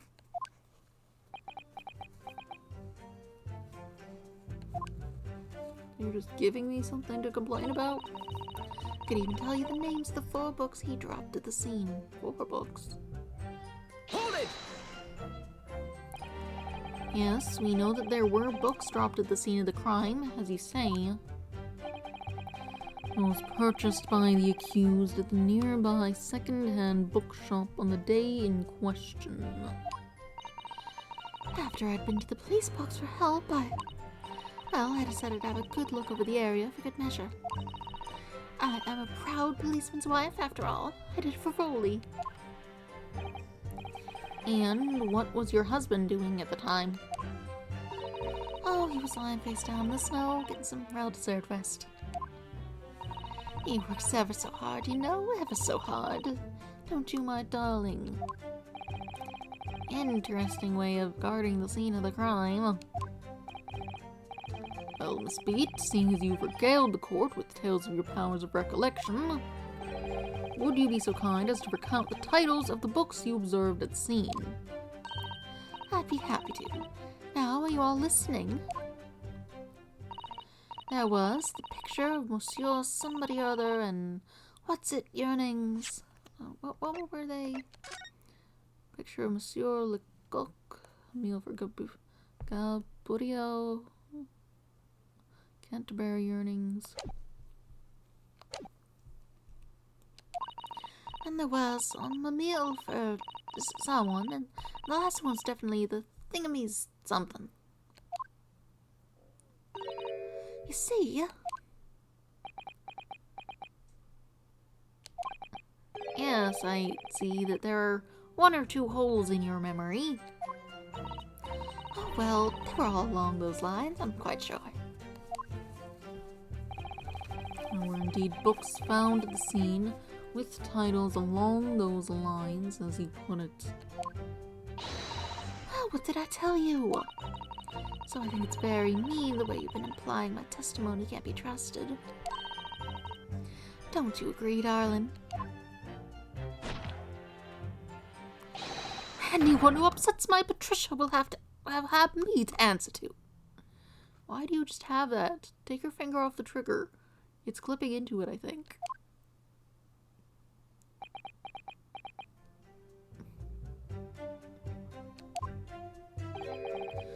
Terrifying. Yeah, she really is. So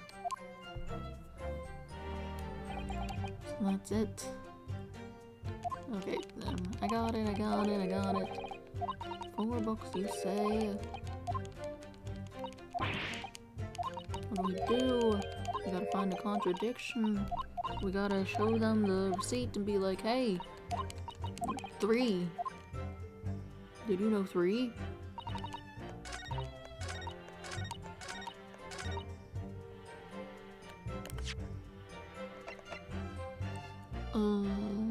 Look at this. Objection! So, you're saying that there were 4 books? That's right, I remember all of them. The picture of Monsieur somebody, what's it, yearnings, a meal for someone, and the thingamy's something. I'm sorry, Mrs. Beat. But there is a fundamental flaw in that statement of yours. Oh no, what flaw? Simply that at the scene of the crime, there were only 3 books, not 4. What? This is the receipt from the bookshop where the defendant bought his books. Your books. Yes, and it details Mr. Natsume's purchases that day. But as you can see, only 3 books are listed. Only 3? But no, that can't be. Remember seeing them. There were 4 books, I tell you. 4 dirty old books. Oh, really? Have a good look at this photographic print of the scene of the crime. As you can clearly see from this evidence as well, there are only 3 books. But I just don't believe it. I saw them there, I swear it, I saw them. No, madame, I'm afraid your powers of observation cannot be relied upon.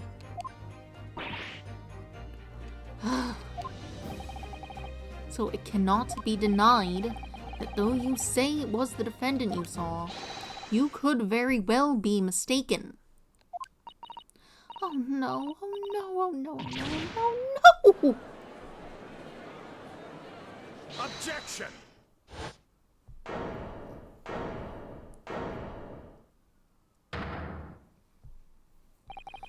It's plainly evident that it is your powers of deduction that cannot be relied upon, my learned Nipponese friend. What? What cannot be denied is that these 2 witnesses saw the accused running from the scene. A fact that you know very well you have no hope of disproving.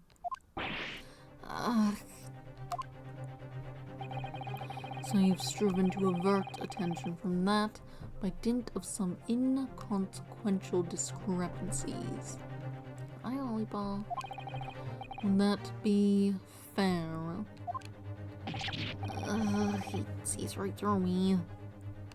But your plan has somewhat recoiled against you. What are you talking about? It's quite simple. Let me explain with a toast. To the policeman's wife and her entirely accurate testimony in every respect. Oh! You see, the matter is not up for debate. At the scene on Briar Road, a total of 4 books were most definitely found. Objection! But what about the photographic print? It only shows 3 books. Quite right, and the 3 can be seen in that print. That print? You mean to say... Allow me to present another, one that shows the victim's hand. The Lion's Pride. Alright. I don't believe it.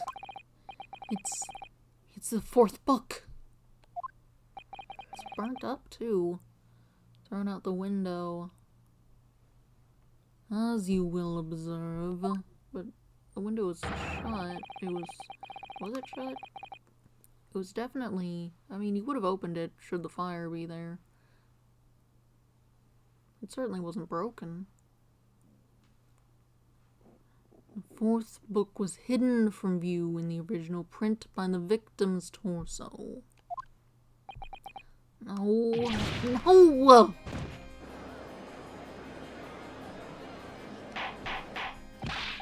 Order! Order! There, you see! Look at that! Look! Yes. It's just like I said, isn't it, my darling? Yes, sir. Patricia's always right, sir. Let us study the receipt for the books purchased by the accused on the day in question. Mrs. Beat, the titles once again, if you please. Yes, of course. The picture of Monsieur somebody or other. A picture of Monsieur Lecoq. What's its yearnings? Canterbury earnings. A meal for someone. A meal for Galbouriao, in fact. As the court has just heard, the witness remembers the book titles flawlessly, save for a few minor details. Mrs. Beat's powers of recollection can only be described as exceptional. Did you hear that, Rolly? The gentleman paid me a compliment. Yes, sir. Flawless, sir. Patricia's always flawless. But there are only 3 books on the receipt, and Mrs. Beat mentioned 4. There's nothing surprising about that. Clearly, the 4th book is that which is shown in this photographic print. I'm sorry, Counsel, but does that not seem odd? Why should the 4th book be omitted from the receipt? Not his book. It's not odd at all, my lord. As the photograph clearly shows, the 4th book was found in the victim's clutches. In other words, it belongs to the victim. The victim was holding her own book? I wonder what became of that 4th book. Obviously, it wasn't overlooked by the investigating officers at Scotland Yard. I have it here as evidence. That's a different color. You will submit that and the aforementioned photographic print to the court, please, Counsel. My pleasure, my lord. Second crime scene photographs when entered into the court record. For sure. A 4th book has been entered into the court record. Book entitled The Lion's Pride, discovered in the victim's hand at the scene. Prosecution rests. I have nothing further to add. What? You seem surprised, my learned friend. But your resistance until now has been in vain. Entertaining, yes, but futile. The spurious longer route to the accused's lodgings that you tried to establish in your summation examination, and the attempted discrediting of the witness's powers of recollection in your cross-examination. Futile? I walked right into this, didn't I? You see, everything we've said is true. Isn't that right, my darling? Yes, Pat. Marry me, Pat. So, perhaps the ladies and gentlemen of the jury would like to reconsider their positions. Should the court waste any more time on this Nipponese travesty? Or is this the decision you have to make all too apparent already? You have heard all the witnesses and seen all of the evidence. This trial has run its course. Mr. Naruto, I'm afraid we are in a terribly precarious position. I know, but if I fight back in the wrong way now, I could very well just make matters worse. Think, Ryunosuke, think. What do you do now? Well, first I want to look at the evidence. Yep, that is a picture. This book is not a different color. This thing's brown. Ooh. Alright. Let me see. It's a book entitled The Lion's Pride. I'm afraid I don't know any English literature at all. So it wouldn't be something I've heard. Wait a minute. The Lion's Pride. It's strange. I think I have heard of a book by that name before. And very recently, too. Yeah, it was, what's his name's book?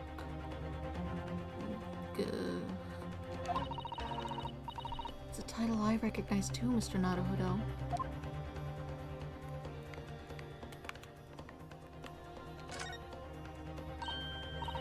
Oh, look at this! The book has been badly burnt. You're right. You'd never be able to read it in this state. Especially not the latter pages. What a terrible waste. Judging from the scorched edges of the paper, I think the damage must have occurred very recently. The book. Recently damaged by fire. Why does that seem to raise a red flag with me? Fourth book information has been updated in this court record. Back cover is badly burnt.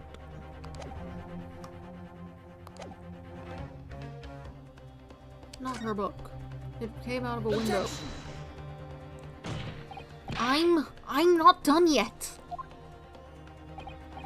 No, my learned friend. It's over.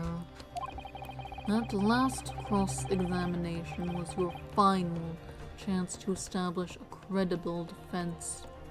And you failed.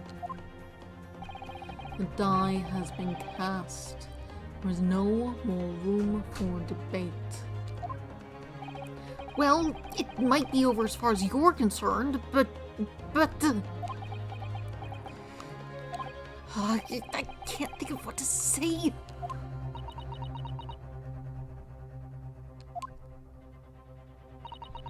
If I may, Lord Van Zeeks. It seems somewhat boorish to close down the debate at this point.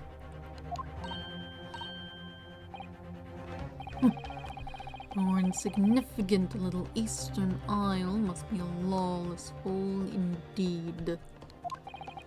For a lowly judicial assistant to have the audacity to intervene in a moment like this. Oh.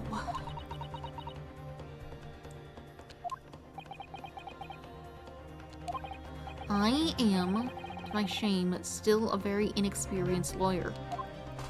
So you will have to forgive me, but I consider my assistant's advice essential and her opinions invaluable. Mr. Naruhodo.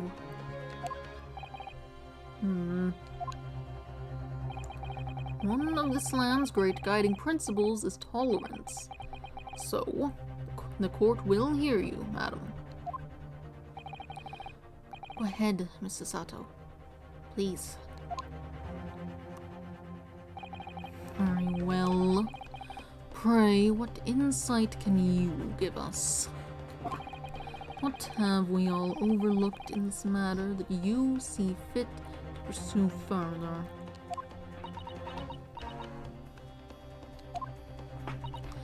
Well, the court has been presented with new evidence, but only after the last cross-examination finished. I see. And you believe that this new evidence warrants further examination, do you? Mr. Naruhodo, what do you think? It's just possible that this new evidence might be the decisive proof we've been waiting for. The judge is sure to ask the members of the jury to announce their leanings in a moment. And of course, he's sure to ask you to explain what the crucial piece of evidence is and why. So we must take this opportunity to examine the newly presented evidence as thoroughly as possible. Yes, I understand. And thank you, Mr. Sato. This is it. Sato-san has managed to win us one last chance here. I already looked at the evidence a bit ago, so it's fine. I can't let it go to waste. The defense wishes to present evidence, my lord.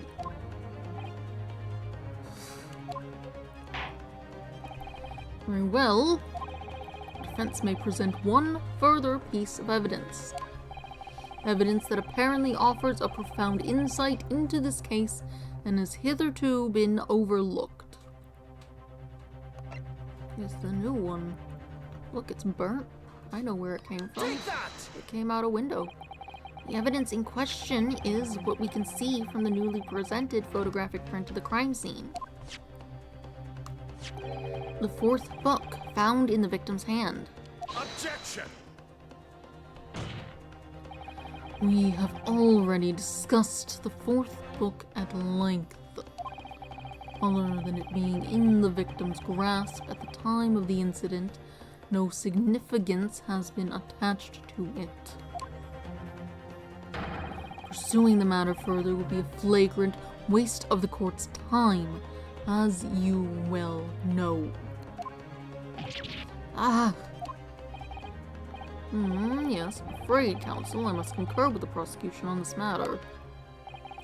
When I afforded you this opportunity, you led the court to believe that the evidence in question contained a hitherto undiscovered clue. So I must insist that you elaborate, counsel. You will identify this clue at once. Do I make myself clear? Oh, yes, my lord. It's, Mr. Naruhodo. I believe the prosecution is trying to avoid a thorough examination of the evidence.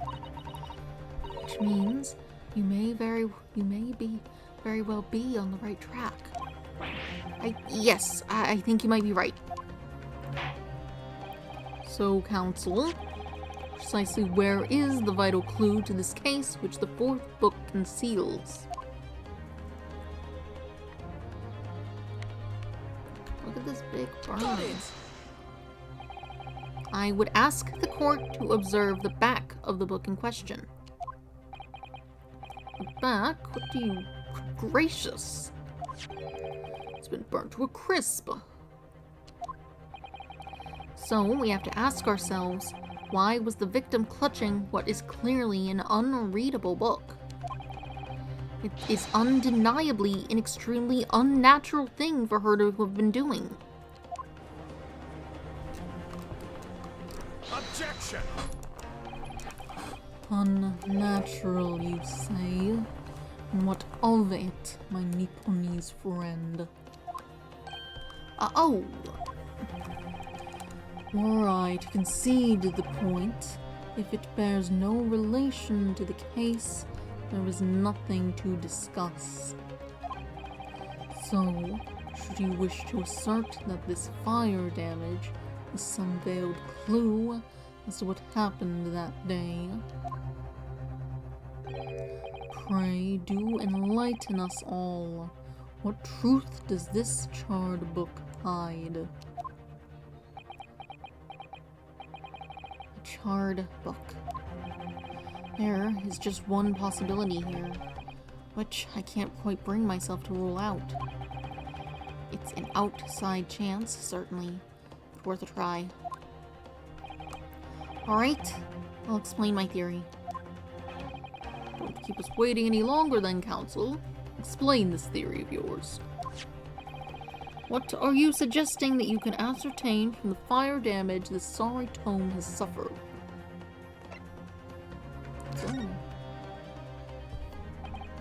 My lord, the burn on the back of this book reveals a startling truth about the book's owner. I beg your pardon. But we already know who the book belongs to. The victim was gripping it in her hand as she fell to the floor after all. It's obviously hers. The question of how this book came to be in the victim's hand has yet to be answered. However, as to the questions of who the book really belongs to and where it originated, the defense has very credible answers. Good gracious, How can you possibly? Very well. I'll play along with this futile attempt to delay your inevitable demise. Do remember, members of the jury may well burn you if your little gamble goes awry. Counsel, the defense's response here is very likely to influence the final outcome of this trial. So tell the court, who do you claim is the owner of this burnt book? This guy, Garrett. Take that! The answer is that the book belongs to the couple who own the house where the defendant has his lodgings. A certain Mr. and Mrs. Garrett. Landlords. And whether this is some extraordinary coincidence or some kind of fate at work, I don't know, but of all the people in London, one of the 6 chosen for jury duty in this courtroom today is none other than Mrs. Garrett herself. Oh my goodness me. I think you must be mistaken, sir. I'm not Mr. Garrett's wife. I'm his maid. Things would be so much easier if you'd just drop the pretense. Alright then, how about a simple question for you? Have you ever seen this book in Mr. Garrett's house? I would never presume to know all the books he keeps, sir. Objection! This is outlandish behavior. This woman is the accused landlady, you say? You implicate this hard-working member of the public. You besmirch her without a shred of evidence. Your actions are unforgivable. Objection! This is not mere conjecture. The defense happens to know that on the day in question, at almost exactly the same time as the victim was stabbed on the pavement below, another incident was taking place in the room on the top floor of Mr. and Mrs. Garrett's house. Good lord, what sort of incident, counsel? A fire, my lord. Afraid to say it was. Happened in the blink of an eye, you know. The whole place was filled with smoke. Couldn't see a bally thing. Didn't take long for the fire to spread, of course. The bally furniture started going up as well. Worst of it is, I lost my favorite, a book called Lion's Bride. Lion's Pride. By Jove, in the very same title that's the subject of this debate. Oh dear me. Objection! This is risible. Risible? I don't know that word. All you've told the court is that a book of the same name was involved in a fire. In which case, it would be reasonable to assume that it was burnt to ashes. And entirely unreasonable to infer that it magically removed itself to the scene of the crime. Perhaps it would make more sense if I told you that the cause of the fire was marital discord. Without going into details, it appears that Mrs. Garrett was considerably enraged. Apparently, she continued to attack Mr. Garrett even amid the flames. Oh, how awful! I can't even imagine being so horrid to the one you love. Can you, Rolly? Absolutely not, sir. My Patricia would never raise a finger against me, sir.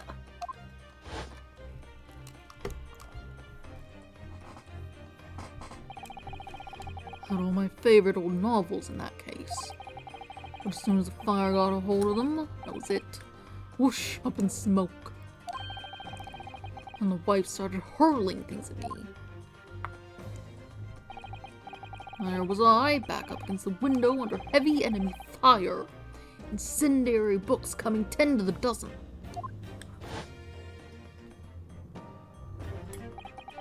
The man had his back up against the window, and he had burning books thrown at him. Goodness gracious, are you suggesting that the book was thrown through a window and landed coincidentally at the scene of the crime? Objection!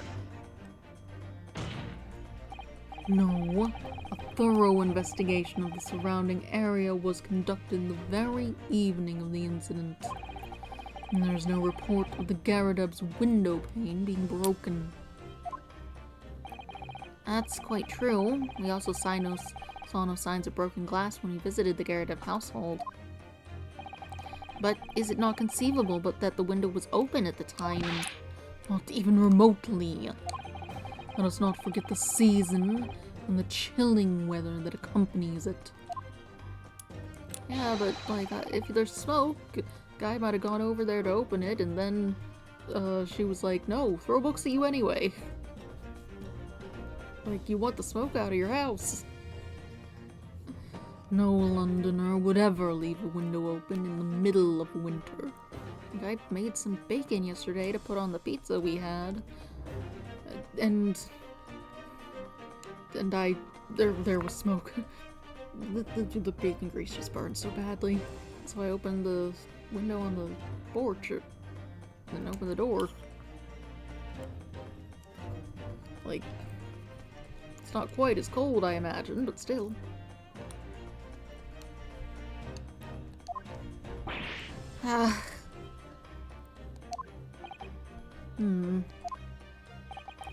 Does the defense postulate this scenario in all seriousness, counsel? Do you earnestly claim that this book found at the scene was a flaming projectile thrown by Mr. Garrideb's wife? I believe it's a possibility, my lord.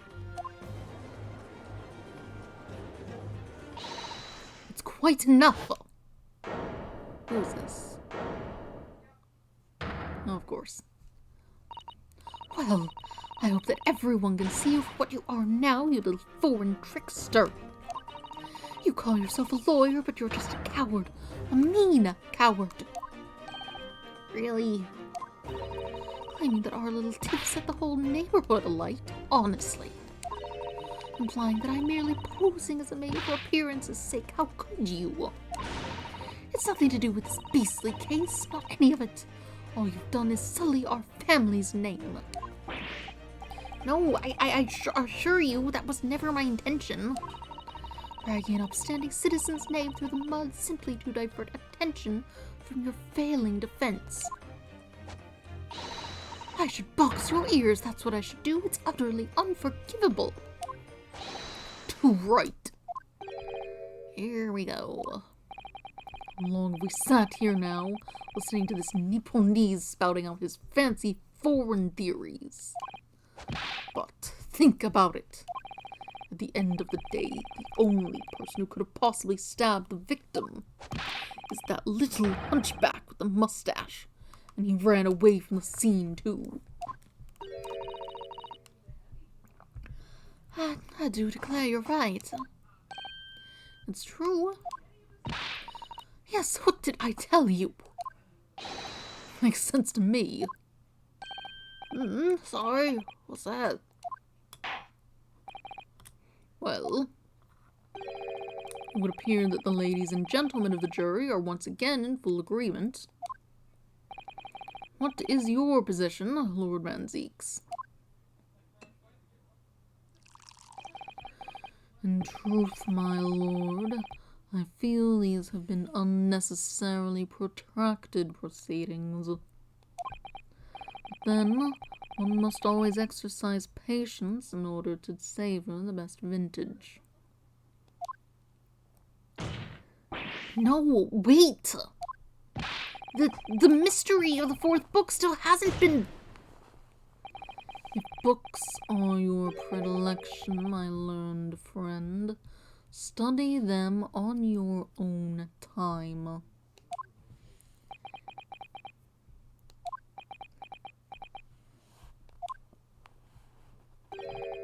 What? No, forgive the discourtesy this time? In that case, ladies and gentlemen of the jury, you will now state your individual decisions regarding the defendant's culpability for the court to hear. Guilty! Guilty. Guilty. Guilty. Guilty. Guilty!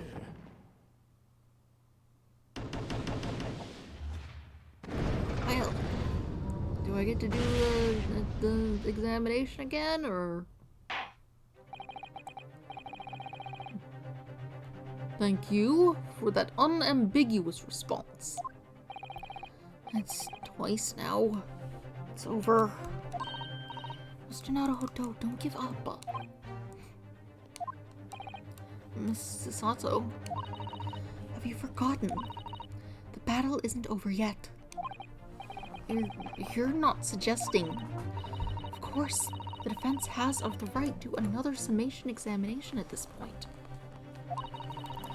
You could still convince the jurors to change their minds. You still have one more chance. My lord, the defense asks to exercise its right to a summation examination. You believe you still have tricks up your sleeve. I don't intend to trick anybody. I intend to uncover the truth. This is no time to be downcast. As long as there's a chance, I have to stay strong and determined.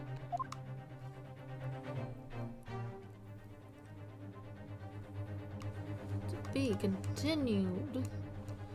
However, it's like noon. I've been at this since just shortly after 7. That's a good amount of time. Stop. Ugh. Especially since I'm hungry. I did not finish my pizza. So, that's a good place to stop, I would say. We'll get back to the trial. Yes, we will get back to the trial on Monday.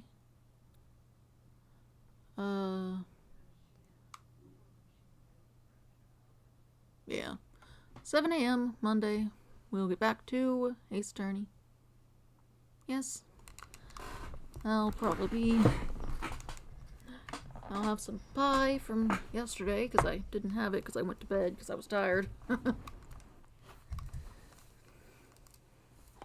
So I'll do that. Back on Monday with Ace Attorney. Wednesday will be Ni no Kuni. But that should be all. Have a nice day. Goodbye.